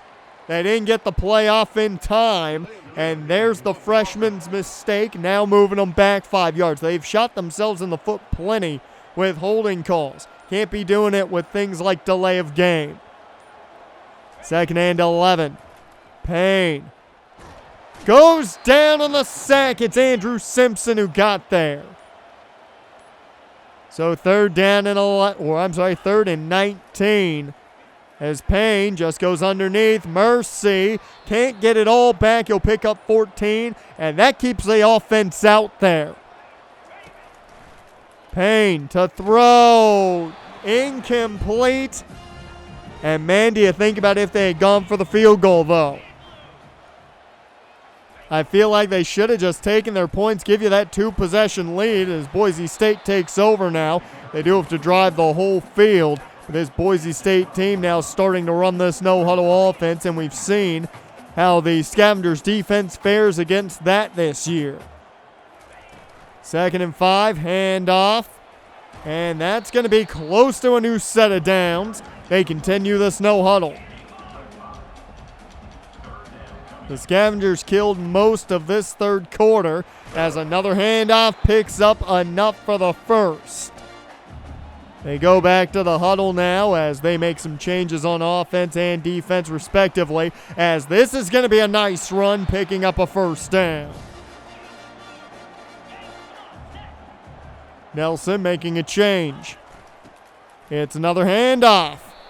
Corralled, but a flag flies. This looks like it might be on Boise.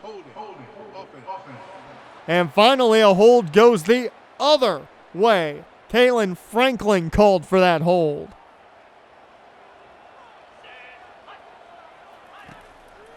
So looking to throw. Malachi Nelson just gets rid of it. That one falls incomplete. And fun fact, that right tackle, Kalen Franklin, if the name sounds familiar, that is the former Kalen Franklin who was playing here last season at DVT.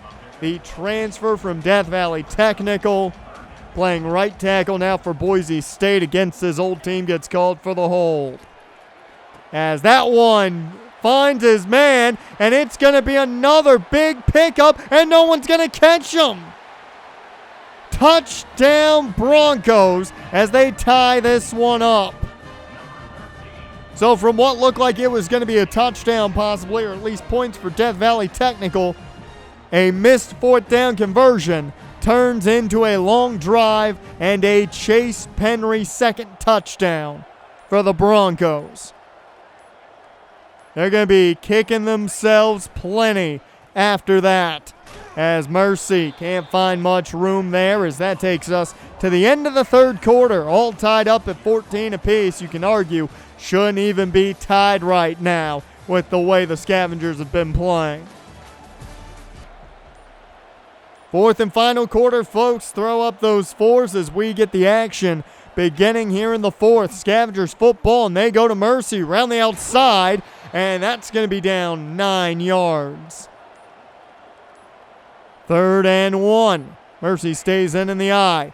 They go his way right up the gut. He fights, and they'll say he's shy, but the offense stays out there. What on earth are they thinking?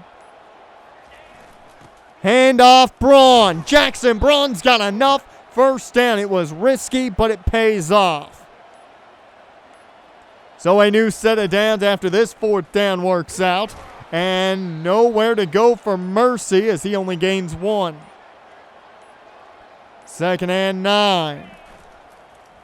Payne goes play action. Short check down here goes to Scott Gacy. He picks up 7.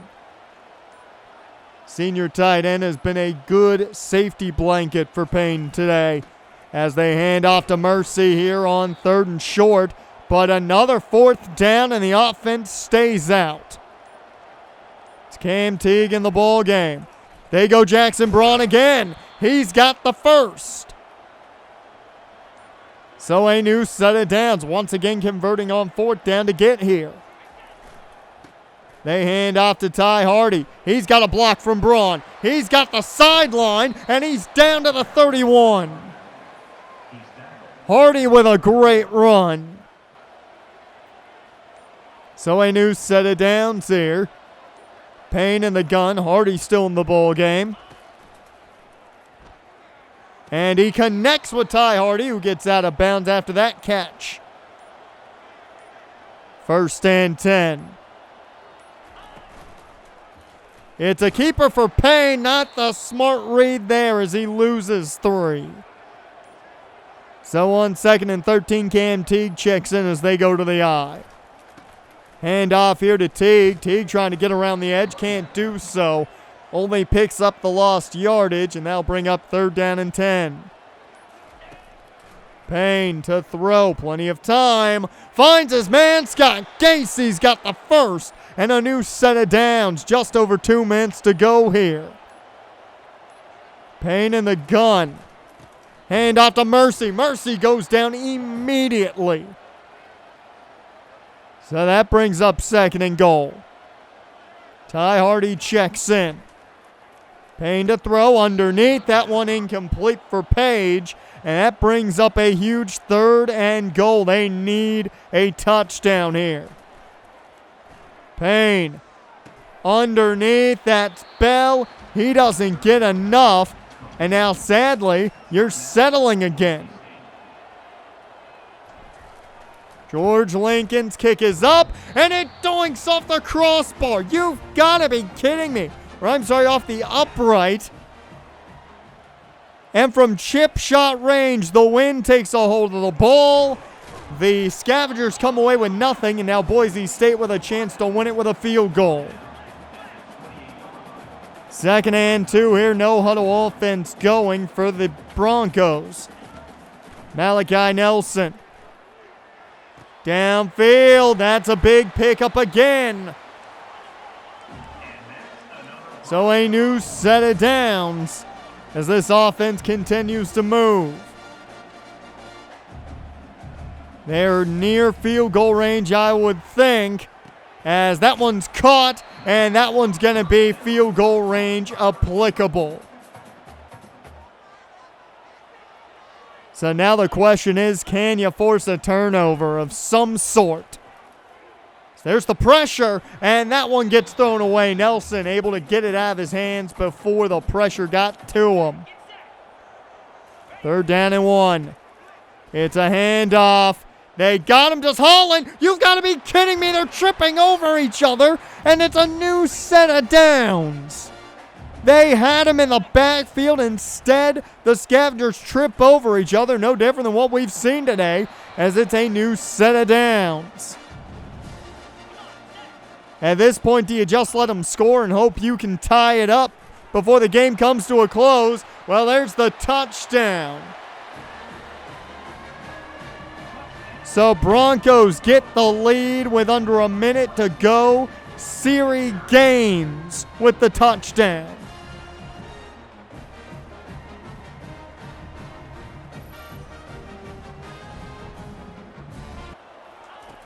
So with 50 seconds, Payne taking the shot downfield. That one's knocked away. Intended for Luvo is Payne. Throwing again. This one for Mercy, and that's intercepted. They just wanted the deep play to get him down there. And instead, it's intercepted, and that will put an end to this ball game. Boise State outlast DVT in what was the strangest game when you look at the numbers. We're going to take a look at the numbers here at the end of this ball game, folks, because we don't normally do it, but one of the strangest games if you were to just look at the numbers. 21-14, Boise State topples the Scavengers in what really should have been a Scavengers win. You look at the way the game went, They kept possession of the ball. They ran the ball extremely well. They were down in Boise State territory on almost every drive. And they just didn't finish enough. On the other side of things, Boise State barely had the football. Look at the numbers. 23 first downs to 12. 386 yards to 325. You would think that those numbers would be the Broncos over us. It's us over the Broncos. The turnover number is, of course, in favor of the Broncos, but, I mean, that was the last play of the game. Total yards, 454 to 386. 5 penalties on our part certainly doesn't help. They shot themselves in the foot a ton, but 35 minutes to 8 minutes. That says all you need to know. Matt Payne threw for 71% completion percentage and 2 touchdowns. The Scavengers lost this game. You wouldn't think so if you read the numbers. This is why, folks, the numbers only tell you so much when you look at them. A strange game, and a game that I'm sure this team's going to be kicking themselves all week long over. And, well, 2 weeks. They have a bye. We won't see this team in action again until week 9 when they head all the way across country to the Northeast to take on the Samford College Coyotes. And it will be my first return to the Den in what has been years. So the Coyotes are going to be hosting a DVT team that hopefully is fully rested and hopefully knows how to do what they couldn't in this past game with Boise State, while the Coyotes are going to be looking for vengeance after what happened last year. I'm Jonathan West. Welcome back, everyone, to Death Valley Television, as your Death Valley Technical Scavengers are 4-3, a winning record on the season as they are coming off a bye week and getting set to face the Samford College Coyotes, who they took down last year in a shock victory. Now the Coyotes sit on top of the Pac-12 right now at 1-0 in conference, the only team with a win in conference right now, and a 5-2 record. Now they are heavily banged up, is Samford. They will be without their entire left side of the line and their starting center. So a big opportunity for this Death Valley Technical Scavengers defense as they take on J.D. Granger, who's looking for a little bit of vengeance after last season's loss to the Scavengers in Death Valley. He's had a good season so far. The completion percentage is lower than the Coyotes I'm sure would want, but he's been pretty solid. They will, though, be without Bolin Roller today because of injury, so James McLaurin takes over as the starting running back. Well, he's done a fine job instead of Roller. 430 yards on the ground, 6 yards a carry, and 5 touchdowns to go along with it. As for the defensive side of the ball, Dalton Risen is having a very good season. The 6'8" pass rusher. He's got 3 sacks already this year. That matches his total all of last season. So the junior ready to do some more damage and at a career high.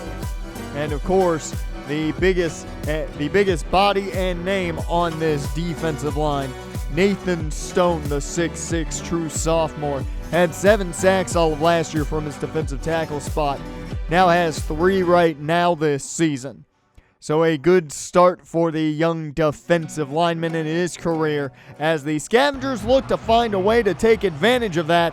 And we are off in this one as it is my first time returning to the Den. Of course, I did do the voice work for the Samford College Coyotes in their early days, but no longer rocking the blue and black, or blue and silver to some degree. Instead, it's all red and black as underneath goes Matt Payne, trying to find his man, cannot do so. There's that one's broken up, 2nd and 10. Payne goes to the ground for Mercy. Mercy slips past man. There's a flag, though, on the field. And that's going to bring this one back. Looks like Isaiah Crowder is going to get called for this one. He's been called for a number of holds this year. He's just been hurting this offense, maybe a bit more than he's helping overall. As underneath again on third down, that one doesn't work out. I'm sorry, on second down. 3rd and 17 now. Payne setting up the screen, just trying to get something to go. Isaiah Crowder got a block upfield there, but not enough for a new set of downs, so the Coyotes take over. As J.D. Granger on the run to begin things. Not known for his athletic ability, but he picks up the first, and they go to their no-huddle. The Scavengers have had problems with the no-huddle offenses this year. We'll see if they can fight through it today as McLaurin picks up 6. No huddle continues. Granger gets the play from the sidelines as they flip this, it looks like. Pressure coming in. Down goes Granger. It's Taj Coles. They go quick back to that no huddle on 3rd and 13. But Coles picks up the first sack of the day for either side as Granger hooks up with Jay Bulmer, his tight end, picking up the first down. So a big play for the Coyotes as they continue to move down the field with their no huddle. And they go back to their ground game with McLaurin. He's bottled up for only a gain of 3. Shotgun set, still running this no-huddle offense. Granger rolling back. He gets hit as he throws. That one's out of bounds and complete, but he took a shot for it. 3rd and 7. Granger on the run again from blanks. He's going to run for the first and more. Slides safely at around the 20. They keep moving quick. The defense just trying to get a bit of a break at this point, I would think, as the handoff goes to McLaurin, and he goes right up the middle for a new set of downs. It's a first down, Sanford, as they've gotten inside the 10. First and goal, now play coming in here for Granger out of their full house formation, and they're going to hand off again. This one doesn't go anywhere, though.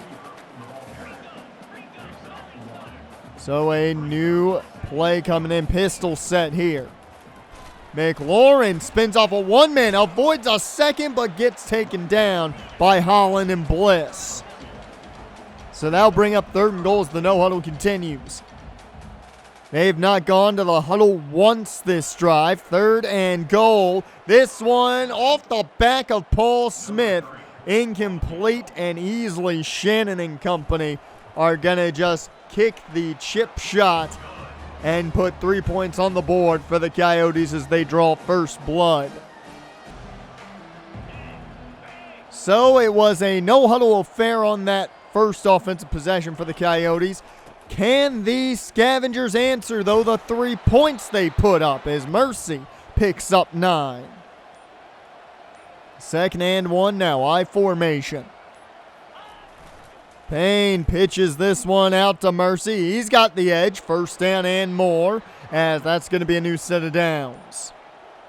Ty Hardy now checks in to give a spell to Mercy. Hardy gets the handoff. He's dragged down, though. Nathan Stone bringing him down. 2nd and 10. Payne, it's a screen for Luvo, the freshman receiver. Doesn't pick up much as it brings up 3rd and 6. Payne, plenty of time, but it runs out. Stone was the first man there. And that is going to force another punt to the Coyotes as they start out in their full house. As there's the handoff to the fullback, and he's going to have a big pickup. So the Coyotes get things moving quickly. 1st and 10 here as this no-huddle offense begins for Sanford. Pistol set. They hand off to McLaurin. He goes nowhere. The ball pops loose. and falling on it is the Scavengers. They say Justin Flint got it. So the Scavengers come up with a big fumble recovery as they'll get the ball in very favorable field position. Dustin Flint with the recovery, and now it's Payne and the offense for the Scavengers already in Coyotes territory as outside goes Mercy. Somehow gets out there, and Stone has to race to chase him out. 2nd and 1. Hardy in the gun with Payne. It's a delayed handoff on the draw. Hardy's got the 1st and more, and he'll get him into the red zone for the first time today. 1st and 10. Payne in the gun, takes the snap. Mercy out there. This one shot to the end zone, but incomplete as that one's broken up. 2nd and 10. Payne hands off to Mercy. He can't get around the edge. That's Risen bringing him down. 3rd down and 11. Big play needed by Payne here, as that one is caught. That's Trey and Bell just shy of the sticks, they say. And they're going to go for it here. 4th and inches. Cam Teague in the game. They go Teague's way up the middle. He's got the 1st and more. Down at the 5 as Teague stays in the ball game. Goal line set. They drop out of it, though. Quick throw. That's Luvo. Touchdown, Scavengers. They get their first lead of the day. The Scavengers get the job done to find pay dirt first. The freshman to freshman connection worked out there. Now the Coyotes have to answer. What the Scavengers were able to do is they go back to their fullback on the ground, and that's not going to go far. Gain of 4. No huddle continues here. They do get the snap off before the end of the quarter as Granger goes short. That's McLaurin. He's got the 1st down, though. It'll also take us to the end of 1. Scavengers on top 7-3 in this one. You look at the numbers and the time of possession in control of the Scavengers, but that's because the Coyotes are moving quick as we get underway here in this 2nd quarter of action. McLaurin on the ground to begin. He fights through a man and has enough on the ground for the 1st. So they start moving quick. This has been their MO today. It's a quick throw. Swing out to Walter Bates. He finds 5. 2nd and 5 now. Players moving around here, changing up formation as McLaurin cannot find room there. It'll be a loss of 1, and that'll bring up a big 3rd and 6. They go empty now. Granger, pressure coming, down he goes. It's Jaquez Blanks. A huge sack for Blanks, who is looking at a possible double-digit sack season if he keeps this up. 1st and 10 now for a Scavengers team that just received their 1st punt of the day, as that is going to be a loss of 4. Those Bell couldn't make anything of it. 2nd and 14 now, and the empty is Payne. Plenty of time. He finds Javion Foreman, and that's going to be a solid pickup of 10. 3rd down and 4. Mercy to the right of Payne in the gun. Payne takes the snap. Screen set up, but well covered. They had 3 guys in blue right there. So sadly, it's back to the Coyotes. Handoff goes to McLaurin. McLaurin picks up 5. Tackled quick, but his speed on display there to pick up 5 before he could even get a hand on him. 2nd and 5 now. Granger finds an open man, and he gets chased down, but a big pickup nonetheless. That's Joshua King. So a new set of downs. Bates the man in motion here as they change the play. Another change here being made. Granger, quick throw, and that's at the feet of Paul Smith, incomplete. 2nd and 10 now. Looking to throw, Granger with time. He finds McLaurin, and that's going to be a new set of downs. Dakota Mills, the man who tackled him, but it's a new set of downs as they get going. McLaurin on the carry. He's going to have a gain of 4. No huddle continues. They go their full house now. It's another handoff to McLaurin, but he meets Bubba Van Claiborne immediately there. Only picks up 1, and they'll bring up 3rd down and 4. Another big chance to get a stop for this defense. Granger takes the snap. And he'll hook up with his man. No, incomplete. He could not get it, and they'll have to settle for another easily Shannon field goal. And that is going to be another 3 points for Sanford, but the Scavengers remain on top by 1. Handoff goes to Mercy. Mercy cannot find much. Barely ekes out a yard on that run. 2nd and 9. Handoff goes Mercy's way again. He's got some blocks. Finds 3 this time around, but now they're looking at 3rd down and 6. Payne out of the gun. Plenty of time. And this one is intercepted. That was in a mass of blue. And that is an easy pick down to the 1. Pressure in his face. He throws it to a man he thinks is going to be open. Certainly was not, as there were blue jerseys all around him. And it's an interception taken back to the 1-yard line for the Coyotes as Cameron Fleming makes the play happen. 1st and goal now. As this one is caught. Touchdown, Joshua King. The Coyotes take back the lead.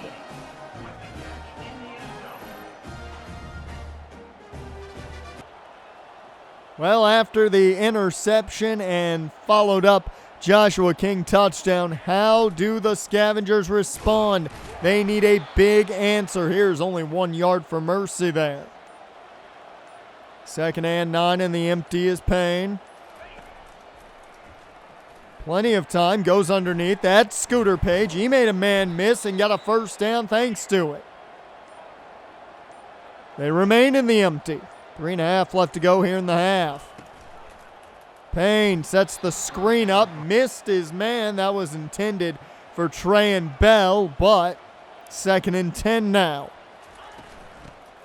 Hand off here to Mercy, trying to get outside, and that's going to only be a gain of 4. So a big 3rd down opportunity here. 3rd down and 6. And it's caught. That's Hardy. He's got the big 1st down. Up near midfield. Clock keeps ticking. Under 2.5 to go here in the half. Play action. This one is caught. I don't know how Luvo caught it, but a 1st down, freshman to freshman connection. Hand off to Mercy again. He's wrapped up. This defensive line is doing its job for the Coyotes today. 2nd and 11. Payne goes underneath. It's Scooter Page. That'll get him maybe into field goal range. Inside the 20. Payne looks to throw out of the gun again. Quick throw to Mercy. Mercy has the 1st down. So now inside the 10 at the 6. Can they finish it though? Payne goes down. So 2nd and goal from the 13 after the sack. Payne quick throw. That's Mercy. He can't hang on. So 3rd down and goal. Just under 30 seconds in the half. Payne looks to throw out of the gun. And he finds his man, Scooter Page, at the corner of the end zone there. and it's a touchdown Scavengers as they'll take back the lead here before we head to half.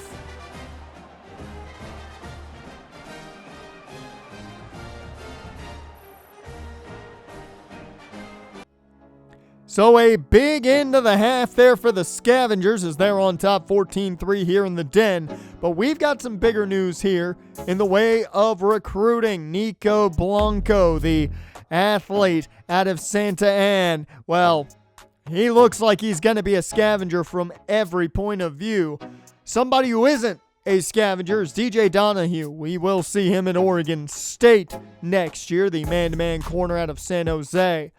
Now, Raymond Dixon will be headed to Boise State. He was in attendance for that Boise State game, and well, he was quite taken aback, it seemed, by the Boise State Broncos. However, the Scavengers did get a corner. Verbally committed was Manu Coffey. So at least one added corner to the board. Sadly, they did lose out on Cliff Perrine, who has verbally committed to UCLA. But you want more positive news because we've got more of that for you. Benji Duke, the linebacker out of Santa Ana, he has verbally committed to the Scavengers. So another big pickup at linebacker. This linebacking core may be set for the long haul if we're that lucky. The Scavengers, though, you look at the numbers, have been heavy on the passing attack because the ground game just has not worked out today against this front four of the Coyotes. Hopefully the passing attack can keep the mojo going in the second half. Scavengers on top 14-13 as we get underway here in the second half of action. J.D. Granger beginning things with the Coyotes, and McLaurin is trying to do some serious damage as he picks up the first. So this no huddle begins again. They now spread them out. Looking to throw, wide open, some broken coverage as Joshua King was alone. Touchdown Coyotes. It was just that easy. No one was around him.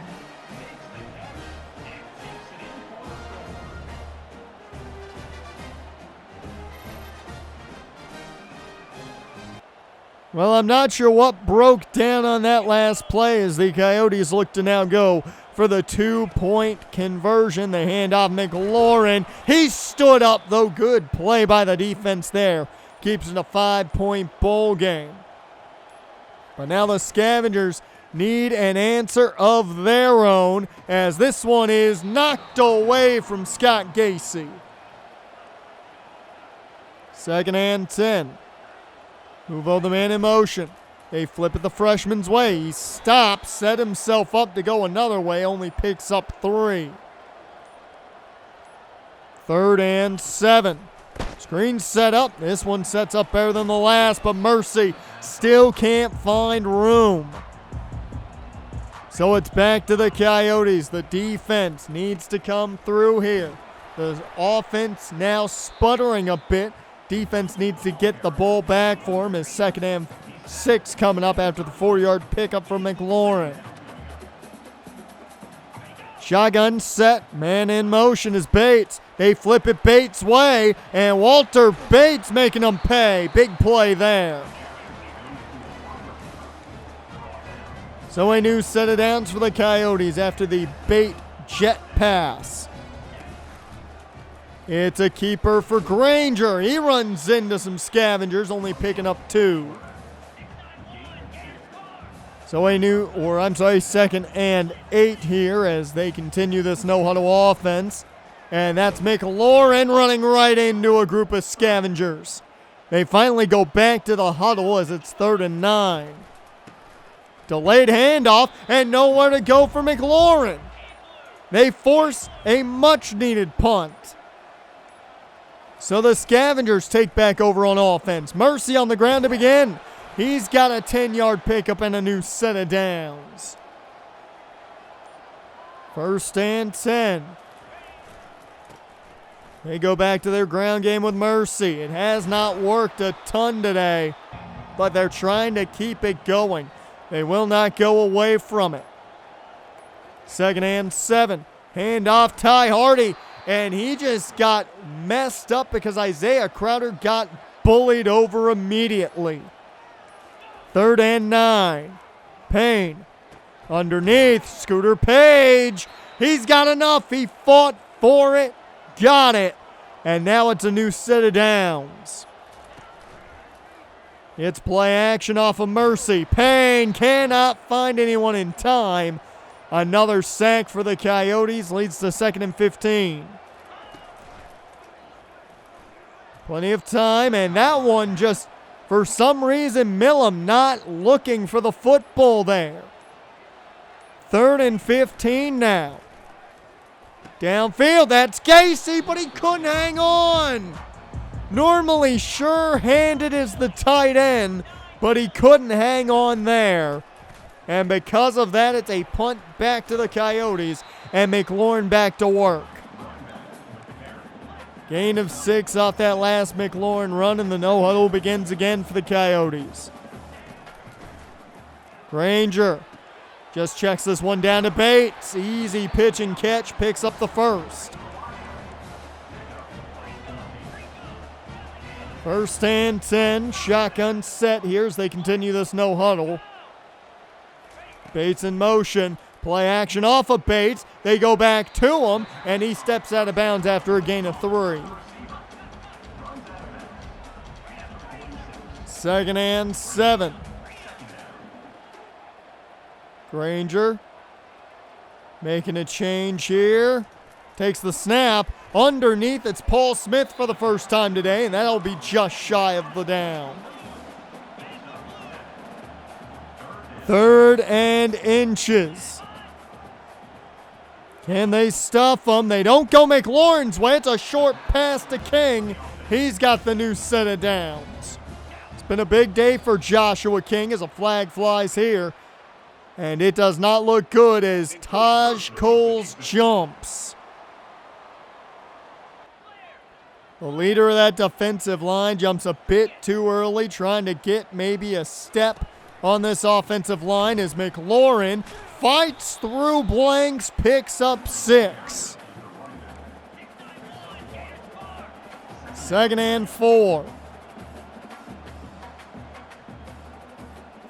Granger making another change here. It's a quick throw to the flats, and that's going to be a catch. That's Trayvon Moses picking up the first down there. A new set of downs. Hands off goes to McLaurin. He's wrapped up, though. It's Deshaun Weeks who got there. 2nd and 13. Need more plays like that as Blanks, though, gets by the left tackle. He takes down Granger. And a big sack for this Scavengers defense, the second of the day for Blanks.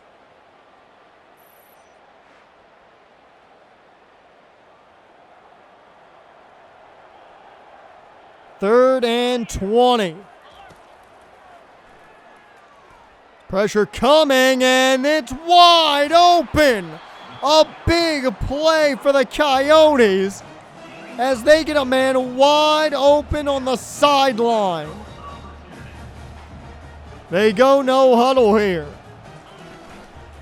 It's another quick throw to the flats. Trayvon Moses, and he's in. Trayvon Moses picks up the touchdown. And it's getting a little bit away from the Scavengers right now.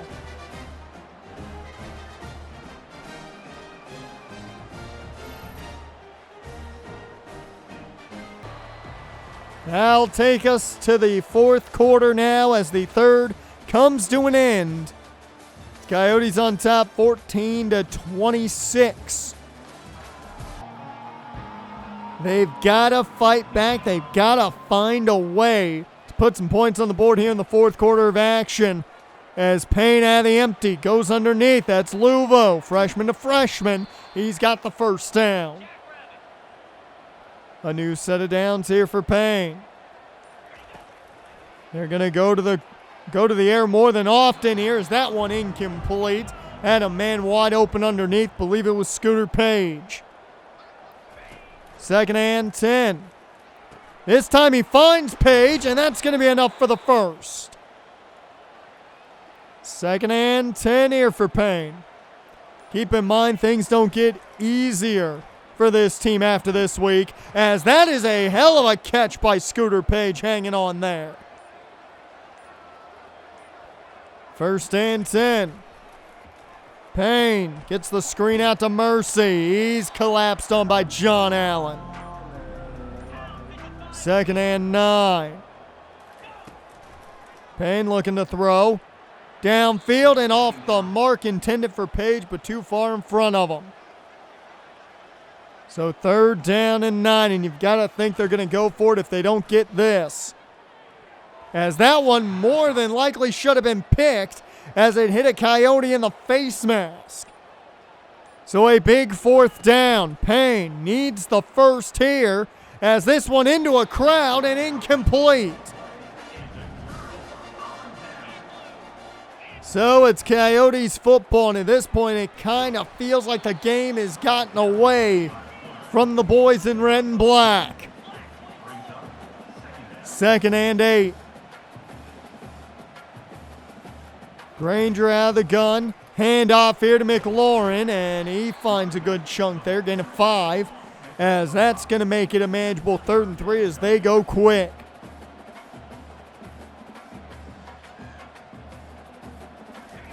Granger takes the snap out of the gun. Over the middle, it's a check down and a new set of downs.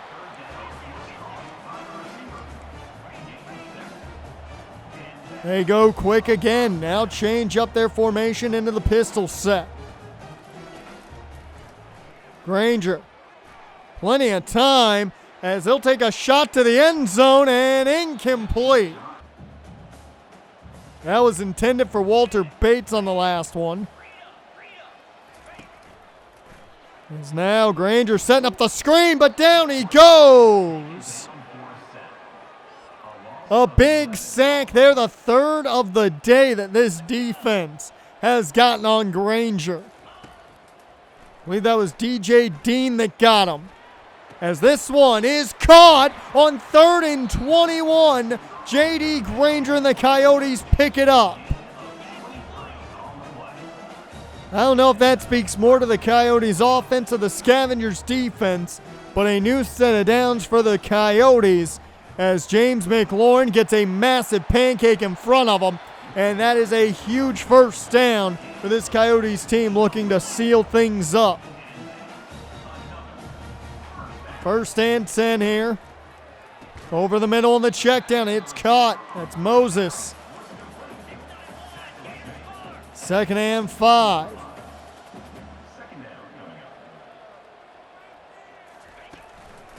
Handoff goes to McLaurin, and he's going to have nothing there.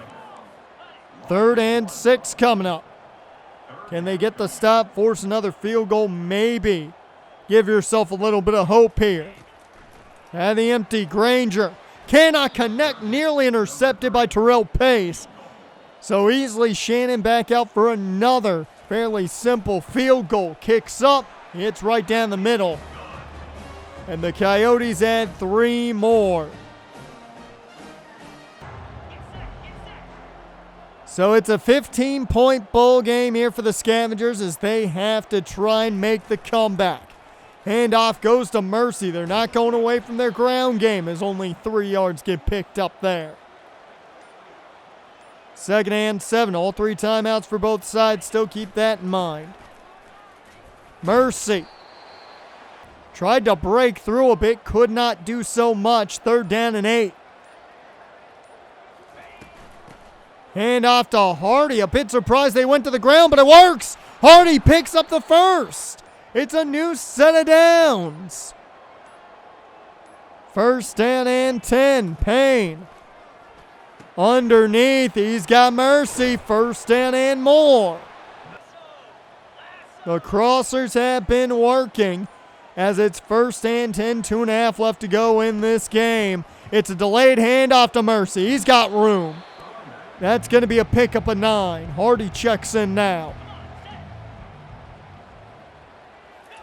They just get it off before the 2-minute warning. Downfield. Luvo's got it! What a touchdown by the freshman! It's PI on the defense, but it does not matter.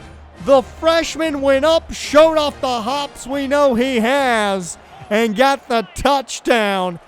2-point conversion attempt. Payne throws it into a mass. Incomplete, and they're going to go for the onside now. This one, hauled in Walter Bates. But a 9-point bowl game. A hell of a play by Luvo there. That's the highlight play you want to see out of the freshman receiver. To pick up a 3 there on the ground for J.D. Granger as the Coyotes try and put an end to this one. Handoff goes for a gain of 6. A good one at that. First timeout taken by DVT. They've still got 2 remaining. Granger does nothing. Good tackle, Dakota Mills, as that's going to be the second timeout taken, as this is a long one for Shannon, 57 yards out. Kicks up, and it's no good, wide left. It'll mean good field position for the Scavengers. Can DVT bring this one back? Payne takes the shot downfield, just out of the reach of Trey and Bell. 2nd and 10. Payne takes another shot. That one's batted away. Intended for Scott Gacy. Batted away by Brandon McNamara, the middle linebacker for the Coyotes. 3rd down and 10. They're just going to send him deep again. Taking the shot. It's intercepted. There was no air under that one. And Godfrey breaks off a Bell's would-be tackle and finds pay dirt because of it. Kyle Godfrey Jr. pick 6 to seal this game away for Samford. A bit of vengeance for the Coyotes after the upset the Scavengers pulled on them last year in their house. But now in the den, the Coyotes come out on top. Not a favorable return to the den for myself, but J.D. Granger had a fantastic performance, and you just don't want to see that when you're on the other side of the booth. But the Scavengers' big issue has been their unwillingness to be able to defend the no huddle. I don't know if it just gasses out the defense and that's it, or if they just cannot make the right changes to take on those constantly changing plays. Either way, Matt Payne looked pretty good overall. He had to just chuck the ball downfield to try and give them a chance late. That ended up in the second interception. But the ground game just never really got going the way they're used to. Only 4.1 yards per carry for Warrick Mercy today. The highlight play of the day, though, definitely goes to Luvo and the high ball touchdown he made. Absolutely fantastic for the freshman receiver. And Scooter Page, I'd say he's starting to come out of his box a bit more than even normal as of late. Hopefully that continues for the rest of the year. It's still not a lost season for these Scavengers. Keep in mind, 4 wins right now, 2 more wins out of the last 3 games. And the Scavengers will be victorious, 4 games. The Scavengers just need to win 50% of their last games, and they will be on top going to a bowl game. That's what this school has to look forward to right now, is a possible bowl game your second year of existence. It's possible, especially with a guy like Jaquez Blanks, who's having a career year in his senior season, especially when Taj Coles is taking a step down from what we saw him do last year. However, things don't get easier because Death Valley Tech heads to Raleigh, North Carolina, and Carter Finley as they take on the defending national champions, the NC State Wolfpack, next week. I am Jonathan West. You are watching Death Valley Television. And the Scavengers come off of a very upsetting Pac-12 loss against the Sanford College Coyotes. Not the homecoming I was hoping for back at the Den. But the Scavengers need to bounce back. They do have a few positives to talk about. The best defensive player of the year voting is looking like it could go to Jaquez Blanks, as well as best linebacker. He has had a fantastic season getting to the quarterback, and he is being well recognized for that success this season. Now, things don't get easier for the Scavengers as they take on the defending national champions in the NC State Wolfpack. But some injuries on State's part may give them a bit of a chance. Now, they will be seeing sophomore C.J. Bailey with Grayson McCall heading out after his 1 year at NC State. Bailey's looked pretty good so far for the Wolfpack. 17 touchdowns, 5 interceptions, a long of 56 and 55% completion percentage. But they did add some weapons out of the transfer portal. It is Georgia Southern transfer Jalen White, the senior, former 4-star high school recruit. He has had a big effect on this team. 754 yards rushing and 7 touchdowns. Hasn't fumbled once this year. And of course, when you're talking about NC State, you have to talk about one of the deadliest receivers in college football, KC Concepcion. And I mean, it doesn't get much deadlier than this. Now, he's been banged up this year and hasn't really caught the football. Only 23 receptions for 294 yards and 4 touchdowns. Certainly not what you expect out of him. Now, defensively, they do have a very good young sophomore defensive end in Isaiah Shirley, the true sophomore. Had a very lackluster performance last year. Of course, didn't see much time. But he has shown up this season. 5.5 sacks and 20 total tackles on the season so far. Cade Fordham, though, is the leader of this defense, the senior middle linebacker, the former 3-star high school product. Had some big shoes to fill last season. No Peyton Wilson anymore.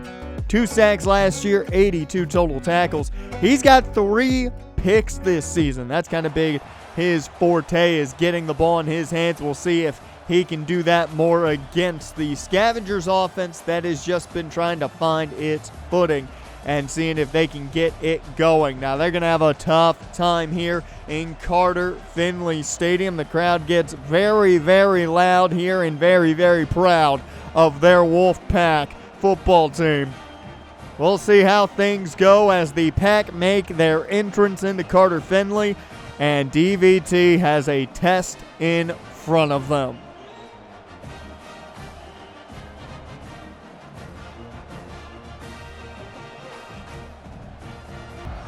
And we are off in this one as the Scavengers get us underway. We'll see how the Pack begin on offense as a solid enough return gets them to the 21. We'll see how things go, though, with C.J. Bailey. The Scavengers defense hoping to make life chaotic for him. The sophomore has a lot of talent around him, a lot of talent in his arsenal, and they begin with Jalen White, the Georgia Southern transfer, picks up 14 off the first carry of the day. Not the start you want to see out of the defense is Bailey now to the air, and he finds early and often KC Concepcion picking up 9. 2nd and 1 now. Bailey keeps it himself. He's got plenty of running room, and he's got plenty of wheels on him. 20-yard pickup for Bailey as they go a little bit of no huddle here. The Scavengers have had plenty of problems against the no huddle this season, and we'll see how they fare here. Jalen White gets the handoff, and they're able to bring him down for a gain of 5. Back to the huddle goes the Wolfpack. Bailey out of the gun here on 2nd and 5. Hands off White. Defense able to get to him quickly there. Only a gain of 1. 3rd and 4. They go back to White. Defense able to get there. It's Bubba Van Claiborne who stops them and forces the field goal attempt. The 46-yarder is good, and it is a 3-0 lead for your defending national champions as the Scavengers offense now takes the field for the first time today. Let's see how Matt Payne, the freshman, can do against this NC State 3-3-5 defense as they start on the ground, though, with Mercy. And Warrick Mercy picks up the first. Both backs picking up early first downs for their offenses. Out of the gun here is Payne. He'll hand off to Ty Hardy, who checks in quickly, only going to pick up 2. 2nd and 8 now. Payne in the gun with Mercy to his right. He'll take the snap. Plenty of chaos coming in from this crowd as that one gets knocked away from Luvo. 3rd down and 8. Payne, plenty of time, checks this one down to Mercy, and he'll be shy of the first down marker by 2, so it's back to the NC State offense. Bailey hands off to White. Corralled quickly this time around. The defense finding him. That's Underwood. 2nd and 9. Jordan Underwood taking care of business from his linebacker spot. Playing him a bit as an inside linebacker here as that's incomplete, intended for KC Concepcion. 3rd down and 9. Bailey out of the gun, takes the snap. Can they get a big stop here, though? Bailey throws on the run, connects. It's a new set of downs for NC State. So the Wolfpack keeps going as they go to their ground game. Bailey not going to have room this time around, only picks up 1. 2nd and 9. It's another keeper for Bailey. This time a little more room to work with. He'll pick up 5 here. So 3rd and manageable, and they go empty. Bailey, plenty of time, wide open over the middle. It's Justin Jolie, the tight end, who's built like a receiver. It's a big touchdown for the Wolfpack, and the defending champs go up by 2 scores. Certainly not the start the Scavengers wanted to see here, neither on offense nor defense, but it is the defending national champions. You knew you had a tough test in front of you, and this was going to be to see how you contended against those big-time contenders. As Mercy, though, contending quite well here as he picks up another first down on the ground. Hardy checks in now. Payne hands off to Hardy. He doesn't find a ton there, only going to pick up 3. Mercy checks back in on 2nd and 7. Payne, plenty of time underneath that Scooter Page. He picks up the first. Had a pretty good outing against Samford last week. We'll see if that continues for Page. The slot machine has kind of been the go-to guy as of late. There's only 1 yard for Mercy there. Payne, first quarter, running low on him. He hands off to Mercy, nowhere to go, picks up 1, and it's another 3rd and 8. Can they pick up the first here, though?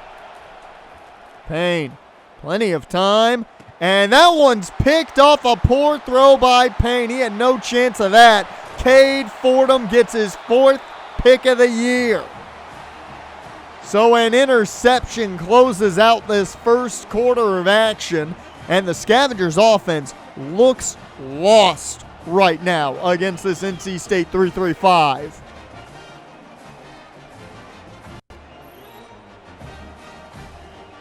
So the Wolfpack goes hunting to begin the first quarter of action as it's 10-0 State on top.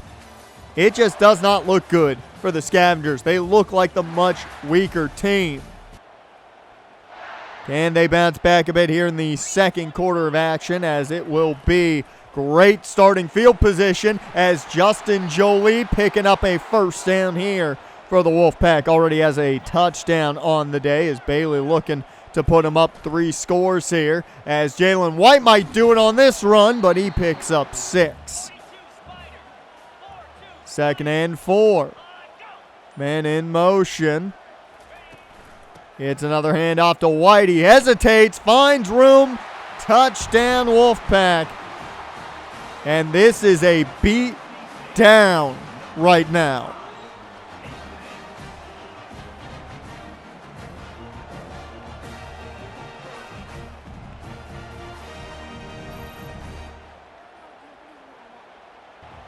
There's not much you can say positive right now about this DVT offense or defense. We'll see if they can make things a bit different here on this drive as Payne starts through the air, finds his man. That's Luvo picking up 9.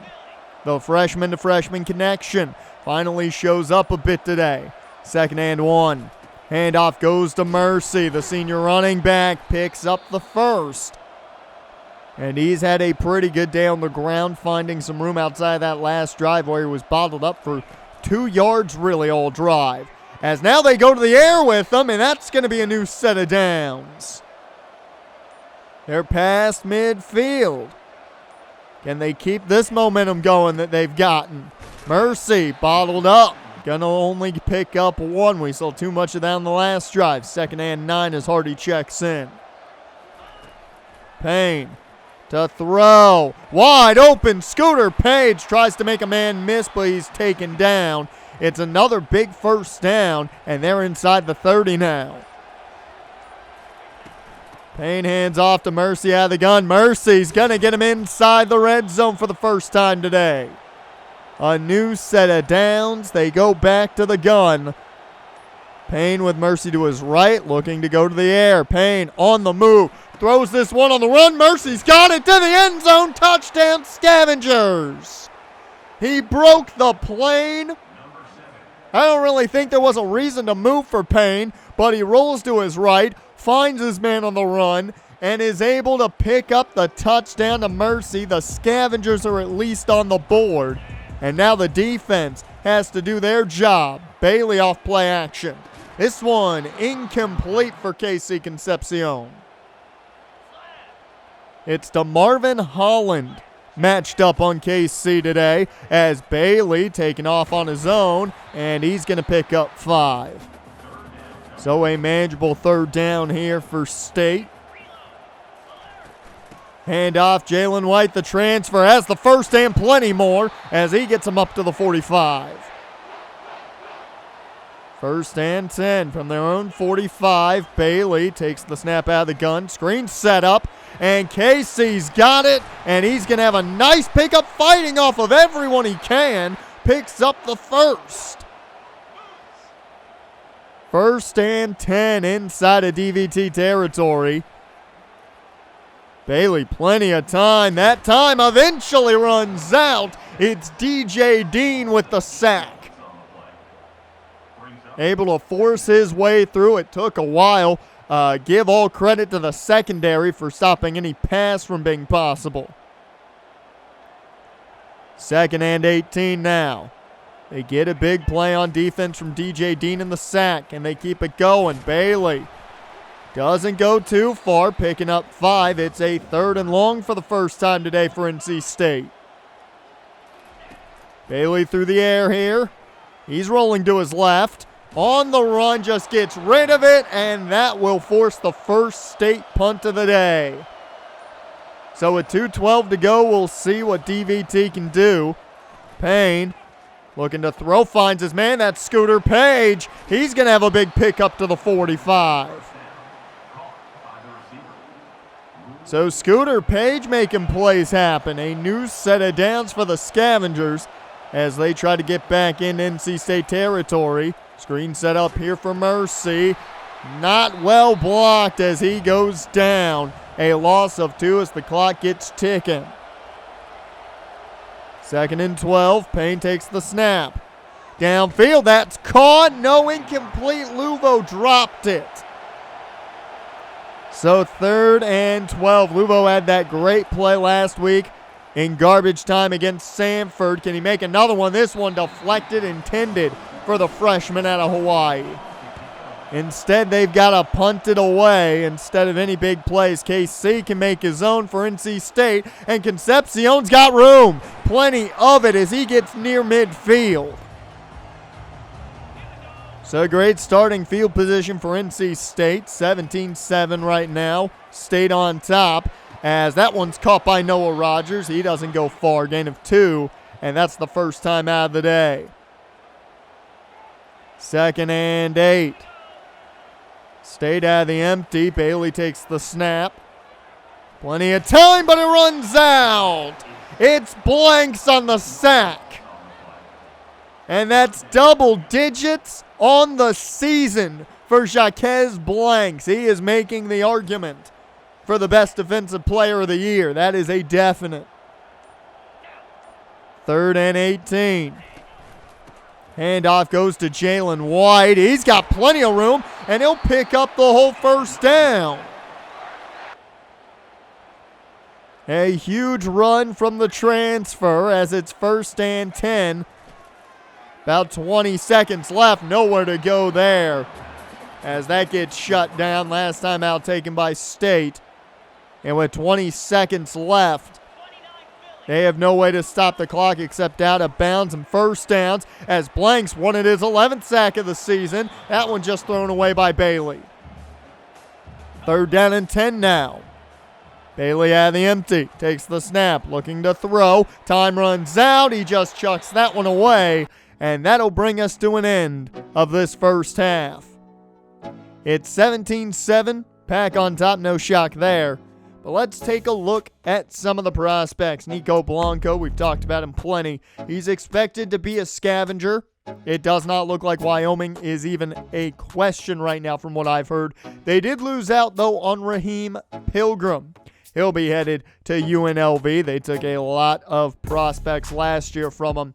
But let's talk about Cortez Harris, the corner out of Mission Hills, California. The Scavengers, the only team to give him an offer so far. We'll see how that goes in the long run. As Jalen White has had a big day, the Georgia Southern transfer has looked very good for the Wolfpack all season, and he's looked just as good today when that ball's been in his hands. Luckily, it's only a 2-score game. We'll see if the Scavengers can get things going when they start with the ball in the second half.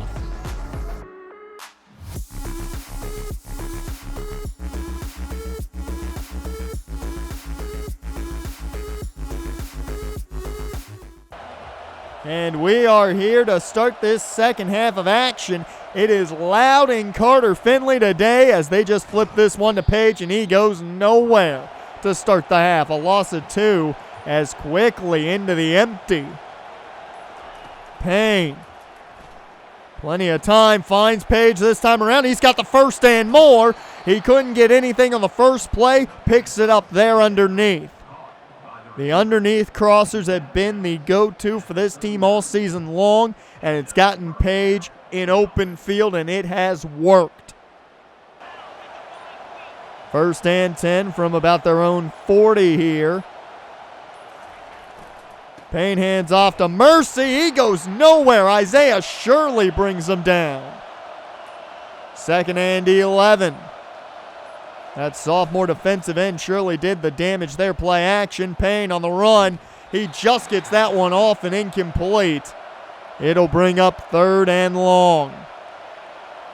3rd and 11 now. Payne. Plenty of time. Underneath, it's Page. He's shy of the first by 2 yards, but the offense stays out there. 4th and 2. Payne rushed. He gets the ball off to Gacy. There is a flag. What is it? You've got to be kidding me. They get the first down, but it's brought back. And now they had to boot it away. Back to the State offense, which has looked fantastic for the most part today, as Jalen White does more damage on the ground. 2nd and 4. White in motion. It's a screen to White. He gets a big hit from Bubba Van Claiborne. Loss of 4 off that last play. It's a 3rd and long. And Bailey is rushed by Blanks, gets hit as he throws. That is to Marvin Holland on the pick. It's a huge interception down to the 11. There's a flag on the field. And this pick's going to stand as it's a hold on State. So a massive turnover by the Scavengers now leads to their best chance for a touchdown since their miracle drive. 2nd and 6 here. Payne out of the gun. Setting up the screen for Mercy. Once again, not well blocked as Mercy. Bit banged up, it looks like. He'll head to the sideline now. So that brings Ty Hardy in for the foreseeable future. 3rd and 8. Payne. Plenty of time. Goes short. That's caught by Trey and Bell. They're going to settle for the field goal. George Lincoln III's kick is up and good. And they'll take 3 points, making it a 7-point bowl game here. So a big turnover at least turns into 3 points. Now they need to add some more as Jalen White picks up the first. He just kept going.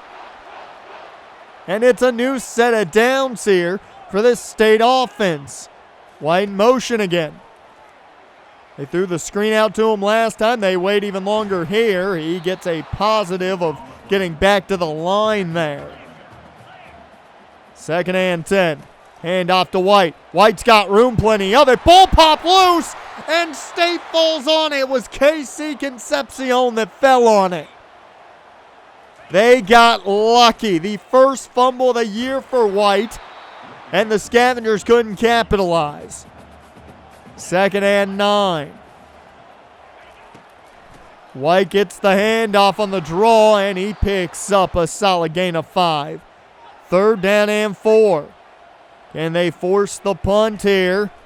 Hand off to White. He's got room. 1st down and more, and they're well into field goal range now. 1st and 10 at the 20.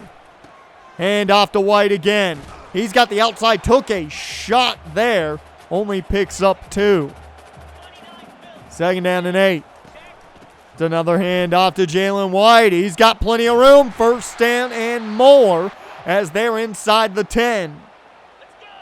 Hollywood Smothers checks in now. Hand off to Smothers. He gets bottled up in the backfield. Jalen White checks back in quickly.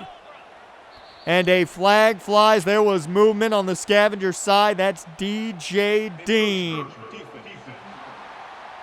Had a sack earlier. Jumps a bit too early here and now gives them a free 4 yards, making things a lot easier for the Wolfpack.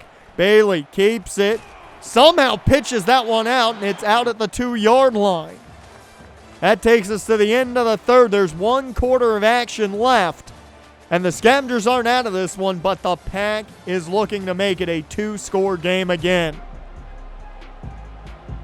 4th and final quarter of action. Throw up those 4s. Hope that it brings some luck to the Scavengers as Jalen White gets in with ease. 1 yard out. Touchdown Wolfpack. And they make it a 2-score game again. If only the Scavengers had been able to fall on that fumble during this drive.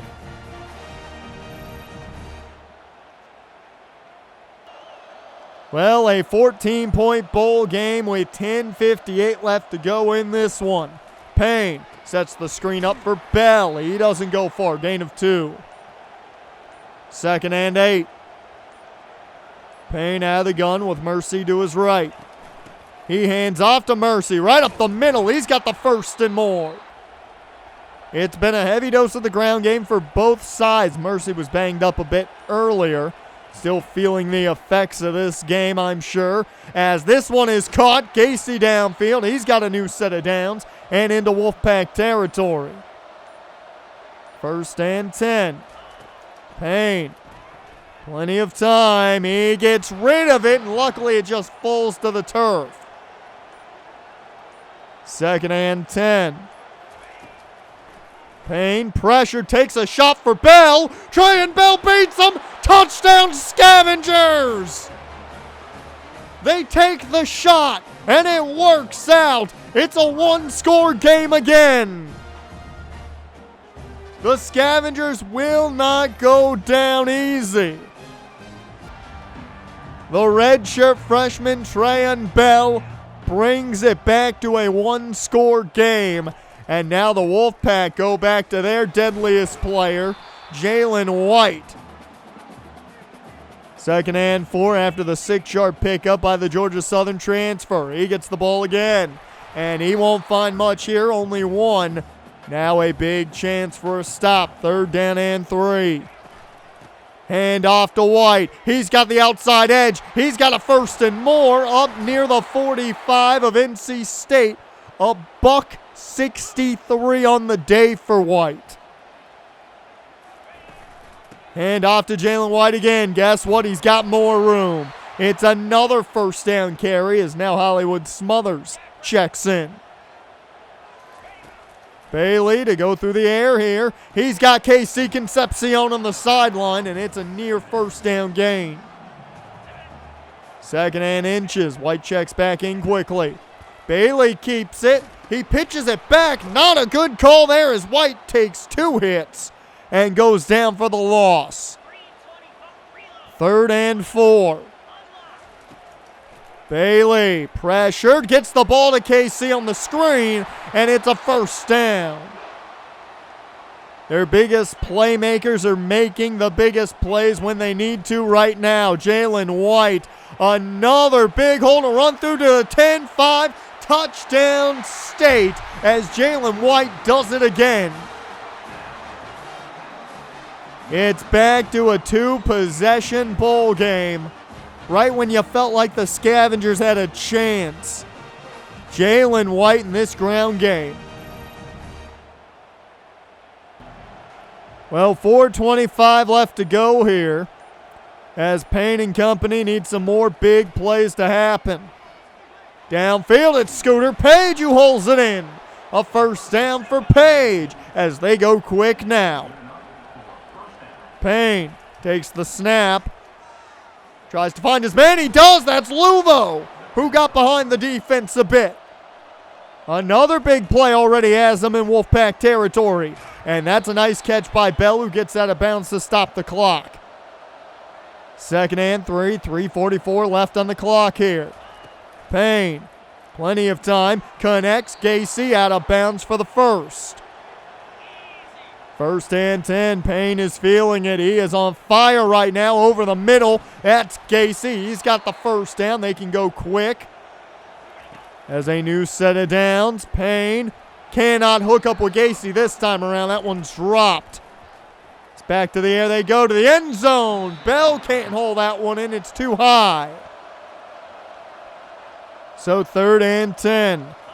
Payne looking for Mercy, but it's intercepted. He didn't see the defender, and this could go coast to coast to the 50. Payne can't tackle him. To the 30. 10-5, touchdown Tank Boston. Coast to coast, essentially. A 97-yard pick six may have just iced this game away.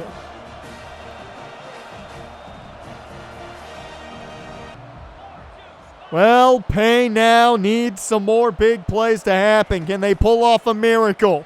Payne steps up, runs with it instead. He takes a hit. Not what you want to see out of your young quarterback who's shown off some poise today. Payne takes a shot. Page is behind him. He's got it to the 10-5. Touchdown Scavengers. They're not out of it just yet. Page with the big play. He got behind the defense. And now it's back to a 2-score game with 2:15 left to go. They're gonna need some help, but the Scavengers have a chance. 1st and 10 here for the Wolfpack. All 3 timeouts for the Scavengers. They know where the ball's going. It's Jalen White. He's got a first down and more near midfield up to the 45. 2-minute warning hits. Hand off Jalen White. He's bottled up for only 2. First time out by the Scavengers here. Well, it feels like it might just be over, but maybe, just maybe, they can get this ball back. White goes nowhere there. Second timeout taken by the Scavengers. Even if they do get the ball back, they're going to have to score and collect the onside kick. Hand off to White again. He goes outside. Cole's the first man there, finished by Underwood. And that's the 3rd and final timeout by the Scavengers taken. They will get this ball back, and can they make the most of it? Payne. Underneath. That's Gacy. He does not have the first there. They have to go quick. And they will. Payne in the gun. He'll take the snap. Looking to throw. Page got behind him again. That's caught to the 20. 10, 5, down at the 3. Scooter Page does it again. They've got to cap this off, though. Payne cannot connect with Gacy, incomplete. Payne finds his man. That's Trey and Bell for the second time today. Touchdown Scavengers. It's a one-score ball game. An onside kick recovery makes this thing very interesting. Can they recover? They've made the bit of a comeback. And it's picked up by State. That right there will seal it. But the fight from the Scavengers when it came down to it. They throw the pick six. They fight back to make it a one-possession ball game. Jalen White killed him with 229 on the ground and 3 touchdowns. Don't get me wrong. But the Scavengers showed their fortitude against the defending national champions, and you have to give them that. Normally, I don't think we'd be talking positive about a loss here. But the way this team played, the way this game ended, and the way Matt Payne and the offense gave them a chance really makes you feel good about where this team is going with a lot of this young freshman and sophomore talent. Mercy ran only 10 times for 61 yards. I mean, they got down, had to throw the football, and well, throwing the football worked out. Scooter Page set school records with 9 catches for 240 and a touchdown. An unbelievable showing by him to get behind the defense when it mattered the most. Unbelievable outing for this team against the defending national champions. I'm not going to lie, at the end, I thought maybe, just maybe, they had Lady Luck on their side and were going to pull off the onside kick and come away with the shock of the season. Instead, they come away with a tight loss. But there's positives, and I can't believe we're not upset at a loss this time around. That does start a losing streak, though, of 2 straight losses. But Scooter Page is your Pac-12 Offensive Player of the Week. No shock there for that performance.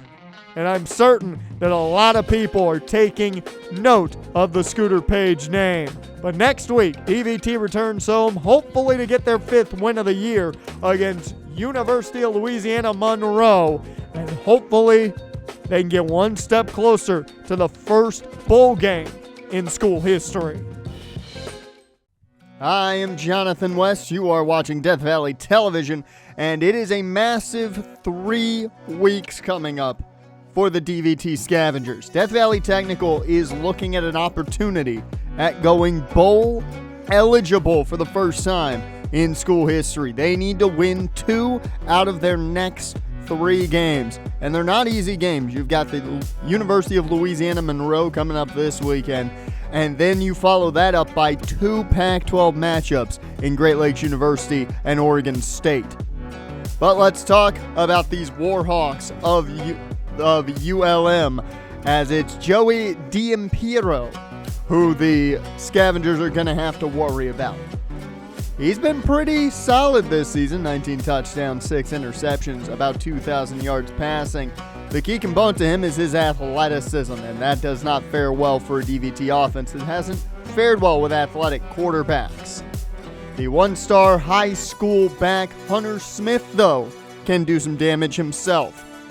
He's got 577 yards on the ground, 5 touchdowns, and he's averaging about 5 yards a carry, which is the more interesting part of everything here. He can do a lot of damage and set things up for D'Ampiero. Defensively, Jaden Hamlin is the big man in the middle of this defensive front. The 6'5 senior has 6.5 sacks this year, a big jump from last season where he only had half a sack. So he's been getting to the quarterback. I think Matt Payne's going to have to watch himself today. And we've got to talk about Billy Pullen. I'd argue the leader of this defense. the 2-star high school prospect out of Kaufman, Texas, now a 6'3" senior, has 8 sacks on the season, and he has been the go-to guy for this defense. If anybody's getting to the quarterback, it's going to be him. Let's head, though, to the hunting ground as the Scavengers, decked out in all their buzzard black, to take on this ULM team as Buford finds up to the 21 to start things. Not the best start you could have asked for, but when you've got Warrick Mercy, who's nearing that 1,000-yard mark this season, you'll take whatever you can get. Matt Payne under center to begin things here. And they start with the man nearing 1,000 yards, as that's going to be a gain of 2. He needs just under 100 yards today to hit that 1,000-yard mark.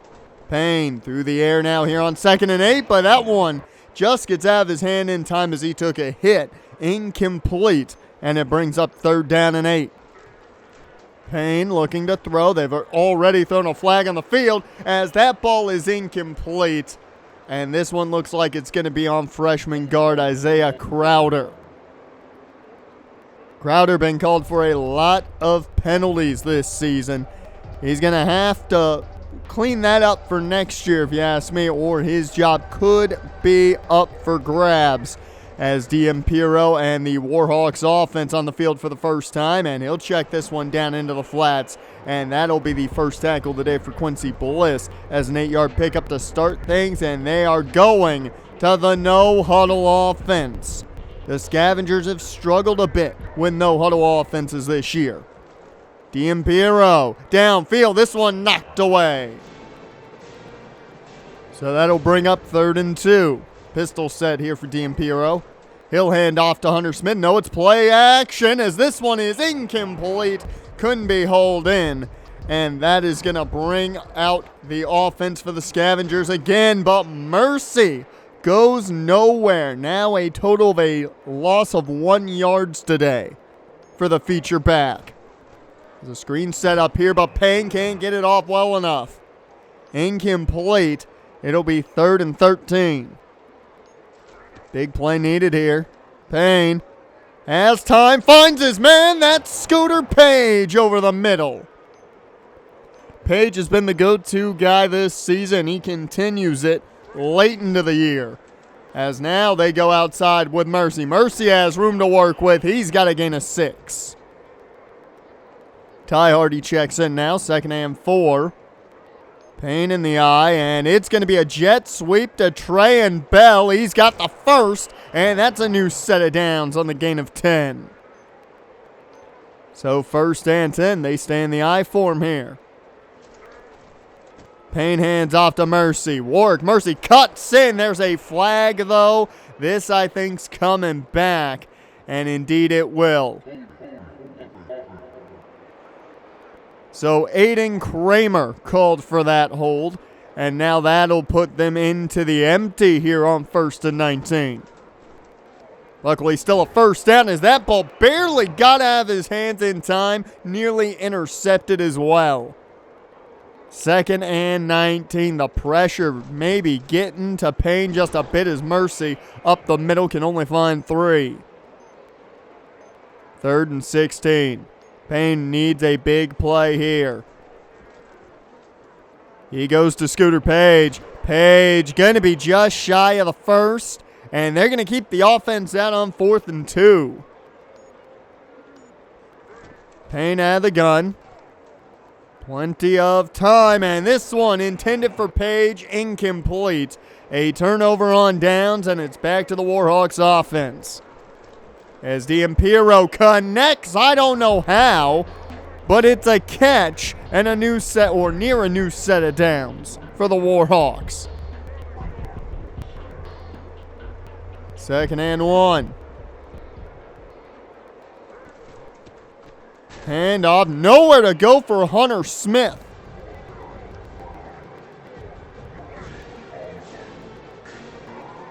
Third and 1 now. It's a handoff up the middle, 1st down.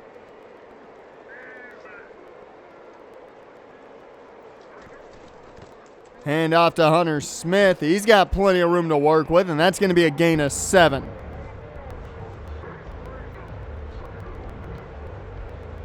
Second and 3.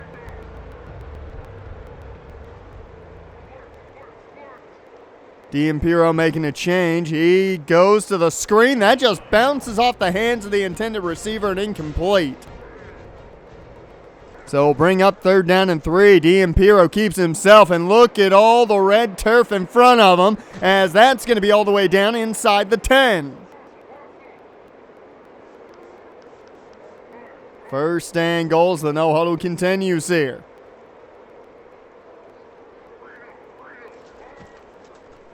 Looking to throw. D'Impero connects.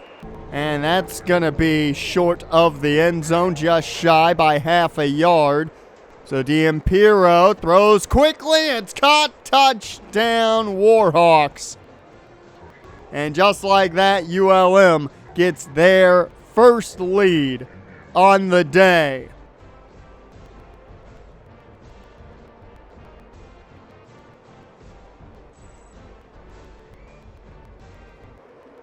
Tristan Wiley with that last touchdown for the Warhawks, as now DVT back on offense here. Payne hands off to Mercy, and he gets stuffed, only averaging 2 yards a carry right now. It has not been the start you wanted for the man nearing 1,000 yards on the season. Hand off to Mercy again. He finds the outside this time, gets away from one man on the juke, and that's going to be a first down. So a new set of downs as Ty Hardy checks in. Payne looking to throw.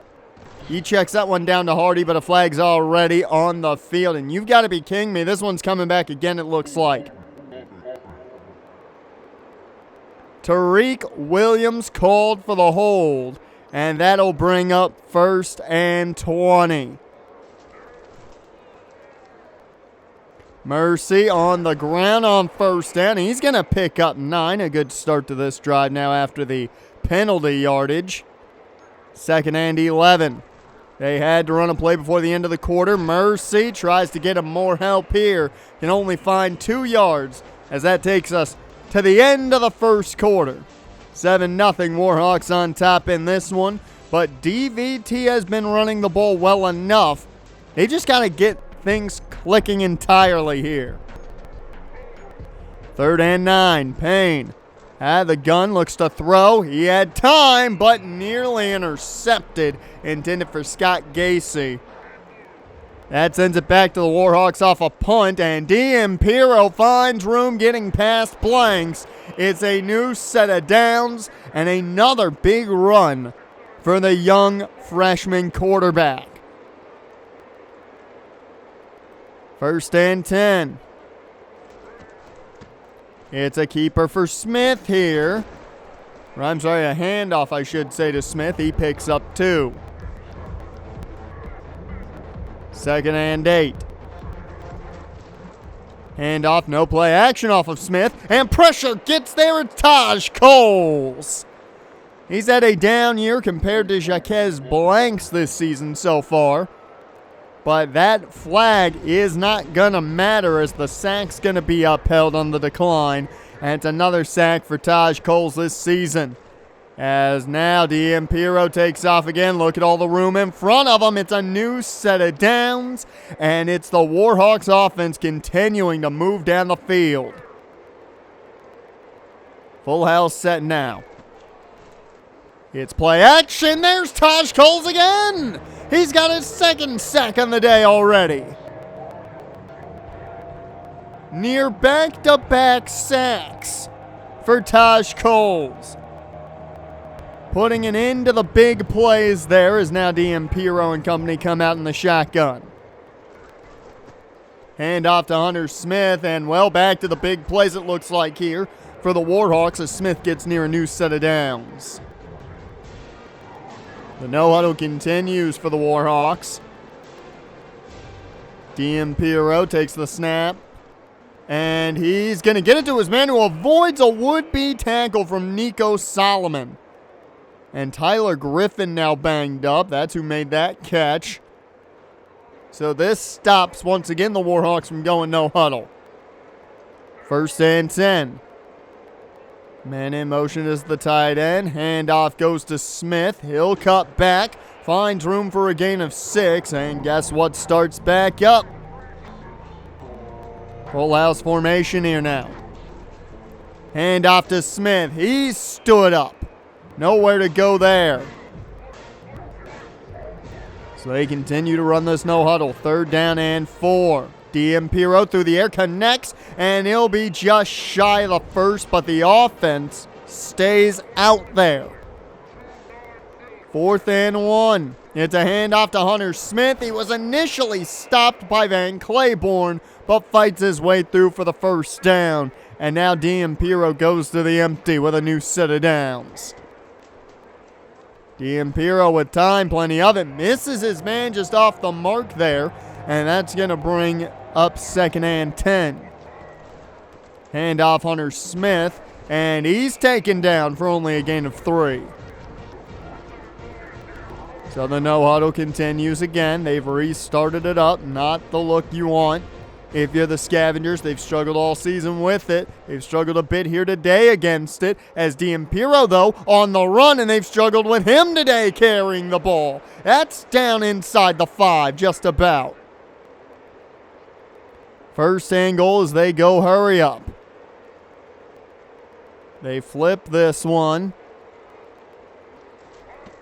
Teambuilder hands off to Smith as he gets him down to around the 3. 2nd and goal. It's a handoff, but nowhere to go. Stood up. Well, they go to the gun here on 3rd and goal now.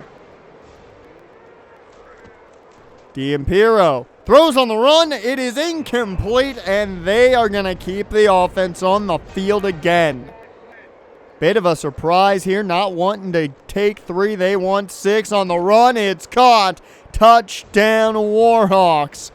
And that right there is Basley making the touchdown catch. And the Warhawks going up 2 scores here.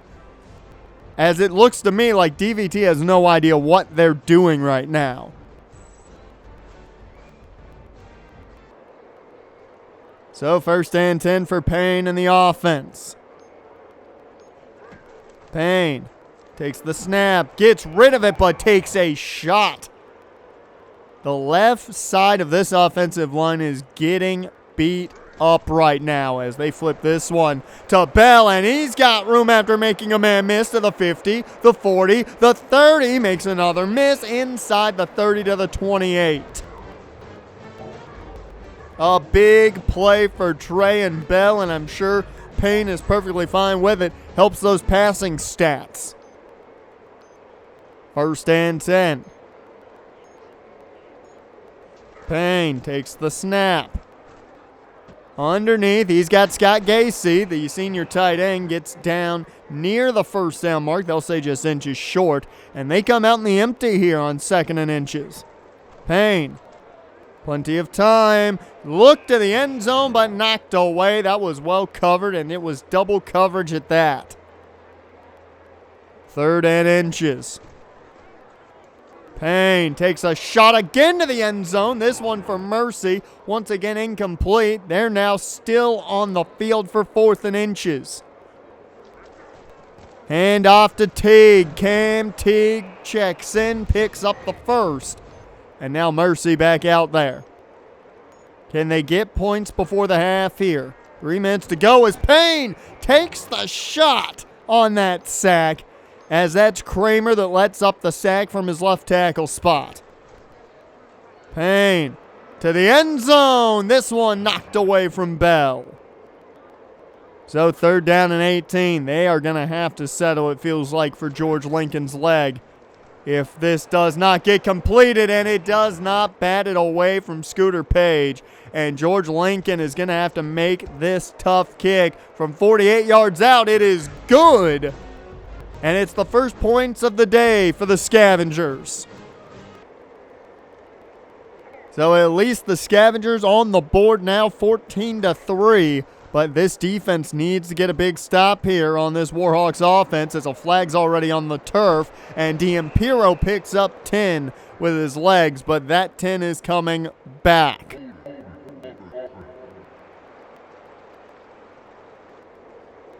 So a new set of downs, looks like 1st and 16 instead of 1st and 10, as D'Ampiro, quick throw, that's caught, and back to the original line of scrimmage. 2nd and 10. D'Ampiro out of the gun, pressure coming from blanks, and that helps Taj Coles get sacks number 3 on the day. 3 sacks from the senior, the man who has made this team noticed. He was the best defensive player in football last season, the best linebacker in football last season. And it has been great to see him start to catch fire again right now, as now the Scavengers offense back on the field after a good stop thanks to Taj Coles' sack, as that's a 4-yard pickup on the screen. And they're closing in on field goal range here now, as that one is dropped by Gacy. Thought he had it, incomplete, and they're going to need at least 5 yards. Payne, plenty of time. That one is dropped by Luvo. The offense still out there because they know this range is not good for George Lincoln right now. Payne goes underneath. Scooter Page out of bounds with the 1st down.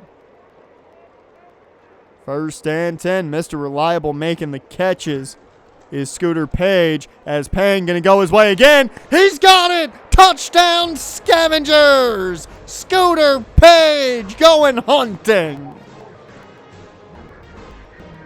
The Scavengers finding their mojo a bit on offense now. That's back-to-back scoring possessions, and now they're only going to be 4 points down as we head into halftime. A great way to go to half, if you ask me, as let's talk about some of the players visiting today. Nico Blanco, the running back, is what people believe he'll play at the collegiate level. Well, he's visiting today, and sadly, Raheem Pilgrim is not. He committed to UNLV and will be headed there. Another loss at the cornerback position for the Scavengers team. They do have Tevin Grant visiting as well. There's a big visit with a offensive tackle looking like he might just commit. Talking about offensive linemen, Fineo Cho is also another guy to keep in mind. I brutalized his name, I'm sure, and I apologize for that.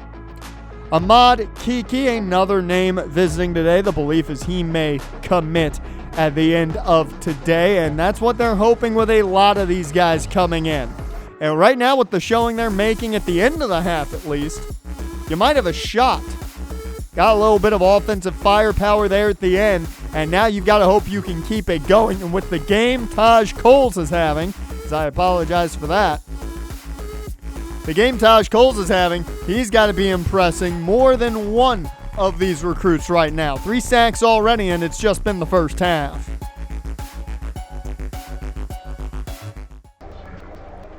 Welcome back, everyone, to the second half of action here in the hunting ground. I'm Jonathan West, and here we go as there's Taj Coles, a strip sack fumble. You've got to be kidding me. Kobe Garland picks it up. I was just talking about how he had 3 sacks in the first half. He's got 4 on the day right now. Unbelievable game by the senior captain of this defense. 1st and goal here. Handoff goes to Mercy. He gets bottled up. The thought of having over 1,000 yards at the end of this game may not come to fruition, as 2nd and goal. Payne underneath. That's caught. 3rd and goal now. Can they cap this off? Play action. Payne, plenty of time to the back of the end zone, and that's dropped by Gacy. So they'll just settle for the George Lincoln kick. It's good, and it's a 1-point bowl game. You'll want to see touchdowns, not field goals there, but they take what they can get It's a 1-point ball game, and the Scavengers now look to do some more damage as their defense has been the key contributor right now, especially number 0. 2nd and 6 here after the gain of 4 by Hunter Smith. They go out wide here as Smith gets another nice carry on the day as he's got a new set of downs. And the no huddle begins again. 1st and 10. D'Ampiro keeps himself right up the middle. He's got a 1st down. Nico Solomon catches him. Now in midfield of the Warhawks. They're just trying to answer. It's been 13 unanswered right now from DVT. D'Ampiro making a change. He'll go play action here. Down the middle, and that is caught and hung on to as Bubba Van Claiborne came in with the big hit.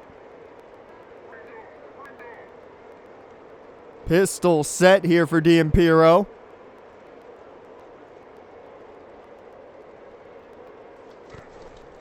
It's a handoff as Hunter Smith picks up a solid gain of 5 there. 2nd and 5. Looking to throw. No, going to run instead. D'Ampiro's taken down. It's the 5th sack of the day by Taj Coles.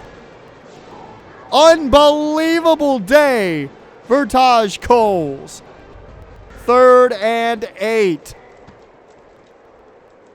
Rolling to the other side, and he stops, just throws this one away, and they're going to settle for their first field goal attempt of the day.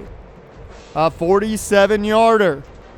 Kicks up, and it's just inside.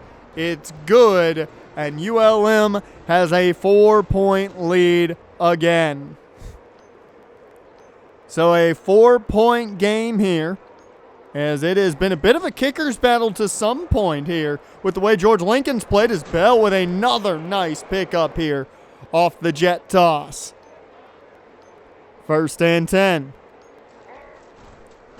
Payne gets the handoff to Mercy. Mercy's got the outside edge. Makes a man miss a tad bit. It's a new set of downs. Ty Hardy checks him. We haven't seen him carry the ball much, if at all, today. They go play action off of him here, and this play, I'm not sure what happened there. I believe Matt Gage got caught up, and that ended up in a loss. Not what they wanted there. 2nd and 11 as Mercy checks back in. They go Mercy's way again. He cuts up field. Picks up a gain of 4. 3rd and 7. Look for Scooter Page. These are the Scooter plays, essentially, as it's Trey and Bell instead, and he's got the new set of downs. He's had a very nice day today. 1st and 10. Payne. Screen set up here for Mercy, as he's only going to pick up 2. Didn't set up well enough. 2nd and 8. Payne in the shotgun takes the snap. Lobs this one out. What a catch, Scooter Page. 1st and 10. It's a handoff to Mercy. He's bottled up for no gain. And he'll bring up 2nd and 10. It's been a very up and down day for the ground game. They continue to go with it. And Mercy gets the 1st down and more. That's what happens if you keep believing in it. 1st and 10. Handoff. Ty Hardy. Can he find pay dirt? He gets down to the 2. Mercy checks back in. 2nd and goal. Maybe the last play of the 3rd quarter here. As Payne almost intercepted. So 3rd down and goal. Payne with Teague in the backfield. They flip it Teague's way. And he's not going to get anything. A loss of 3 takes us to the end of the 3rd. Throw up those 4s. There's 1 quarter left, and it is a tight one right now. 4th and goal here to begin the 4th quarter, and the offense is out there. A bit of a surprise here as Payne connects with Mercy, but he'll be at the 1. So it's 1st and 10 from the 1-yard line, maybe even the half-yard line here for the Warhawks, as that's a gain of 5 off the bat for Hunter Smith, and the no-huddle begins. It's been a big day defensively for Taj Coles. 5 sacks already today for him alone, as Hunter Smith has enough for a new set of downs. Bliss and Van Claiborne there. 1st and 10. And Tyler Griffin, folks, is back in the game. Was banged up a bit earlier in the game. He is here to play still, as Smith finds a 1st down, it looks like, but the flag flew. And it's going to bring him back. Joe Basley with the holding call there, as it's 1st and 15 now, and Smith gets caught quickly. Nico Solomon. 2nd and 16 now.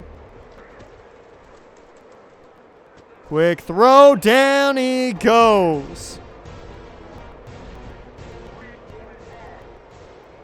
3rd and 15. D'Ampiro looking to run with it. Blank's chasing him, and that is probably going to be half a sack, I would think. For Taj Coles, he pushes Blanks into D'Ampiro to take him down. I think they'll both get credited for that sack, but that would be 5.5 sacks today for Taj Coles, as they force a punt and have the ball in great field position to start this drive. Mercy, though, losing a bit of that field position, a loss of 2 here. Nothing has come easy for the feature back today.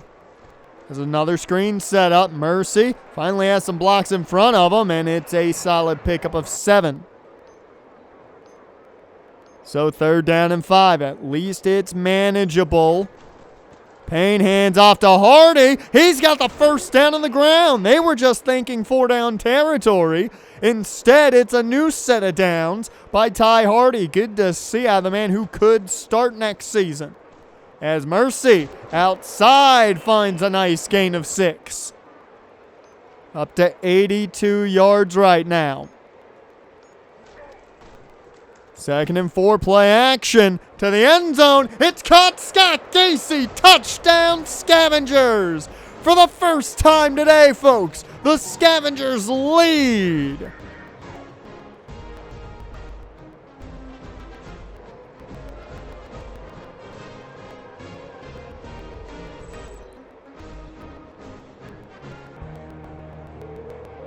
So 20 to 17, I'm sorry, they're a field goal ball game right now. The Warhawks are down, and you've got to think about all the time these teams have gone for it on 4th and not looked at their kickers, as why we have this game what it is. As D'Ampiro with a 2nd and 1 throws that to the flats. It is caught, and a new set of downs.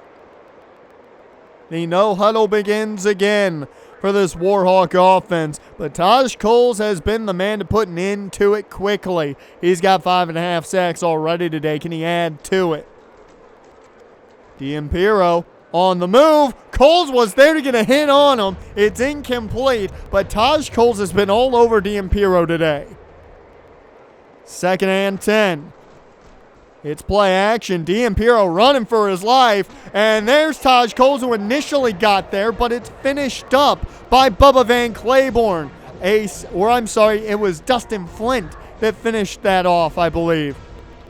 A good combination there. I'm not sure if Taj gets credited for that sack. If that'll be half a sack, I'm not sure. I'm not sure if he'll get credited for the blank sack at all as well. Either way, he has had a monster day today, and that is a slide that is going to be short. Scavengers with the football, and 3.5 left to go in this one. Handoff goes to Mercy on the delay, as he's got plenty of room to work with. Makes one man miss, gets down the sideline to the 30, the 20, 10, 5, touchdown Scavengers, and right there, Warrick Mercy over 1,000 yards this season. The Scavengers are picking at the corpse right now of the Warhawks. It is feeding time in the hunting ground. They are circling at a high level right now as DM Piro and company now down 2 possessions. And you can see it. Joey D'Ampiro does not look like the same quarterback he looked at the beginning of this game. I think Taj Coles and company has gotten to him. Incomplete there on 2nd and 10. It's 3rd down and 10. They spread him out of the empty. D'Ampiro finds his man, but Griffin can't hang on. 4th down and 10. There's still 3 minutes to go, folks. And they feel they have to do this. D'Ampiro moves in the pocket, takes the deep shot, and it's incomplete. So 3 minutes left. DVT scored on 1 play on their last drive. Well, Mercy's not going to do that this time. He's got a $151 on the ground right now, even after that loss. Cam Teague checks in now. Hand off to Teague. Teague around the edge. He's going to have a new set of downs. Ty Hardy in the ball game. It looks like Mercy's day might be done. He's got his helmet off on the sideline. I mean, might as well save him for the last 2 games of the regular season right now as a timeout taken after that stop on Hardy in the backfield. 2nd and 13. Hand off to Hardy. There's already a flag on the field, though. I've got a feeling this one's coming back.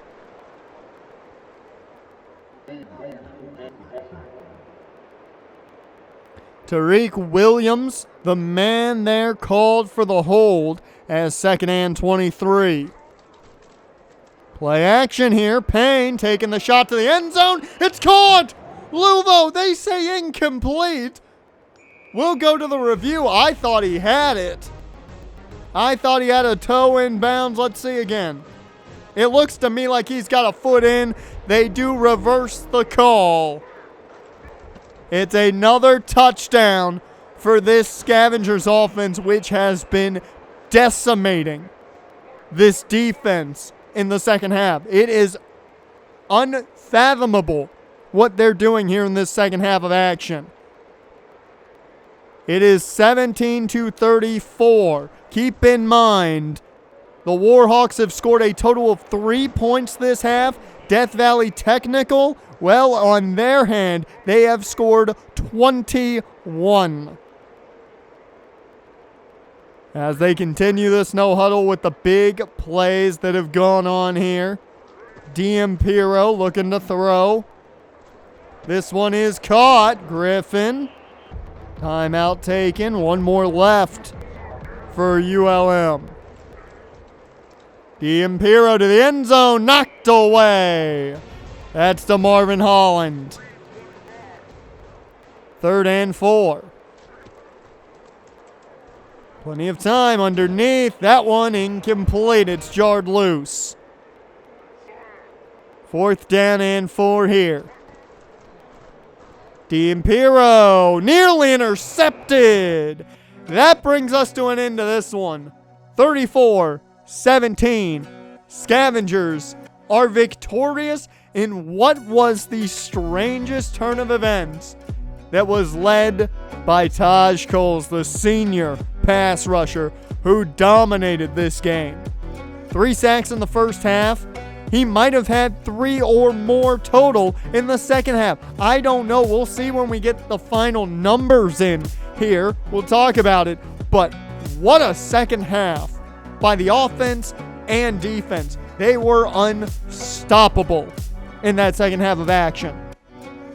Matt Payne, when you look at the numbers, certainly doesn't look great, but 17 of 32, 215, and 2 touchdowns. The 53 completion percentage, I'd say, was more on the first half than the second half with how well he played there. And Warrick Mercy, 17 carries for a $151 and a touchdown. That touchdown being the big delayed handoff, which scored for them. He has hit the 1,000-yard rushing mark this season, and it is great to see. Scooter Page, 6 catches for 81 yards and a touchdown on the day. Mr. Reliable he is right now. And, of course, Scott Casey getting a touchdown as well. The offensive line, you can't see the hold calls here, but Isaiah Crowder and Aiden Kramer, a lot of holds on the game there, but it did not cost them in the long run, and that's what's positive. Let's talk Taj Coles. He led the team in tackles with 12. Bubba Van Claiborne, his fellow senior, right behind him at 11. But 5.5 sacks for Taj Coles. It felt like he had more, if you ask me. And what's even more impressive is a look at what you see on the stat sheet. Taj Coles was involved with every single sack that happened. Unbelievable. He is the Pac-12 Defensive Player of the Week. No shock there. I don't know who else could have even touched him there. He is also the National Defensive Player of the Week. Once again, who could have touched them? Who could have touched him there? Unbelievable performance. A career game for him. And here we go. Pac-12 Offensive Player of the Week as well. Warrick Mercy with his 151-yard outing. Now DVT is one game away. One singular win away from, for the first time in school history, being bowl eligible. And what a storybook ending it would be to avenge the first game, the first loss in school history, if they could get that win against Great Lakes next week. I am Jonathan West. You are watching Death Valley Television, and it is a big day in the hunting ground as the Great Lake University Otters and the Death Valley Technical Scavengers go head-to-head for bowl eligibility, as well as possibly second place in the Pac-12. With Samford the only team with a conference victory, 3 actually, all over GLU, Oregon State, and DVT. It's a big opportunity for GLU and Death Valley Technical to jump up to second place in the conference, as well as get themselves bowl eligible. Now for Death Valley Technical, they'll see Tyler Dunnigan, the senior quarterback. This game is bigger for Death Valley Tech.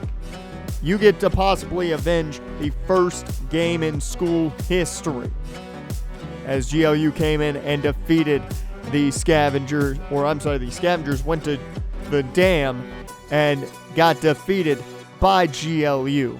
You saw Tyler Dunn not as efficient this year as he was last, but the offense runs through Andre Edwards, literally and figuratively. 8 touchdowns this season on the ground, averaging 4 yards a carry. He is their top offensive weapon. Even though David Burke is a surefire NFL prospect. David Burke just hasn't been as dominant as you would expect. Now, you can hand that off to the inefficiency of Tyler Dunn at quarterback, but only 37 catches for David Burke for 631 yards and 7 touchdowns. Touchdowns are nice to see, but you want to see more out of those yards from him. Another senior to keep your eyes on, Raymond Lopez, the outside linebacker, who has had a very good season. 6 sacks on the year, 31 total tackles. He's been one of the leaders of this defense, even more so than middle linebacker Craig Huffman. And finally, their top corner, Steve Newsom, is the last guy we'll talk about. He'll be playing on the outside, probably against Luvo most of the day, or against Trey and Bell. He does have 2 picks on the year, 46 tackles, and half a sack to go along with that. So definitely a threat, but we know how this game's going to go as we head down to the hunting ground, and we are off in this one as the Scavengers get us underway, and it is the orange hats today with the all white for the Otters as they look to shine a little bit of their midway madness on these away jerseys, it looks like. A big day for Taj Coles last week as he had a monster outing. It's not the start you'll want, though, as a big pickup for the tight end right off the bat for GLU. 1st and 10 now here, as Dunn starts the no-huddle offense. We've seen plenty how it's done to the Scavengers through this season, as Andre Edwards picks up 5 there. They went back to the huddle here on 2nd and 5. Edwards in motion. Dunn, pump fake, gets it to Edwards. He goes nowhere. Bubba Van Claiborne on top of him. They lose the 5 they initially gained. 3rd down and 10. Dunn corrals the pass, gets it to his man. That's Jim Hardaway. And that's going to bring out the Scavenger offense, as Hardaway was short of a new set of downs. So Matt Payne and company on the field to start things for the Death Valley Tech offense. It's only a gain of 1 there for Mercy, as he had a big day as well last week, really having the game-sealing touchdown at the end of it all. It's underneath. That's Luba with the 1st down pickup. There is a flag, though, and this one looks like it's coming back. Aiden Kramer called on the hold, and the left tackle not looking good right now. He's had a number of costly holding calls this season. 2nd and 19. Payne to the air. It's caught. Trayan Bell. Bell on the catch. New set of downs, and this offense has found a little bit of rhythm, it seems, as Mercy, though, cannot find his rhythm on that run. Loses 2 to Lopez. 2nd and 12. It's play action off Ty Hardy. Payne on the run, trying to get away from everyone, and he will, as that's a pickup of 6. 3rd and 4 now. Shotgun set. Payne takes the snap. Underneath, Scott Gacy, the tight end, picking up the 1st. As a new set of downs now in GLU territory for the first time today. It's a delayed handoff to Mercy. This sealed the game last week, and it's going to be a pickup of 7 on that run. Staying in the pistol set on 2nd down. They go right back to Mercy on the ground, and he'll only pick up 1 there, corralled quickly. 3rd down and 2. Cam Teague checks in, the power back. They go his way to the outside. Good blocking, gets the 1st and more, as Cam Teague picks up 13. As now 1st and 10. It's play action. Payne going the other way. He didn't like what he saw on the left. Goes to the right. Picks up a 1st down on the ground himself. So a new set of downs as Mercy checks back in. Payne setting up the screen. Mercy, though, gets no chances. That one was not blocked well. So we celebrate 200 completions for Matt Payne on his freshman season, but that's not the 200th completion you wanted. 2nd and 13 after the loss of 3 on the screen. Payne getting blitzed, takes the shot, and that one's knocked away. So 3rd down and long. Payne out of the gun, takes the snap, and time runs out as he goes down. They'll have to settle for the George Lincoln field goal attempt. Kick is up, and the 47-yarder is good. The longest of the season, I believe, for George Lincoln. He's found his leg, at least, here late in the year. 1st and 10 now here for the Otters offense, as it's an early lead for the Scavengers, and that's an early flag flying out. This one looks like it's coming back. So holds early on by both sides now, as that moves the Otters back here. Great Lakes looking to get things going for them. They go to the screen game, and not far to go there. A pickup of 2. 2nd and 13, possibly the last play of the first quarter. Andre Edwards gets the handoff, but does not go far. 3rd and 11. They do get the snap off before the end of the first, as Dunn connects. That is Matt McBride on the reception, a 1st down, and we head to the end of the first quarter. Scavengers up 3-0 in this one.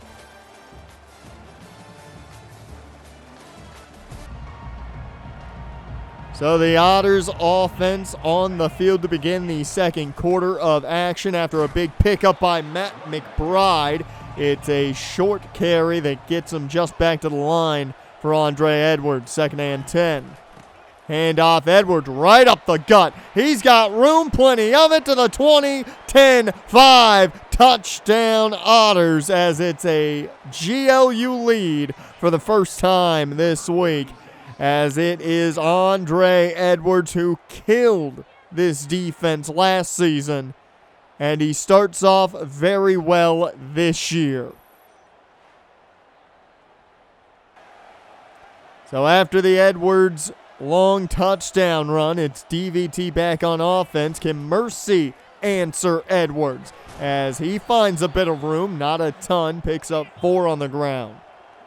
Slow start for Warrick Mercy. Had over 100 yards last week. He was the Pac-12 Offensive Player of the Week. Not going to get that award this week with the way things are going. 3rd and 5 here. Payne in the empty. Payne with time, connects Scooter Page, but a flag flies. I've got a bad feeling it's the redshirt freshman Isaiah Crowder called for the hold. When you see the camera zoom in on him, you know they did something wrong. 3rd and 15. Payne taking the shot for Luvo. He catches it. What a catch by Luvo, the freshman. Puts his hands up, grabs the ball away from everyone. That's what you get when you're 6'4". Payne trusts his fellow freshman. It works out. And the big play puts him back into GLU territory. Screen set up here for Trey and Bell, as that's going to pick up 6. 2nd and 4. Mercy in the eye with Payne under center. Handoff goes to Mercy. He cuts in quick. Doesn't pick up anything. 3rd and 4 now. They remain in the I formation here. Play action off Mercy. Payne throws this one out. Braun able to catch it. Only a gain of 1, but the offense stays out there. Empty set as Payne looks to throw. Plenty of time. He connects Scooter Page. No flag on this one. It's a first down. A tight throw in double coverage works out for him as Payne keeps it on the QB keeper. It's a gain of 4 there. 2nd and 6. They are in Lincoln's field goal range after he made a 47-yarder earlier. Mercy, though, going to make sure they don't got to worry as he's down to the 6. Best run of the day for Warrick Mercy so far. Flag flies as the time ran out on the play clock. Payne's not happy about it, and the delay of game moves him back 5 yards. 1st and goal from the 11. Payne takes the snap out of the pistol set, checks this one down to Mercy. He's got a touchdown off a check down before, as that's going to get him down to the 3. 2nd and goal out of the pistol. Payne to throw. It's Luvo, touchdown Scavengers. The freshman to freshman connection works out not once but twice this drive. The true freshman shine there. And it gives the Scavengers the lead back from the Otters, and that's great to see. 1st and 10 now for the Otters as they have to answer a scoring drive from the Scavengers. Andre Edwards begins on the ground, and he picks up 7. It looks like it's going to be a big day for Edwards today, as wide open, it's Hardaway making the catch. He had to dive for that one, but makes it. 2 minutes left to go here in this half. Dunn throwing on the run well over the head of his intended target. 2nd and 10. Dunn looking to throw. He goes underneath. That's Hardaway again. The tight end getting a lot of work today as he gets a new set of downs there. 1st and 10. Looking to throw as that one is out of bounds for a loss of 9. Not a good throw. I believe that went behind him too, so it'll be a 9-yard loss on a carry as down goes Dunn. DJ Dean breaks through. DJ Dean has had a quietly solid year at defensive tackle. He's a guy we haven't talked much about, but he has gotten to the quarterback a handful of times this season. Hand off to Edwards. He's got room on the outside. Is he going to get all of it? And he will. First down Otters as they let up a huge first down run by Andre Edwards. He's got 656 yards now rushing on the season, and he is still their best offensive weapon right now, as that one is caught on the sideline. No sign of Doug Burke yet, as down goes Dunn. It's Taj Coles who's not fooled. He had a massive outing last week, adds to it with another sack this week.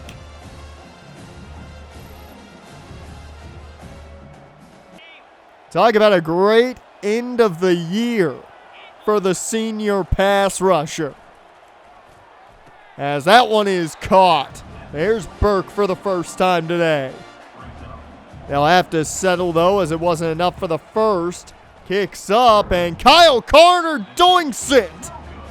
No good. And the Scavengers will get 38 seconds to try and make a play happen. Out of the empty. Payne. Plenty of time. He'll go underneath. That's Warrick Mercy. And he's got a new set of downs. First and 10, 33 seconds, all 3 timeouts for the Scavengers right now. They can take their time, but this one floated up and intercepted. That is Donald Smith, the number 2 corner, getting the interception. He wanted Luvo. Luvo made the big play earlier down the field for 40 yards. Well, he doesn't get an opportunity here as Smith is just in a better position, and that throw was nowhere near Luvo. So that leaves 25 ticks and all 3 timeouts for GLU before we head to halftime, as Tyler Dunn tries to make up for his mistakes as Hardaway with another catch. 2nd and inches. Underneath, it's McBride, and he's going to have the first down. He's been a favorite target of Dunn's this season, even more than Burke, which is a bit surprising. Plenty of time. That one is caught. Hardaway again. The tight end is feasting today. He is built like a wide out playing tight end, and it is definitely proving efficient here, as they will settle here with 6 seconds left on the clock. Kicks up. This time Carter's kick is in, and that will more than likely take us to halftime, as it is a tight ball game headed into half. 10-10. Otters, Scavengers. Luckily, we have some good news for the Scavengers. Nico Blanco, the athlete out of Santa Ana, he is verbally committed to DVT. Now, some visits that are happening this week. Ben Flanagan, the fullback out of Pittsburgh, California, is visiting this week. They need a new fullback. Coach Booker does want that old school style fullback on this team. They also have Tevin Grant, who visited last week. He is a big prospect. They're fighting UCLA for him. Finu Cho has also verbally committed, to another offensive lineman added to the group, as well as Ahmad Kiki, a pass rusher, who's been added to the bunch. So some big names coming in to DVT, or at least hopefully coming in. They are verbally committed. Nothing signed on the dotted line just yet. As the Scavengers, though, you look at the numbers, under the Otters when it comes to yards, but they've kept the ball in their possession for the most part. And they're going to have to keep doing that if they want to outclass Andre Edwards and his dominance against the red and black.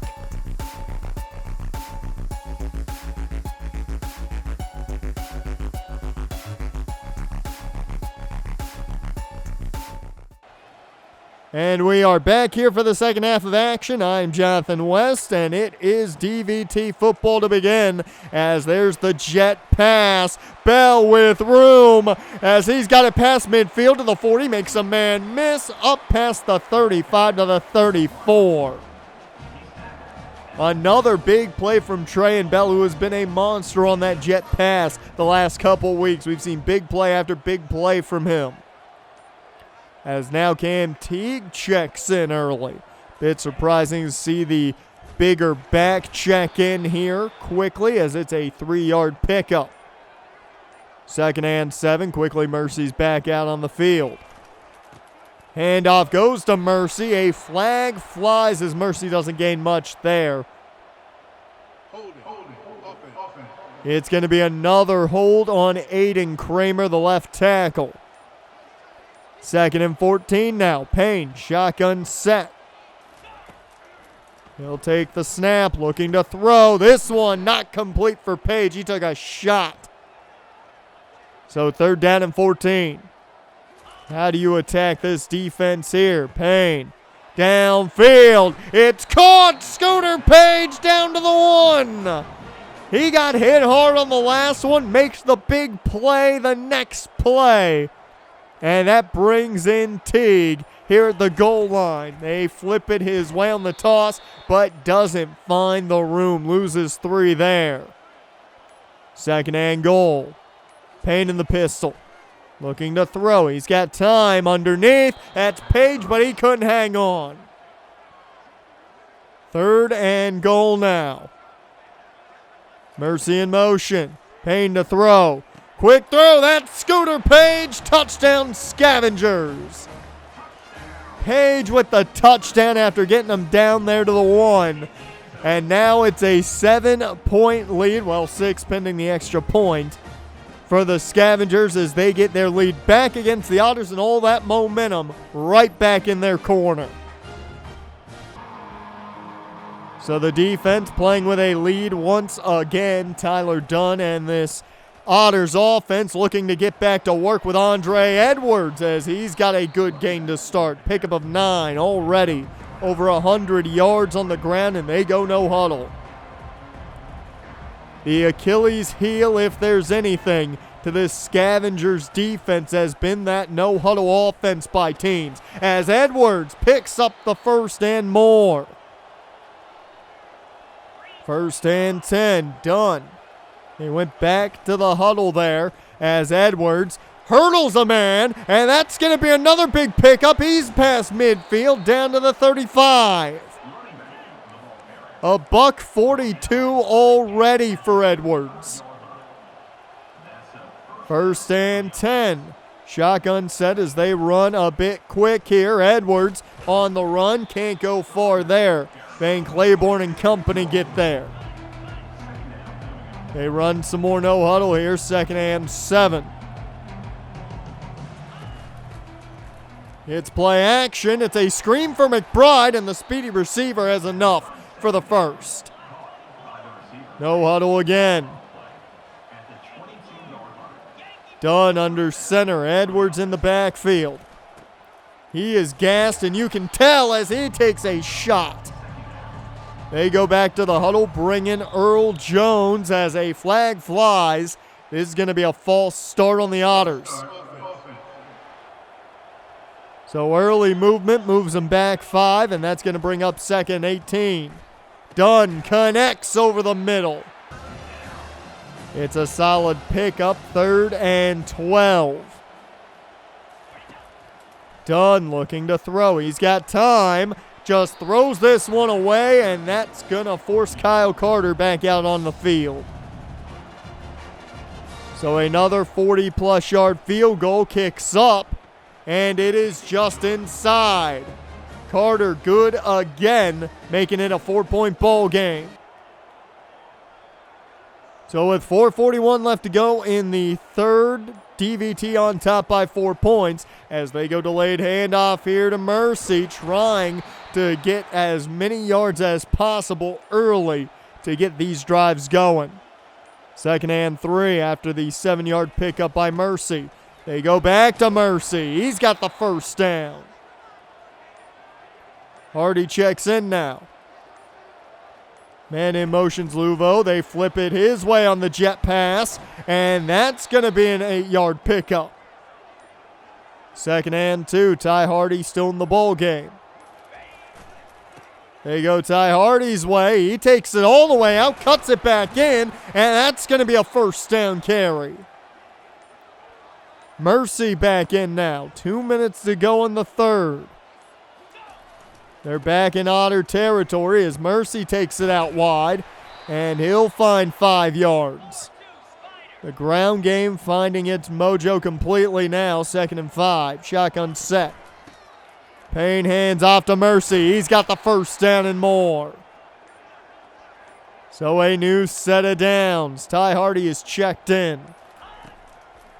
Payne looking to throw, though. He's going to move around, take off with it himself. He's got the 1st and more into the red zone. As DVT takes us to the 4th, they're up 4 points, and they are moving. This offense has found its mojo. 4th quarter of action begins. Throw up those 4s as it is a pistol set to start for Matt Payne, who has had a very good day. Flips this one to Jackson Braun, and the fullback doesn't pick up much, but more importantly, Raymond Lopez banged up. He rushed to the sideline there quicker than I think I've seen anybody.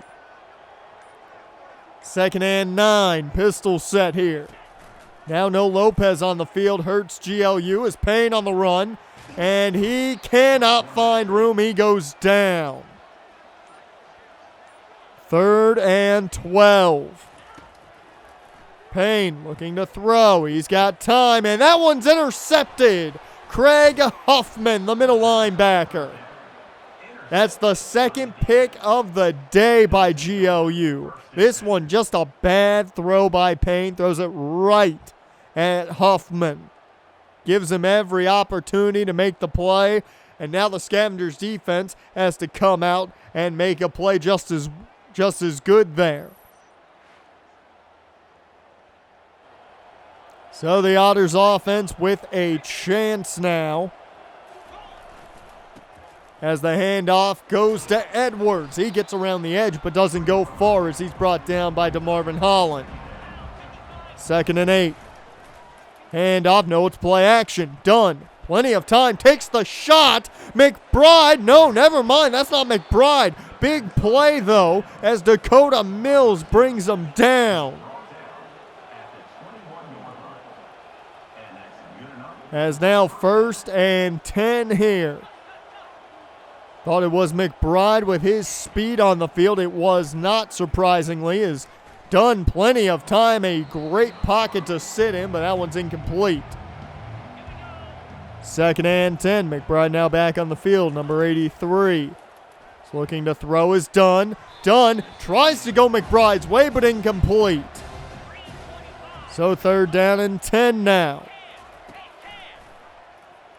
Play action, Dunn, pressured to the end zone. It's knocked away from Burke, and that'll bring out Kyle Carter again. Kicks up, it is good, and that makes it a 1-point ball game. The Otters get 3 points off the Craig Huffman interception, and now DVT with 8:46 left to go in this ball game have the football in their possession, and a big play waiting to happen with Warrick Mercy as he gets them past midfield. As we said before the 3rd ended, the running game has found their mojo, and Mercy is making the Otters pay for it. 1st and 10, Ty Hardy is checked in. They flip it Hardy's way. He's got room. That's going to be a new set of downs for him. 1st down on the ground again. Cam Teague checks in now. All of the backs seeing some time as Teague takes this one around the edge. He'll pick up 6. Teague stays in the ball game. 2nd and 4. Handoff as he's got enough for a new set of downs, and that's going to be another 1st down on the ground, putting him right back in the red zone. Mercy gets the handoff, finds positive yardage, gain of 4 there. 2nd and 6, clock is ticking if you're the Otters right now. Mercy finds somehow positive yardage off that. It's a gain of 2, and that's going to bring up 3rd and 4. As an empty set here for Payne, he takes the snap. Plenty of time underneath. It's Scooter Page. He's got the first down at the 4. So now 1st and goal. Mercy to the right of Payne. Hand off Mercy. He goes in with ease. Touchdown Scavengers. And a big one at that. The extra point will make it an 8-point ball game, which means if GLU does score, they need the 2-point conversion to tie.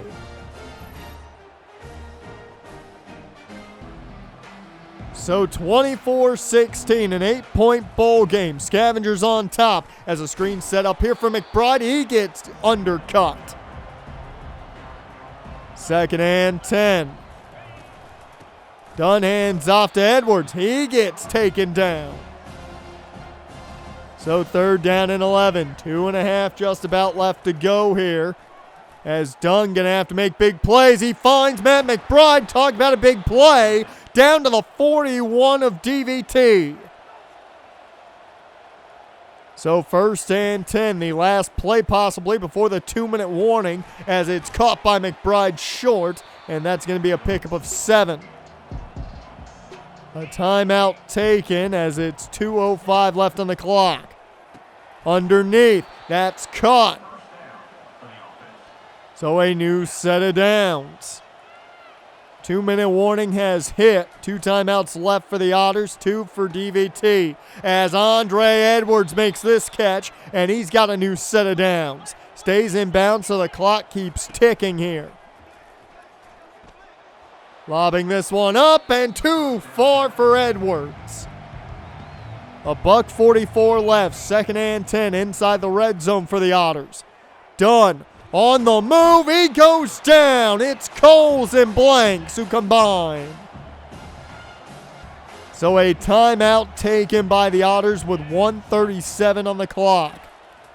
3rd and 21.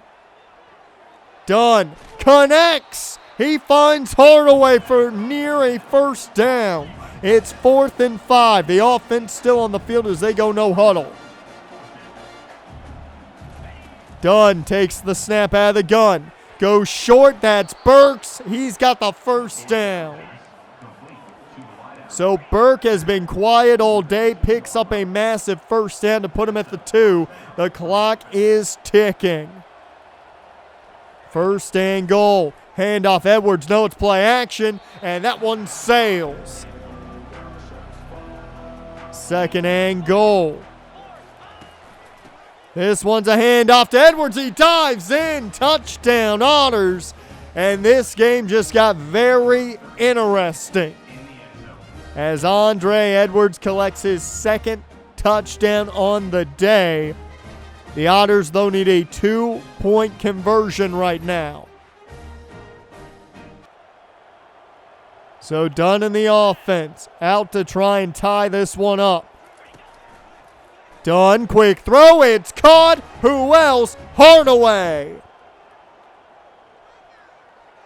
Well, here we go. A tie ball game with 58 ticks of the clock. Mercy gets the delayed handoff. He gets through everyone. Cuts back. It's to the 40, 30, 20, 10, 5. He's wasting time. Breaks the plane. Touchdown Scavengers. He does it again. He did the same thing last week to put the game away. 1 timeout on the clock for the Otters here. 45 seconds. And Mercy may have just made the Scavengers bowl eligible for the first time in school history.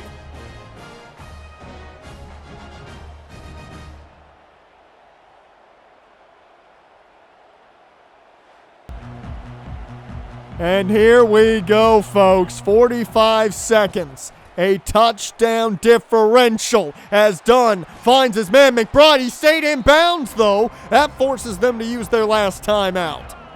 2nd and 4 after the gain of 6.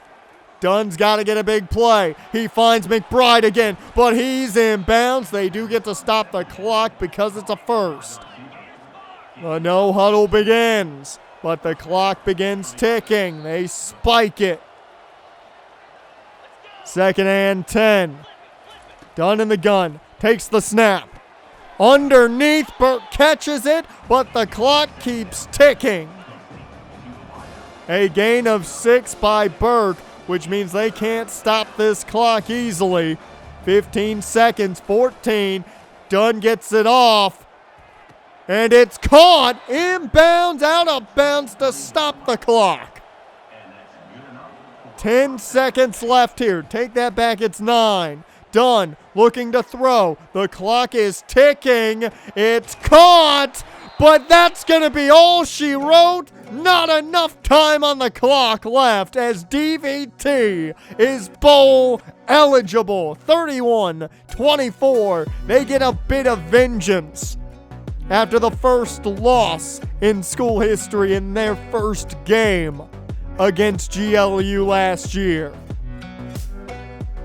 But the Otters, off the back of Warrick Mercy, 2 weeks in a row, he ices a game with a long draw run for a touchdown.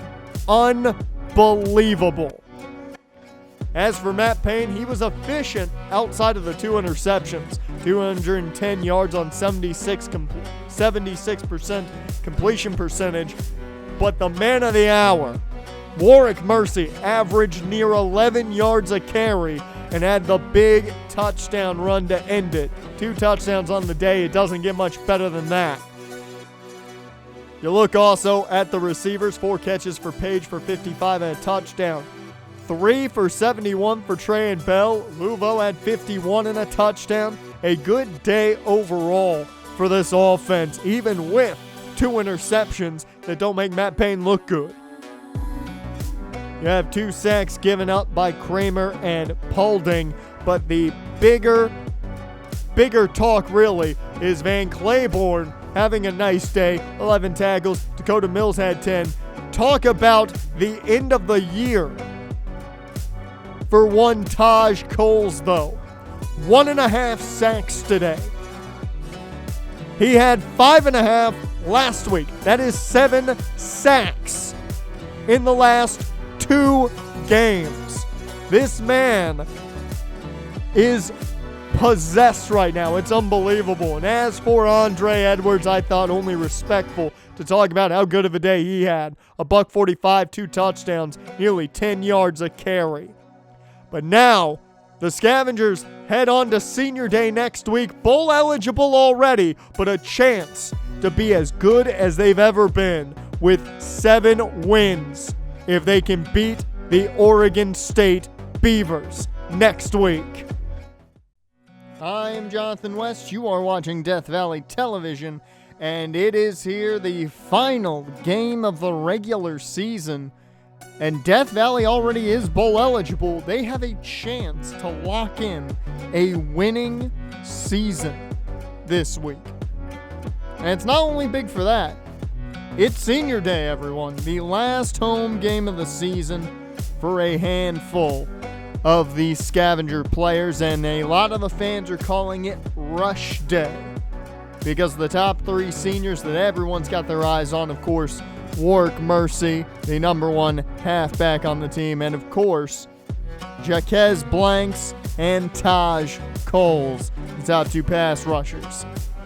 Well, Irv Sampson will be out for the Oregon State Beavers, so they will not have their top freshman center to help protect the returning quarterback. Now, Ben Goldbranson has been out for a while. He hasn't had the best season because of the injuries. 11 touchdowns, only 5 interceptions, 1,600 yards.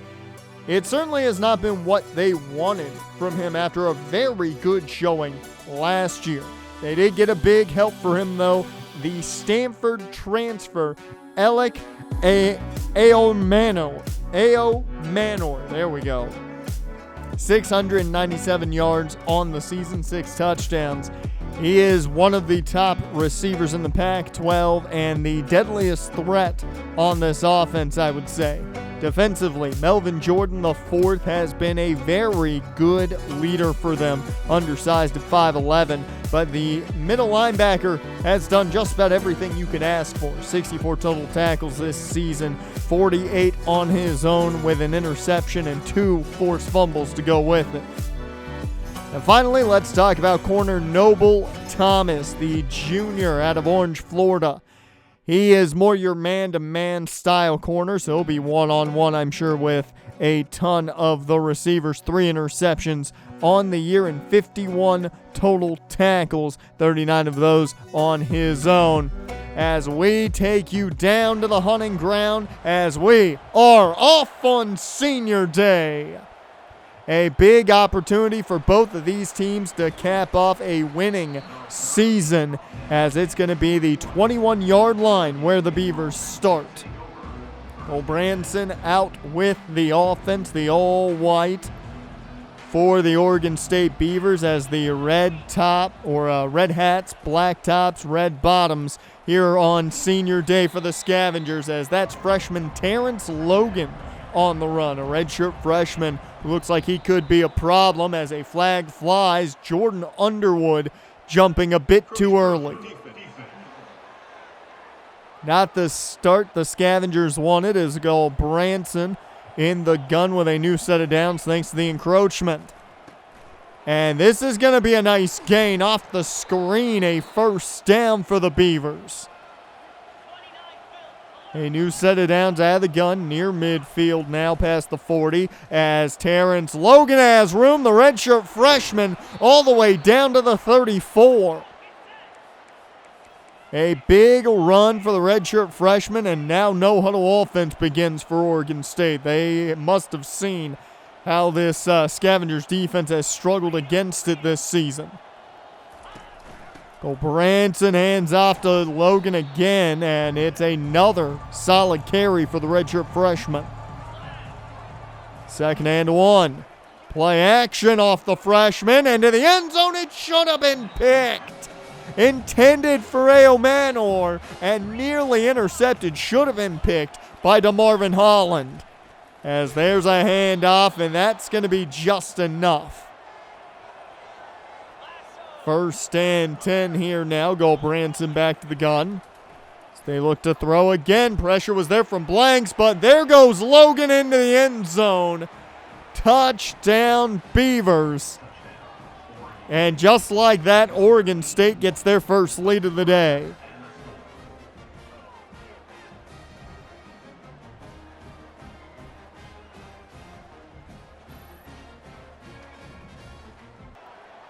So on the Scavenger Senior Day, a redshirt freshman for the Beavers strikes first. Let's see how Payne and company get to work underneath. That's Scooter Page. The junior picks up 9 to start things. Javion Foreman getting starter snaps today because of Senior Day. As, of course, Mercy, the big name on offense, as there he goes, the senior, his last game in the hunting ground, and it's a big pickup to start the day on the ground for him.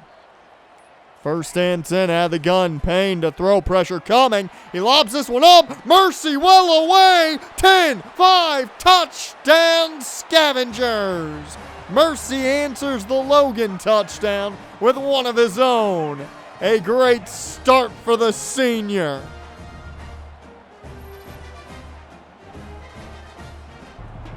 So the Scavengers answer immediately. And right back to the Oregon State offense we go as they start in the flats here, as that's going to be a solid pickup for a first down, already nearing midfield again.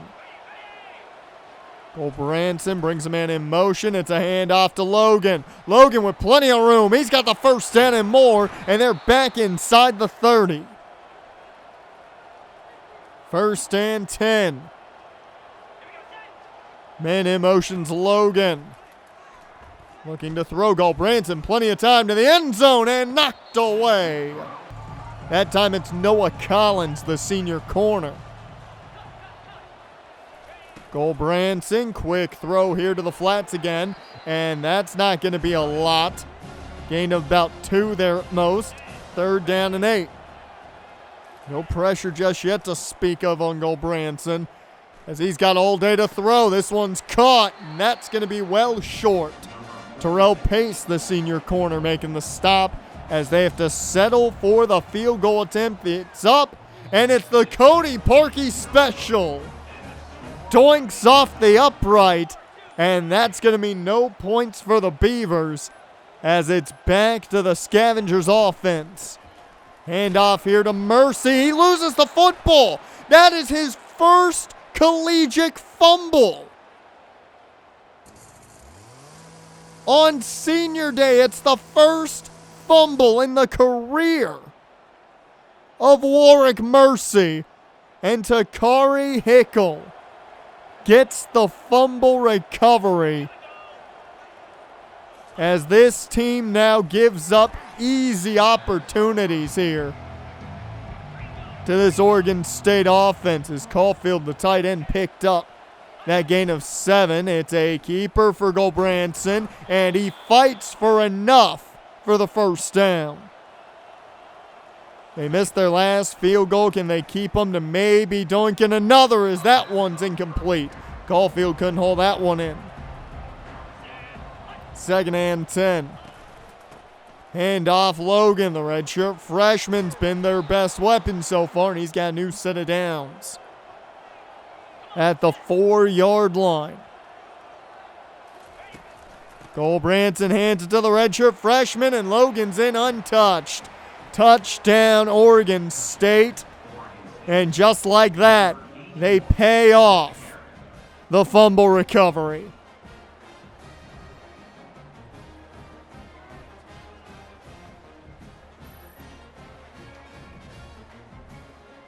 Not the time to fumble the football if you're Warrick Mercy. Senior day, and of course, an opportunity for your team to come away with a winning season, as this throw should have been a pick 6.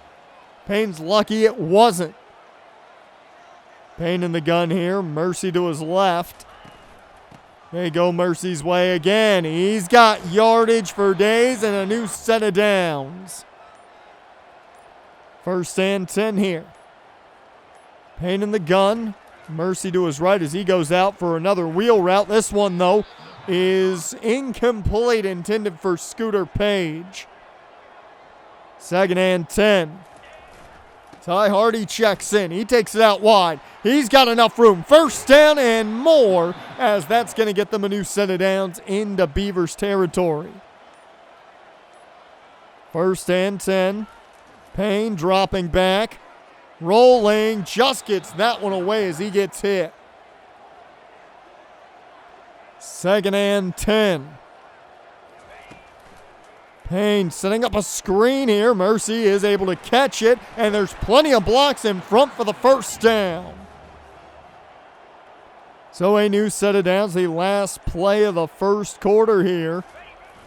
Payne hands off to Mercy. Mercy's got room, makes a man miss to the 10, 5, touchdown Scavengers. Mercy makes up for the fumble. Ties this one up again. It's been the showcase of the running backs early in this one, with Logan and Mercy going head to head. The redshirt freshman versus the senior.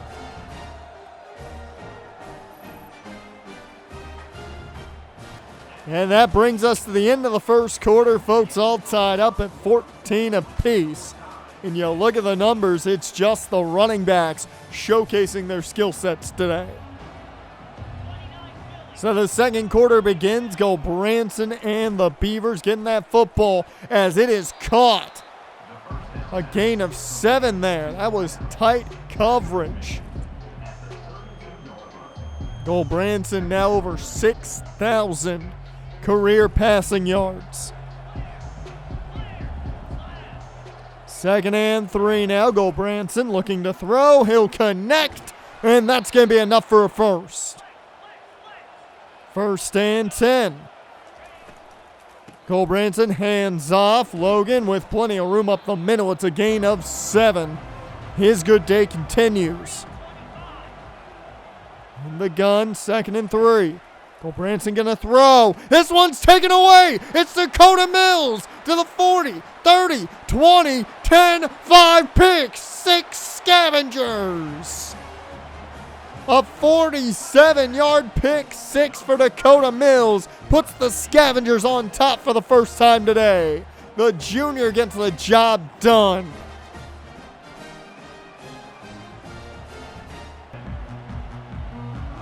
So the Oregon State Beavers gift the Scavengers their first lead of the day, almost gifted them another touchdown. Off Dakota Mills' hands again there. So 2nd and 10. Quick throw, and that is caught enough for the first down. Caulfield making another good catch there. 1st down and 10. Branson quick throw, but good defense, Noah Collins. 2nd and 13.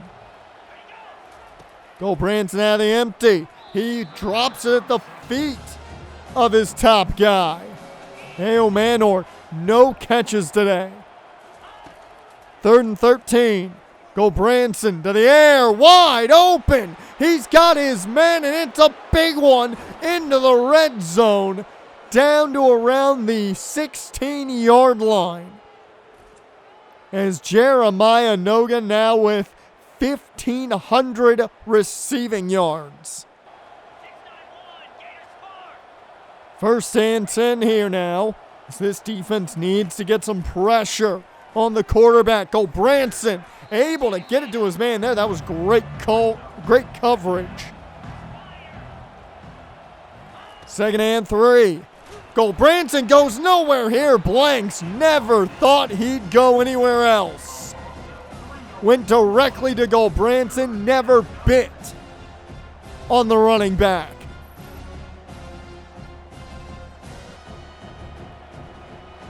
3rd and 6 now. Big opportunity to stop this team from getting points. Over the middle, it's incomplete. Pressure gets to Branson there. And now they have to kick again. It's up and it's good. They cut the lead to 4 points to the Beavers, but the Scavengers stay on top. With 6 minutes to go here before the end of the half. Scavengers football.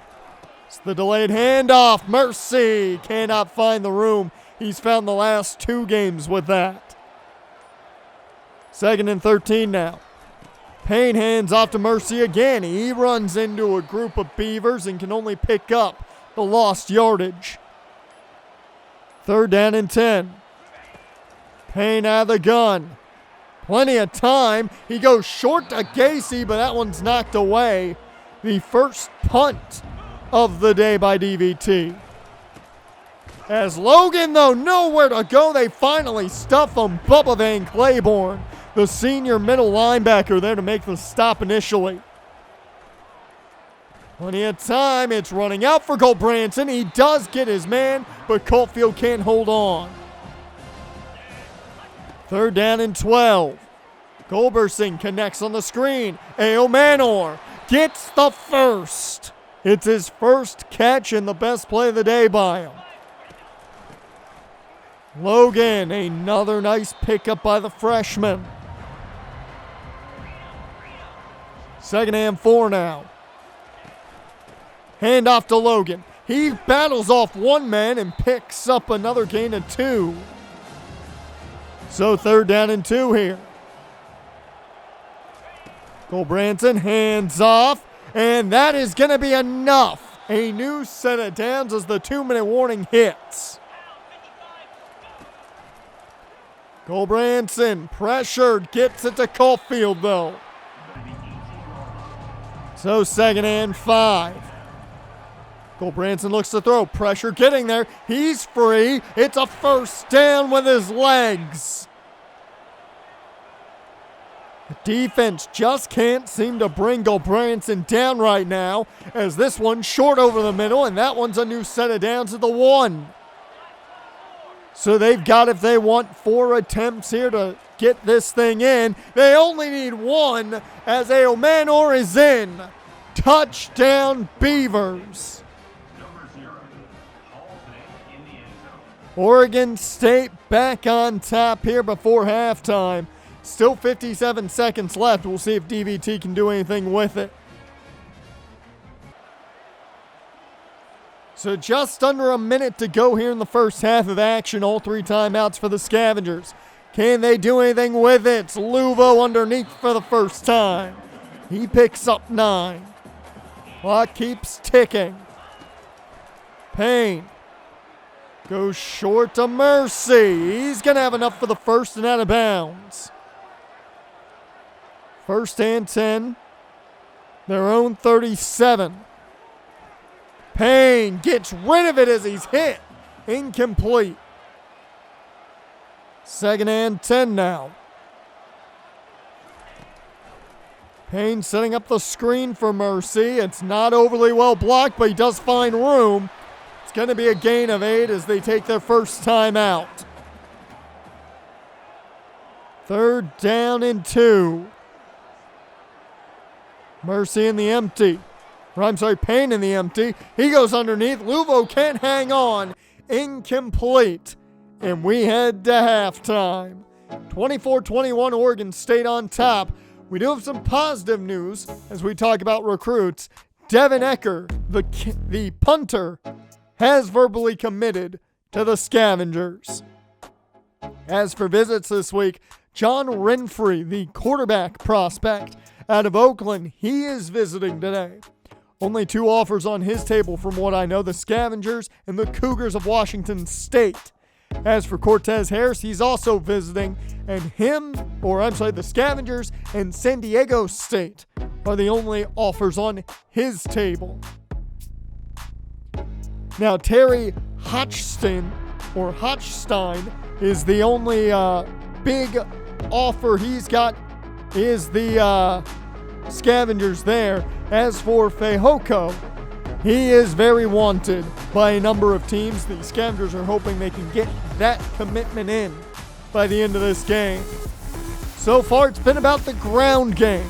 Only 7 rushing attempts, though, for the Scavengers so far, and that seems unlike them. But it's a 24-21 ball game. Can they get pressure on Gulbranson and force maybe some more of those pick sixes we saw earlier?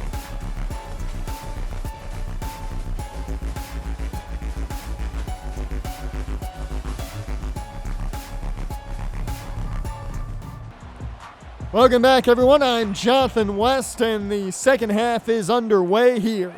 It's Scavengers football, and it begins with Warrick Mercy and a flag. Not the start you wanted. So a hold on center. Grant Huff brings them back, and now it's first and 20. Payne in the eye. He'll hand off to Mercy again. Around that left side, he's going to have a good chunk of yardage.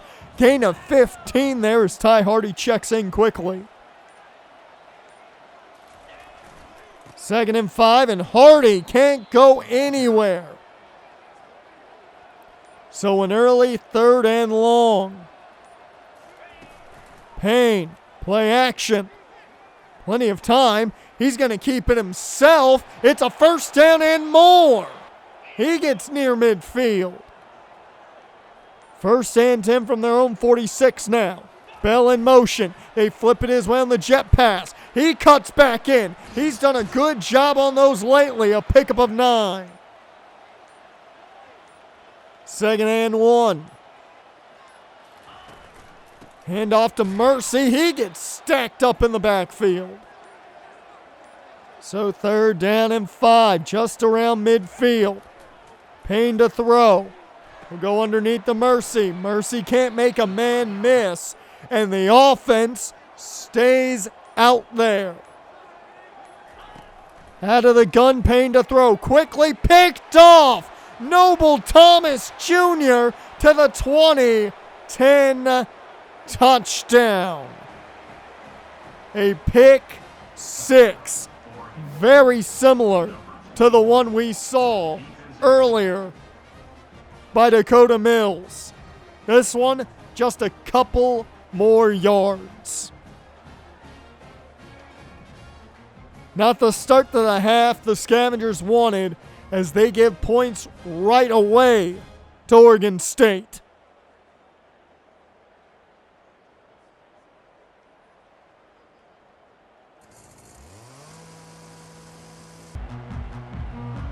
Well, can they bounce back is the question.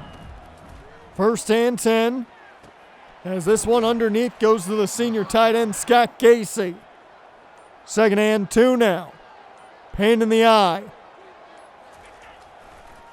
Play action here. Payne rolling out, throws on the run. That's Jackson Braun. The senior fullback has the first.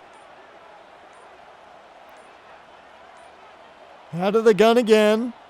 Payne takes the snap. Plenty of time. Takes a shot to Mercy. This one, though, too far for him. Second and 10.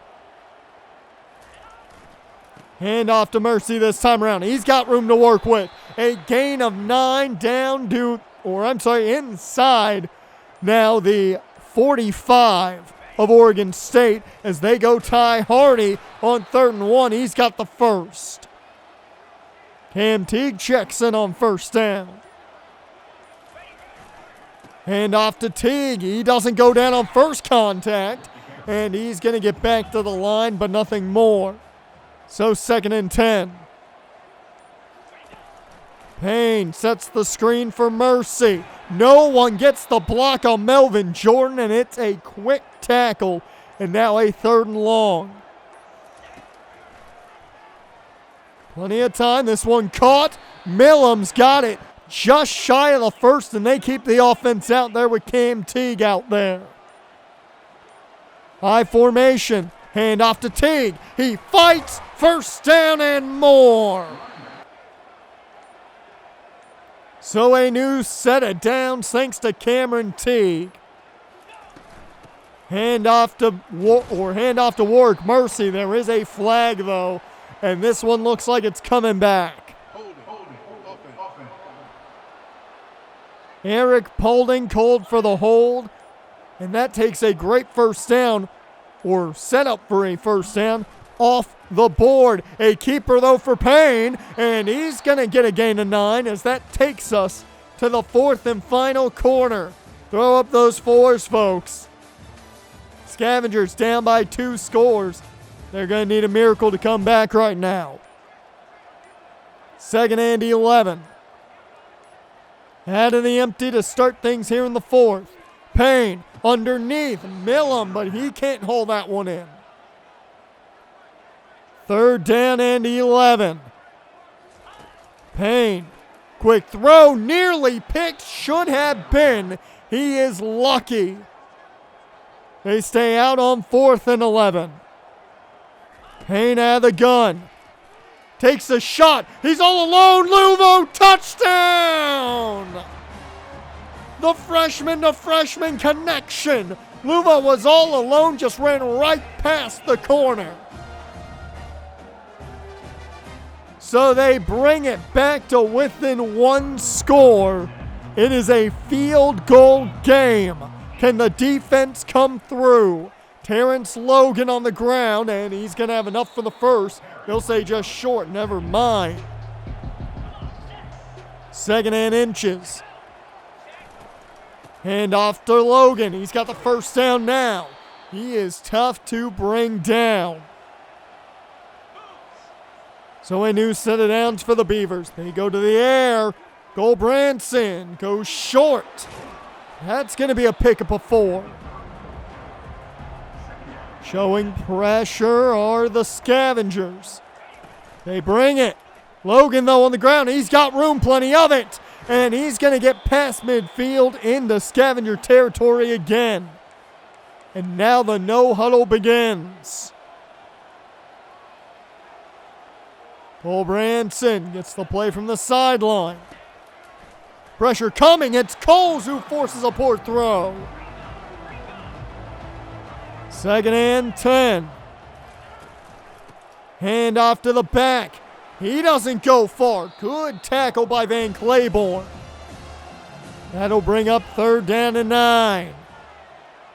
Branson. Plenty of time.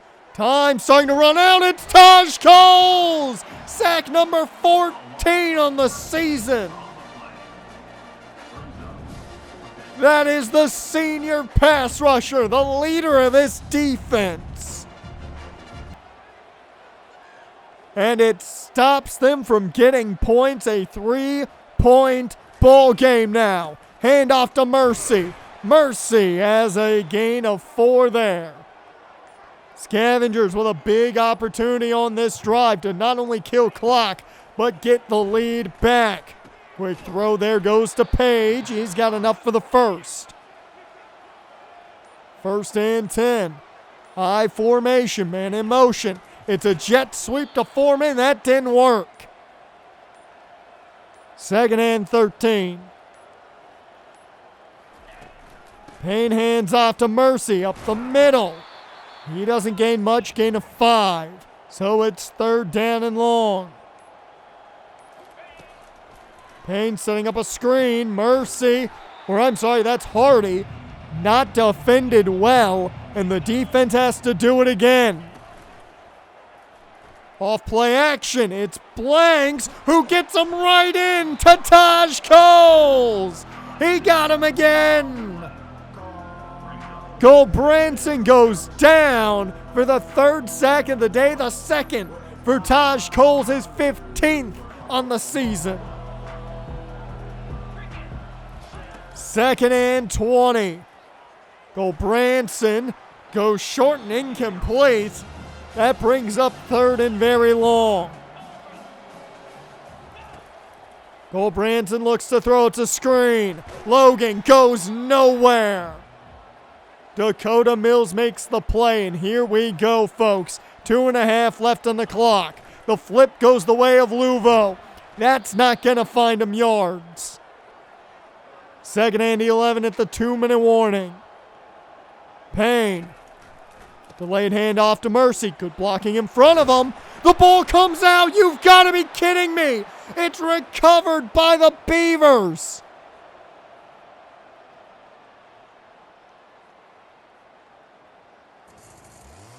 We have seen Mercy's first fumbles of his collegiate career today. And in pivotal moments, the Scavengers did challenge, thinking Mercy's right knee was down, and it looks to me like it's down there. It's close to call. I'm not too sure about that, and they do not give them the challenge. So it will not be overturned. A loss of a timeout, which makes things a little bit tougher now. 2nd timeout taken there. 2nd and 15. Handoff goes to Logan. The 3rd timeout by the Scavengers taken now. They have no more timeouts remaining. 3rd down and 15. Handoff Logan. He's taken down quickly. And the Scavengers will have just under a minute. Buford to return, and a flag on the field. It doesn't look good for the Scavengers. A hold on Terrell Pace will mean from the 9. They have to drive a long way in 1 minute.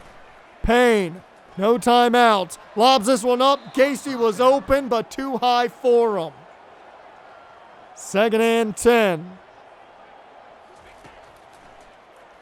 Same play. They want Casey again. He had it. It comes loose into the hands of Melvin Jordan.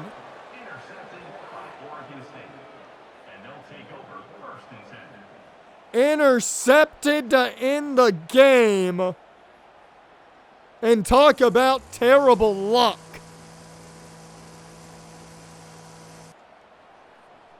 Unbelievable. The game ends like that. After not 1, but 2 fumbles by Warrick Mercy. An incompletion that pops into the hands of Melvin Jordan. How much bad luck could you have asked for there? And they only lost by 3 points. This is a game the Scavengers should have won. You can look back at everything and you can say the Scavengers should have won this game. You can argue that there should have been more turnovers in this game, both teams included there. But the Scavengers can't pull it off on Senior Day. Not the send-off Warrick Mercy was hoping for. A good outing by both Blanks and Coles, but not the send-off they want exactly either. However, the Scavengers are bowl eligible. So we have to sit, we have to wait, we have to see what bowl game is ahead of them, if any. We do not know if they are going to get a bowl game. We just know they are eligible for one. Now, they were not projected to be in a bowl game. That could entirely change. Who knows? What I do know is this Scavengers team is not going to look back on this season and call it a failure. 6-6 in the regular season, an upgrade from the 4-win season they had last year. And I mean, they are going to be saying goodbye to some of the big names we've talked about for these first 2 years of the program's existence. Taj Coles, Bubba Van Claiborne, Noah Collins, Warrick Mercy. Speaking of Taj Coles, he wins Defensive Player of the Week for his performance against Oregon State. No shock there, the Pac-12 Defensive Player of the Week. Also, at the end, we did hear about Tevin Grant committing to the Scavengers, so a big get there on the offensive line. But the biggest news comes in the way of Tony Morris being let go. So Tony Morris will not be returning to the Scavengers next year, and neither will Lauren Walker. Lauren Walker and Tony have been given their walking papers. Who's going to be the coordinators for a possible bowl game? I don't know. We do know Cortez Harris has committed as well to the Scavengers, so another big get for this team. Kidon Slater is your Heisman Trophy winner. That was announced at the end of the regular season. A fantastic season for him. 37 touchdowns, only 1 pick. But bigger news, your defending Defensive Player of the Year, Taj Coles, does it again. And that also means he is, for the second year straight, the best linebacker in the nation. Taj Coles leaves with awards in hand, and we'll be happy about that as he's got one more game in front of him. The Armed Forces Bowl, as Fresno State will see the Scavengers one more time. And it just seems like poetry that we get to see Death Valley Technical try to avenge that loss earlier this year against the Fresno State Bulldogs. There's a lot to talk about there, and we'll have plenty of time to do that as we get you ready for the Armed Forces Bowl next week. I am Jonathan West. You are watching Death Valley Television, and it is the biggest week in DVT history as the Scavengers get their first ever bowl game this weekend. And even bigger than that, they get a good amount of vengeance, hopefully, on Fresno State. Now, offers have been put out for a new defensive coordinator and offensive coordinator, Moses Cooper over on the offense, and Tavares Tripucka over on the defense. Now, we don't know if those offers are going to be accepted or not. That's just what we know right now. They have been offered to those two men. Now let's go to the biggest award we could talk about. The first ever All-American for the Scavengers in Warrick Mercy. Now a heads up on Warrick Mercy. He will not play in this weekend's bowl game against Fresno State. He is elected to sit out for health and draft purposes, hoping to keep himself healthy for a possible NFL draft position. A handful of other seniors have elected to sit out as well, but we'll talk about them when we get closer to game time. A handful of names, though, on this freshman all-conference list for DVT. Denzel Shaw, speaking of him, he will see plenty of time, with Bubba Van Claiborne not going to play a ton, if at all, in this weekend's ball game. Now, Taj Coles and Jaquez Blanks, though, have both agreed to play the entirety of the game. Coles stating to me earlier that he wasn't going to go out without being on the field with his teammates. That's the way he looked at it, and that's what he felt and knew that Coach Booker would do. He wasn't going to do anything that his coach wouldn't, and Taj Coles looking to show exactly why he was both the best linebacker and best defensive player in the nation. Now let's talk injuries for the Bulldogs, because there are some big ones. They will be without their number 2 wideout and without Mikey Keeney still at quarterback. That means, well, DVT gets to see the man who passed them up a second time. Tevin Snow, the freshman who we thought might become a Scavenger, now a Bulldog, and he had a pretty solid campaign after he got through with DVT. Now, he did not play every game. Keeney came back to play a handful, and he went back to the bench. But he did play a couple more games, specifically Week 14 against Wyoming. Now, he will get some help in running back Devin Rivers being healthy. He was not healthy for the first meeting against the Scavengers this year, but the 5'6" running back is really raring to go now. Only $150 on the ground through the year and 1 touchdown. Big number there is the 4 fumbles. As for wide receiver, well, that makes Lecarius Bland the number 2 this weekend. So we'll see the man who has speed to rival the Cheetah, possibly making some big plays against the team that tried very, very hard to bring him in last year. 4 touchdowns total on the year this season.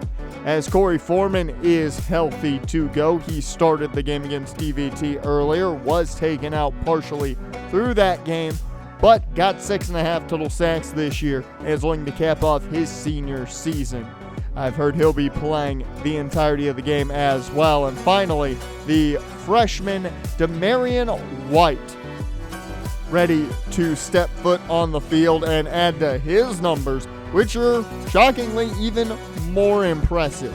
7 sacks this season for the true freshman, and we'll see if he adds to that in this game. Bigger news on the Scavengers part: their transfer, Jamari Johnson, the transfer out of Louisville, their big get in the portal. He's been out all year with an injury he sustained last year in bowl season. Well, he's back, and he is healthy. It will be his first game suiting up as a Scavenger, and they're hoping some big plays are made by him. Let's go down, though, to the field for the Armed Forces Bowl as the Bulldogs and Scavengers get set to go head-to-head one more time this season, and we'll see if a little bit of bragging rights can come the way of the Scavengers this time around.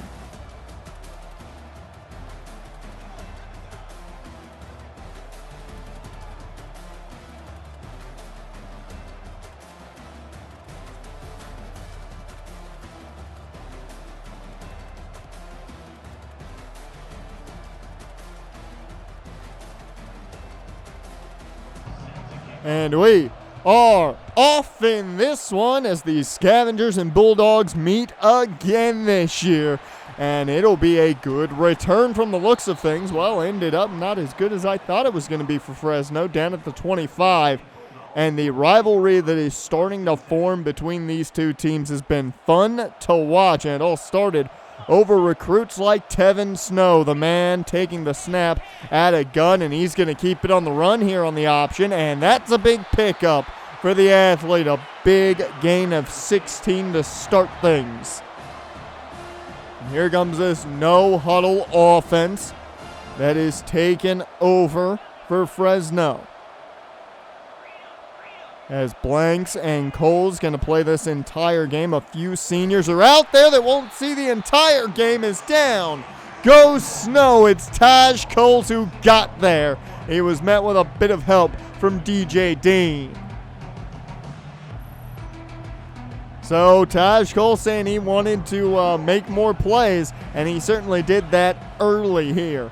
As Blanks and Cole's on the edges, back to the shotgun, handoff Rivers, and Rivers' first carry doesn't go too terribly far, but it does still give them a much more manageable third down than they would have been looking at. They hadn't gained anything. 3rd and 8. Snow pressured a bit. He's going to take off and run with it, but there's Underwood who got him. He'll be rushing the passer next year as the offense steps foot and going to look maybe a little bit different without Warrick Mercy on the field. Now, fun fact, no seniors on the offensive line this year, so no one is sitting out on that O-line as a flag flies, though, and it's not going to change the fact that this team's still going to see holding calls. So under center is Payne, now 1st and 18 after the hold. And it's going to be play action. Payne on the rollout, waiting, finally throws it. It took a while, but Bell gets open and a massive first down into Fresno State territory. It's Ty Hardy in the backfield starting for Mercy, and that's a great start to his day, right up the middle for a first down run. Quickly checking in is Julius Buford. He is a senior running back, but because no Warrick Mercy, he wanted to play to show off his skills, and that is a great play right there for a gain, getting him down to the 2. 1st and goal for Cam Teague. They're in the goal line package, and Teague gonna finish things off, and it's as if Warrick Mercy didn't even left, just you got 3 backs doing one job. Touchdown Scavengers. And Fresno State down early. This is exactly what this team wanted to see on offense.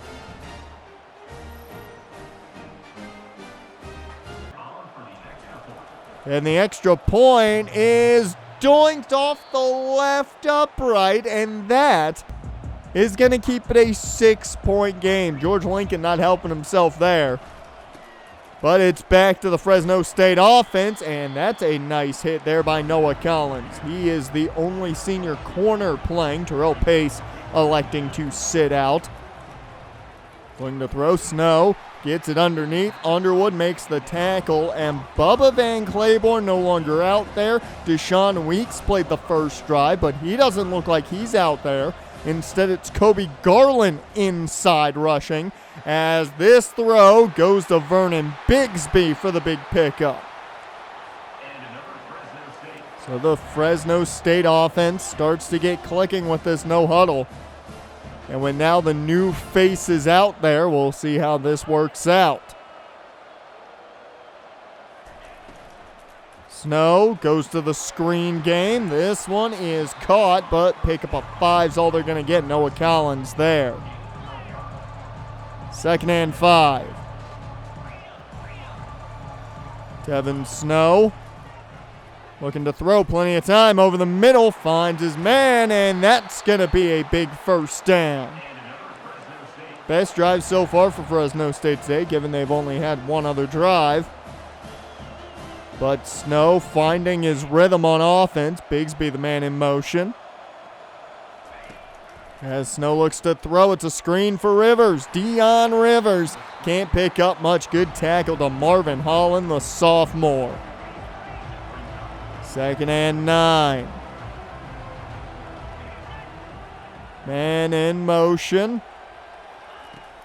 Bigsby was the man in motion again, as here's the pressure. It's Coles and company, and his help brings them down. It's Kobe Garland that was there with them. Garland having a good year getting to the quarterback last season. Didn't play as much on the edge. They've moved him inside here now with Deshaun Weeks no longer playing there. And that looks like it might work for the long haul. A good sack on Snow makes it 3rd and very long, and that screen didn't open up.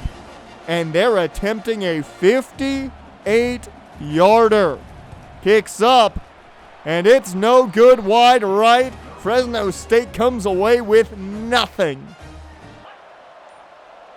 So that gives great field position here for the Scavengers, who scored on their last offensive possession. Can they do it again?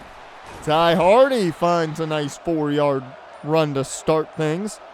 Strong I formation here. Jackson Braun, the senior fullback, electing to play, but also there was apparently a lot of talk about they don't have another true fullback, so they kind of talked him into playing today's game. First and 10 for Buford now, as Hardy was able to pick up the first play action. Deep shot. They want the tight end. Johnson couldn't haul it in, though. Second and 10. Empty set. Hardy the man in motion. They flip it Hardy's way on the jet pass. He's got room on the outside. That'll be a first and more. Ty Hardy looking very impressive. We know that DVT's got at least one, if not more, running backs coming in as freshmen next year, and they will look to the transfer portal from what I've been told. We'll see what they can do, but their backs are looking very good right now with Hardy and Buford carrying the load. Payne going to take off himself for the run. He's got a nice game, but Laundry's on the field, and this one looks like it's coming back. So the hold on Paulding will bring it back, and that'll make it first and 20. Payne takes the snap. Quick throw. He wanted Johnson, but too quick. Johnson couldn't get there quick enough. It goes incomplete and make it second and 20. Payne connects with Johnson this time around. His first catch as a Scavenger, and he is down, clutching at his wrist. Hopefully that is not a massive injury, and he's able to return, but now they're back to the norm without him. No Scott Gacy as he's sitting out this ball game. Matt Gage now the starting tight end as Luvo couldn't haul it in, and they keep the offense out there. 4th and 2. Payne to throw. Quick throw. Luvo catches this one down at the 1. And that'll take us to the end of the first. 6-0 Scavengers on top. It look like they're about to cash it in with this ground game that has just looked flawless. Second quarter now underway, as they go to Jackson Braun, and the fullback scores. Touchdown Scavengers, a 2-possession lead as Jackson Braun gets them more points on the board.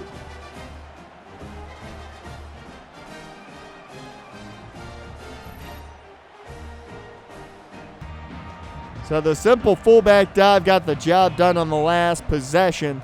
Can the defense keep their dominance going? They have been a force of nature today. Rivers a gain of 3 off that last play as the no-huddle continues. Snow out of the gun here, takes the snap. Pressure coming, he gets it off to Lecarius Bland. And Bland's got the first. There's our first look at the receiver that the Scavengers thought they had locked in. Turned out Fresno State able to talk him away. Snow making changes here, moving his man out wide as play action, pressure forces him out. He'll take off with it and slides after a gain of 7. 2nd and 3 now.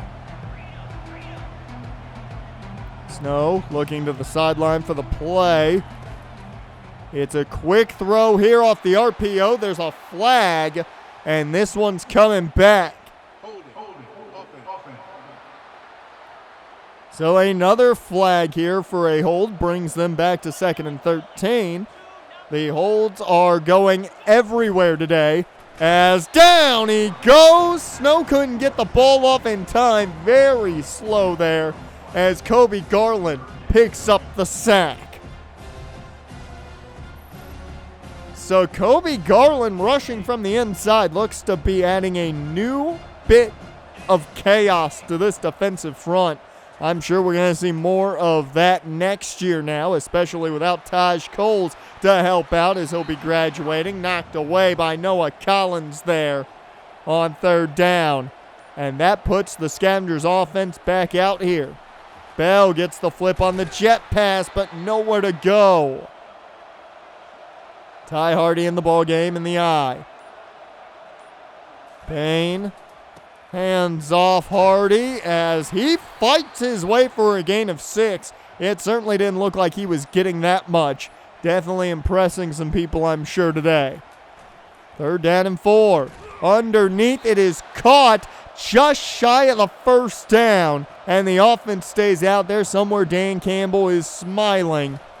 Hand off to the fullback. He can't get it. They hold Jackson Braun that time.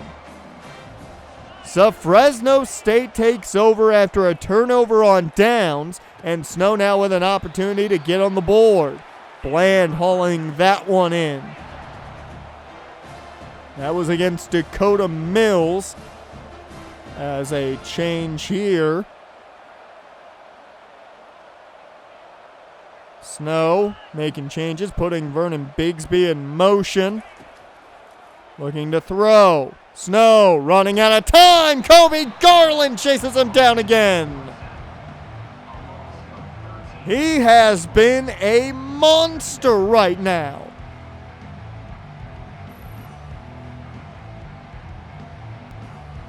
I definitely think they found something, and from what I'm told, the defensive game plan was put together by Coach Booker essentially completely today because of the coordinators headed out after this game.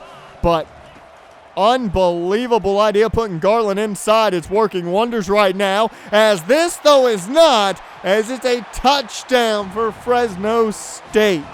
As we complement the defensive mindset of Garland inside, Beecham makes them pay with the big touchdown.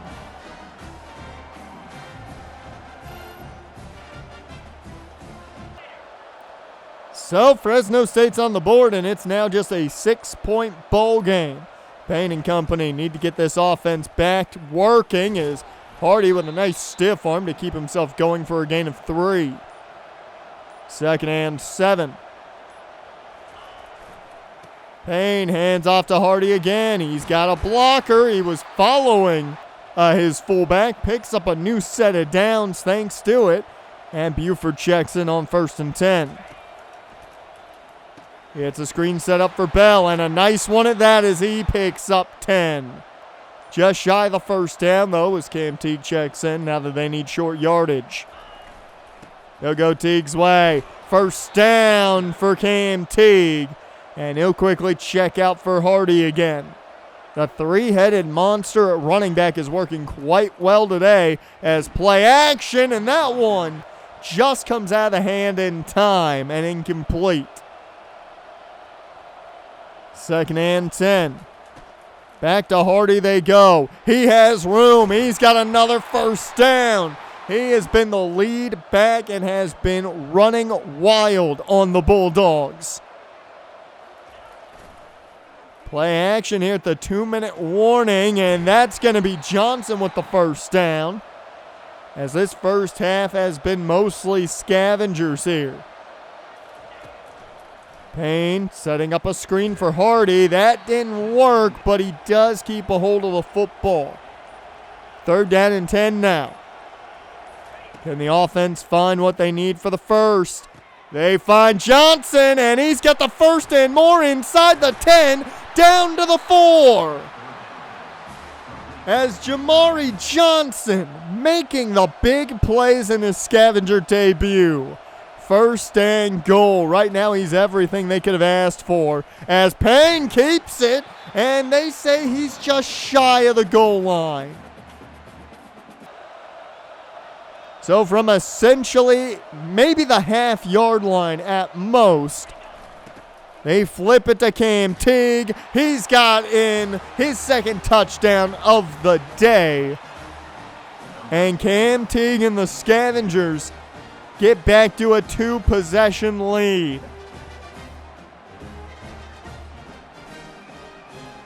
I'm amazed at how well the running game has been going without Warrick Mercy. 2-point conversion attempt here now. Payne in the gun here. A bit surprised to see that with the way the ground game's worked, as that one did not work well. Luckily, it was just incomplete. But it'll stay 19-7. As Snow over the middle finds his man. That's Bland. He's got the first. He's had a couple nice catches today. The speed has definitely been very obvious with him. Snow, plenty of time downfield. It's over the head of his intended target. Looked like he wanted Beecham, couldn't get him. 2nd and 10. This one to the flats. It's caught, but a big hit there. 3rd down and 6 now. 15 seconds left. Snow to throw. He rolls left, rolls back right, and he's going to take off with it. Avoids one man. That was Holland. Slides down safely. 3 seconds on the clock allows them a chance at a very makeable field goal. 45 yards out. Kicks up. It's good. And Fresno makes it a 2-score game, a little bit lighter now. Just 9 points difference as we head to halftime. Scavengers on top here, and we're not talking recruits anymore because, well, that part of the season's over. DVT on top, mainly off their ground game, which has been a 3-headed monster today. You look at the time of possession, and you wonder how are they doing it? Well, it's Ty Hardy, Julius Buford, and Cam Teague dominating on the ground. Not to mention this defensive front with Kobe Garland inside has been a force of nature for the most part today against Tevin Snow. He hasn't done what he did in that first meeting, running all over the place against them. It has been absurd to see how this game has differed the second time around as the second half just getting underway, and there's Millum on the screen picking up the first. 1st and 10 now. Payne hands off to Hardy. Ty Hardy with plenty of room. He wanted to get around the defender and go. Could not do it, but it's a new set of downs. 1st and 10 in the pistol. Play action. Payne rolling to his right. Look at all that room in front of him. He'll take it, and that's going to be a new set of downs. Well, close. They'll say it was just short. 3rd and inches now here. Ty Hardy gets the handoff, cuts it back inside as the first and a bit more, and it has just been all Scavengers when they are on offense today. Maybe it's the all white with the black hats, I don't know, but it's been a pretty good day. No gain there on that last play, a loss of 4, as that was Corey Foreman that got to him. 2nd and 14, it's Scooter Page. Haven't said his name today as he gets a nice catch.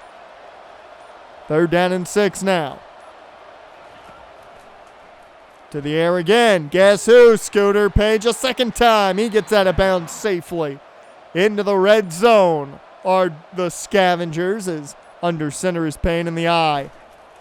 Hands off to Hardy, who cuts back in but is caught quick. No gain there, a loss of 1 actually.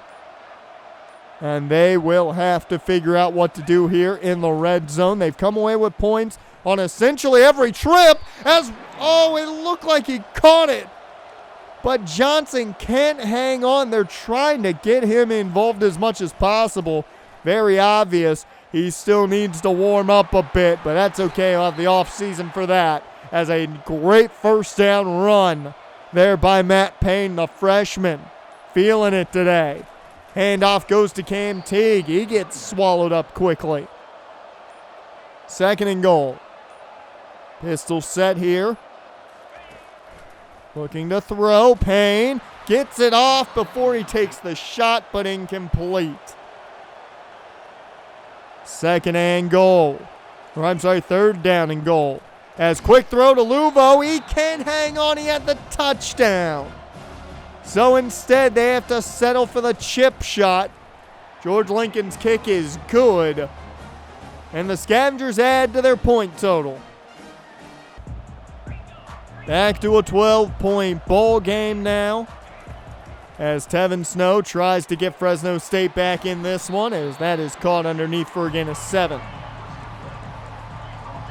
The no-huddle offense continues, but it has been a rough day for Tevin Snow. He's been sacked 3 times today. And in motions Bigsby, as it's a screen set up and nowhere to go. Well defended. Dakota Mills had the big play in the last game of the regular season, the pick 6. Has a good stop there on the screen. 3rd and 2. They go Deion Rivers, and he's got just enough. Very quiet day for Rivers. We thought he might get used a ton today. Turns out this defense has said no to that, and Tevin Snow hasn't been able to do what we thought he would do. Lecarius Bland on the screen doesn't go far. So 2nd and 8. They flip this one. Bland now playing as essentially a tight end. They go play action. Downfield knocked away. Noah Collins. 3rd and 8. A big opportunity. They send the pressure. The safety causes chaos.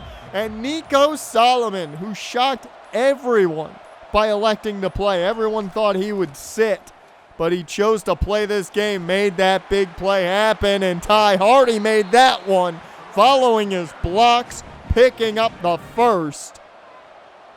And I will say, for any freshman or transfer coming in next year, it's going to be a hard fight to win that starting spot when you got Ty Hardy making plays like that.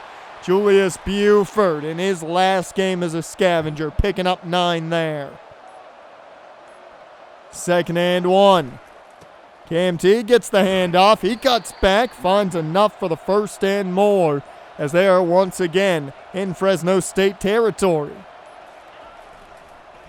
Cam gets the handoff, but he is corralled quickly as that takes us to the end of the 3rd. It has been all Scavengers to start this second half of action, and I don't think it's going to change in the 4th one bit. Throw up those 4s, folks. 1 quarter left of Scavengers football this season, and it starts in the gun in the tight formation. 2nd and 11.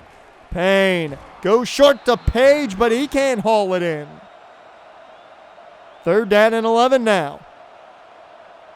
Are they going to get stopped on 3rd down here? Handoff Ty Hardy. And he's going to have a good amount of room, and they keep the offense out there. I mean, this is Fresno State. There was a lot of anger about the way that first meeting between these two ended. So I'm not shocked the offense wanted to stay out. 1st down, Scooter Page. And this rivalry is really starting to blossom, it feels like. As Cam Teague takes this one outside. He's going to have a gain of 8. Stays in bounds as well to keep that clock ticking. 2nd and 2. Teague still in the ball game. He go his way again, follows his blocks, and he's going to scamper his way in for his 3rd touchdown of the day. Cam Teague, 3 rushing touchdowns today. An unbelievable outing by this ground game. Suns, Warrick Mercy. I don't think anyone, even the coaching staff, expected this to happen. 1st and 10, a 19-point bowl game. And down goes Snow again. It's sack number 3, I believe, for Kobe Garland. Maybe 2.5. But either way, a monster day for Kobe Garland. The junior has been impressive. 2nd and 16 here for Tevin Snow, who I think realizes this game might be out of reach already, as down goes Beecham. That's Denzel Shaw making the tackle there. 3rd and 8. Snow pressured by Garland again, and Noah Collins just bats this one away. It's back to the DVT offense, and they can put this one away if they kill this clock. We'll see if that's exactly what they do. Cam Teague starts them out on the ground for a gain of 2. He stays in, so they stay in the eye. Handoff Teague, he's bottled up. So a loss of 1 leads to 3rd down and 9. They got to go through the air, so they go into the empty. Payne Wanted Johnson, couldn't connect. And I believe what might be the first or second time they're punting as that one gets blocked. Fresno State with a blocked punt gets them the ball back in good field position.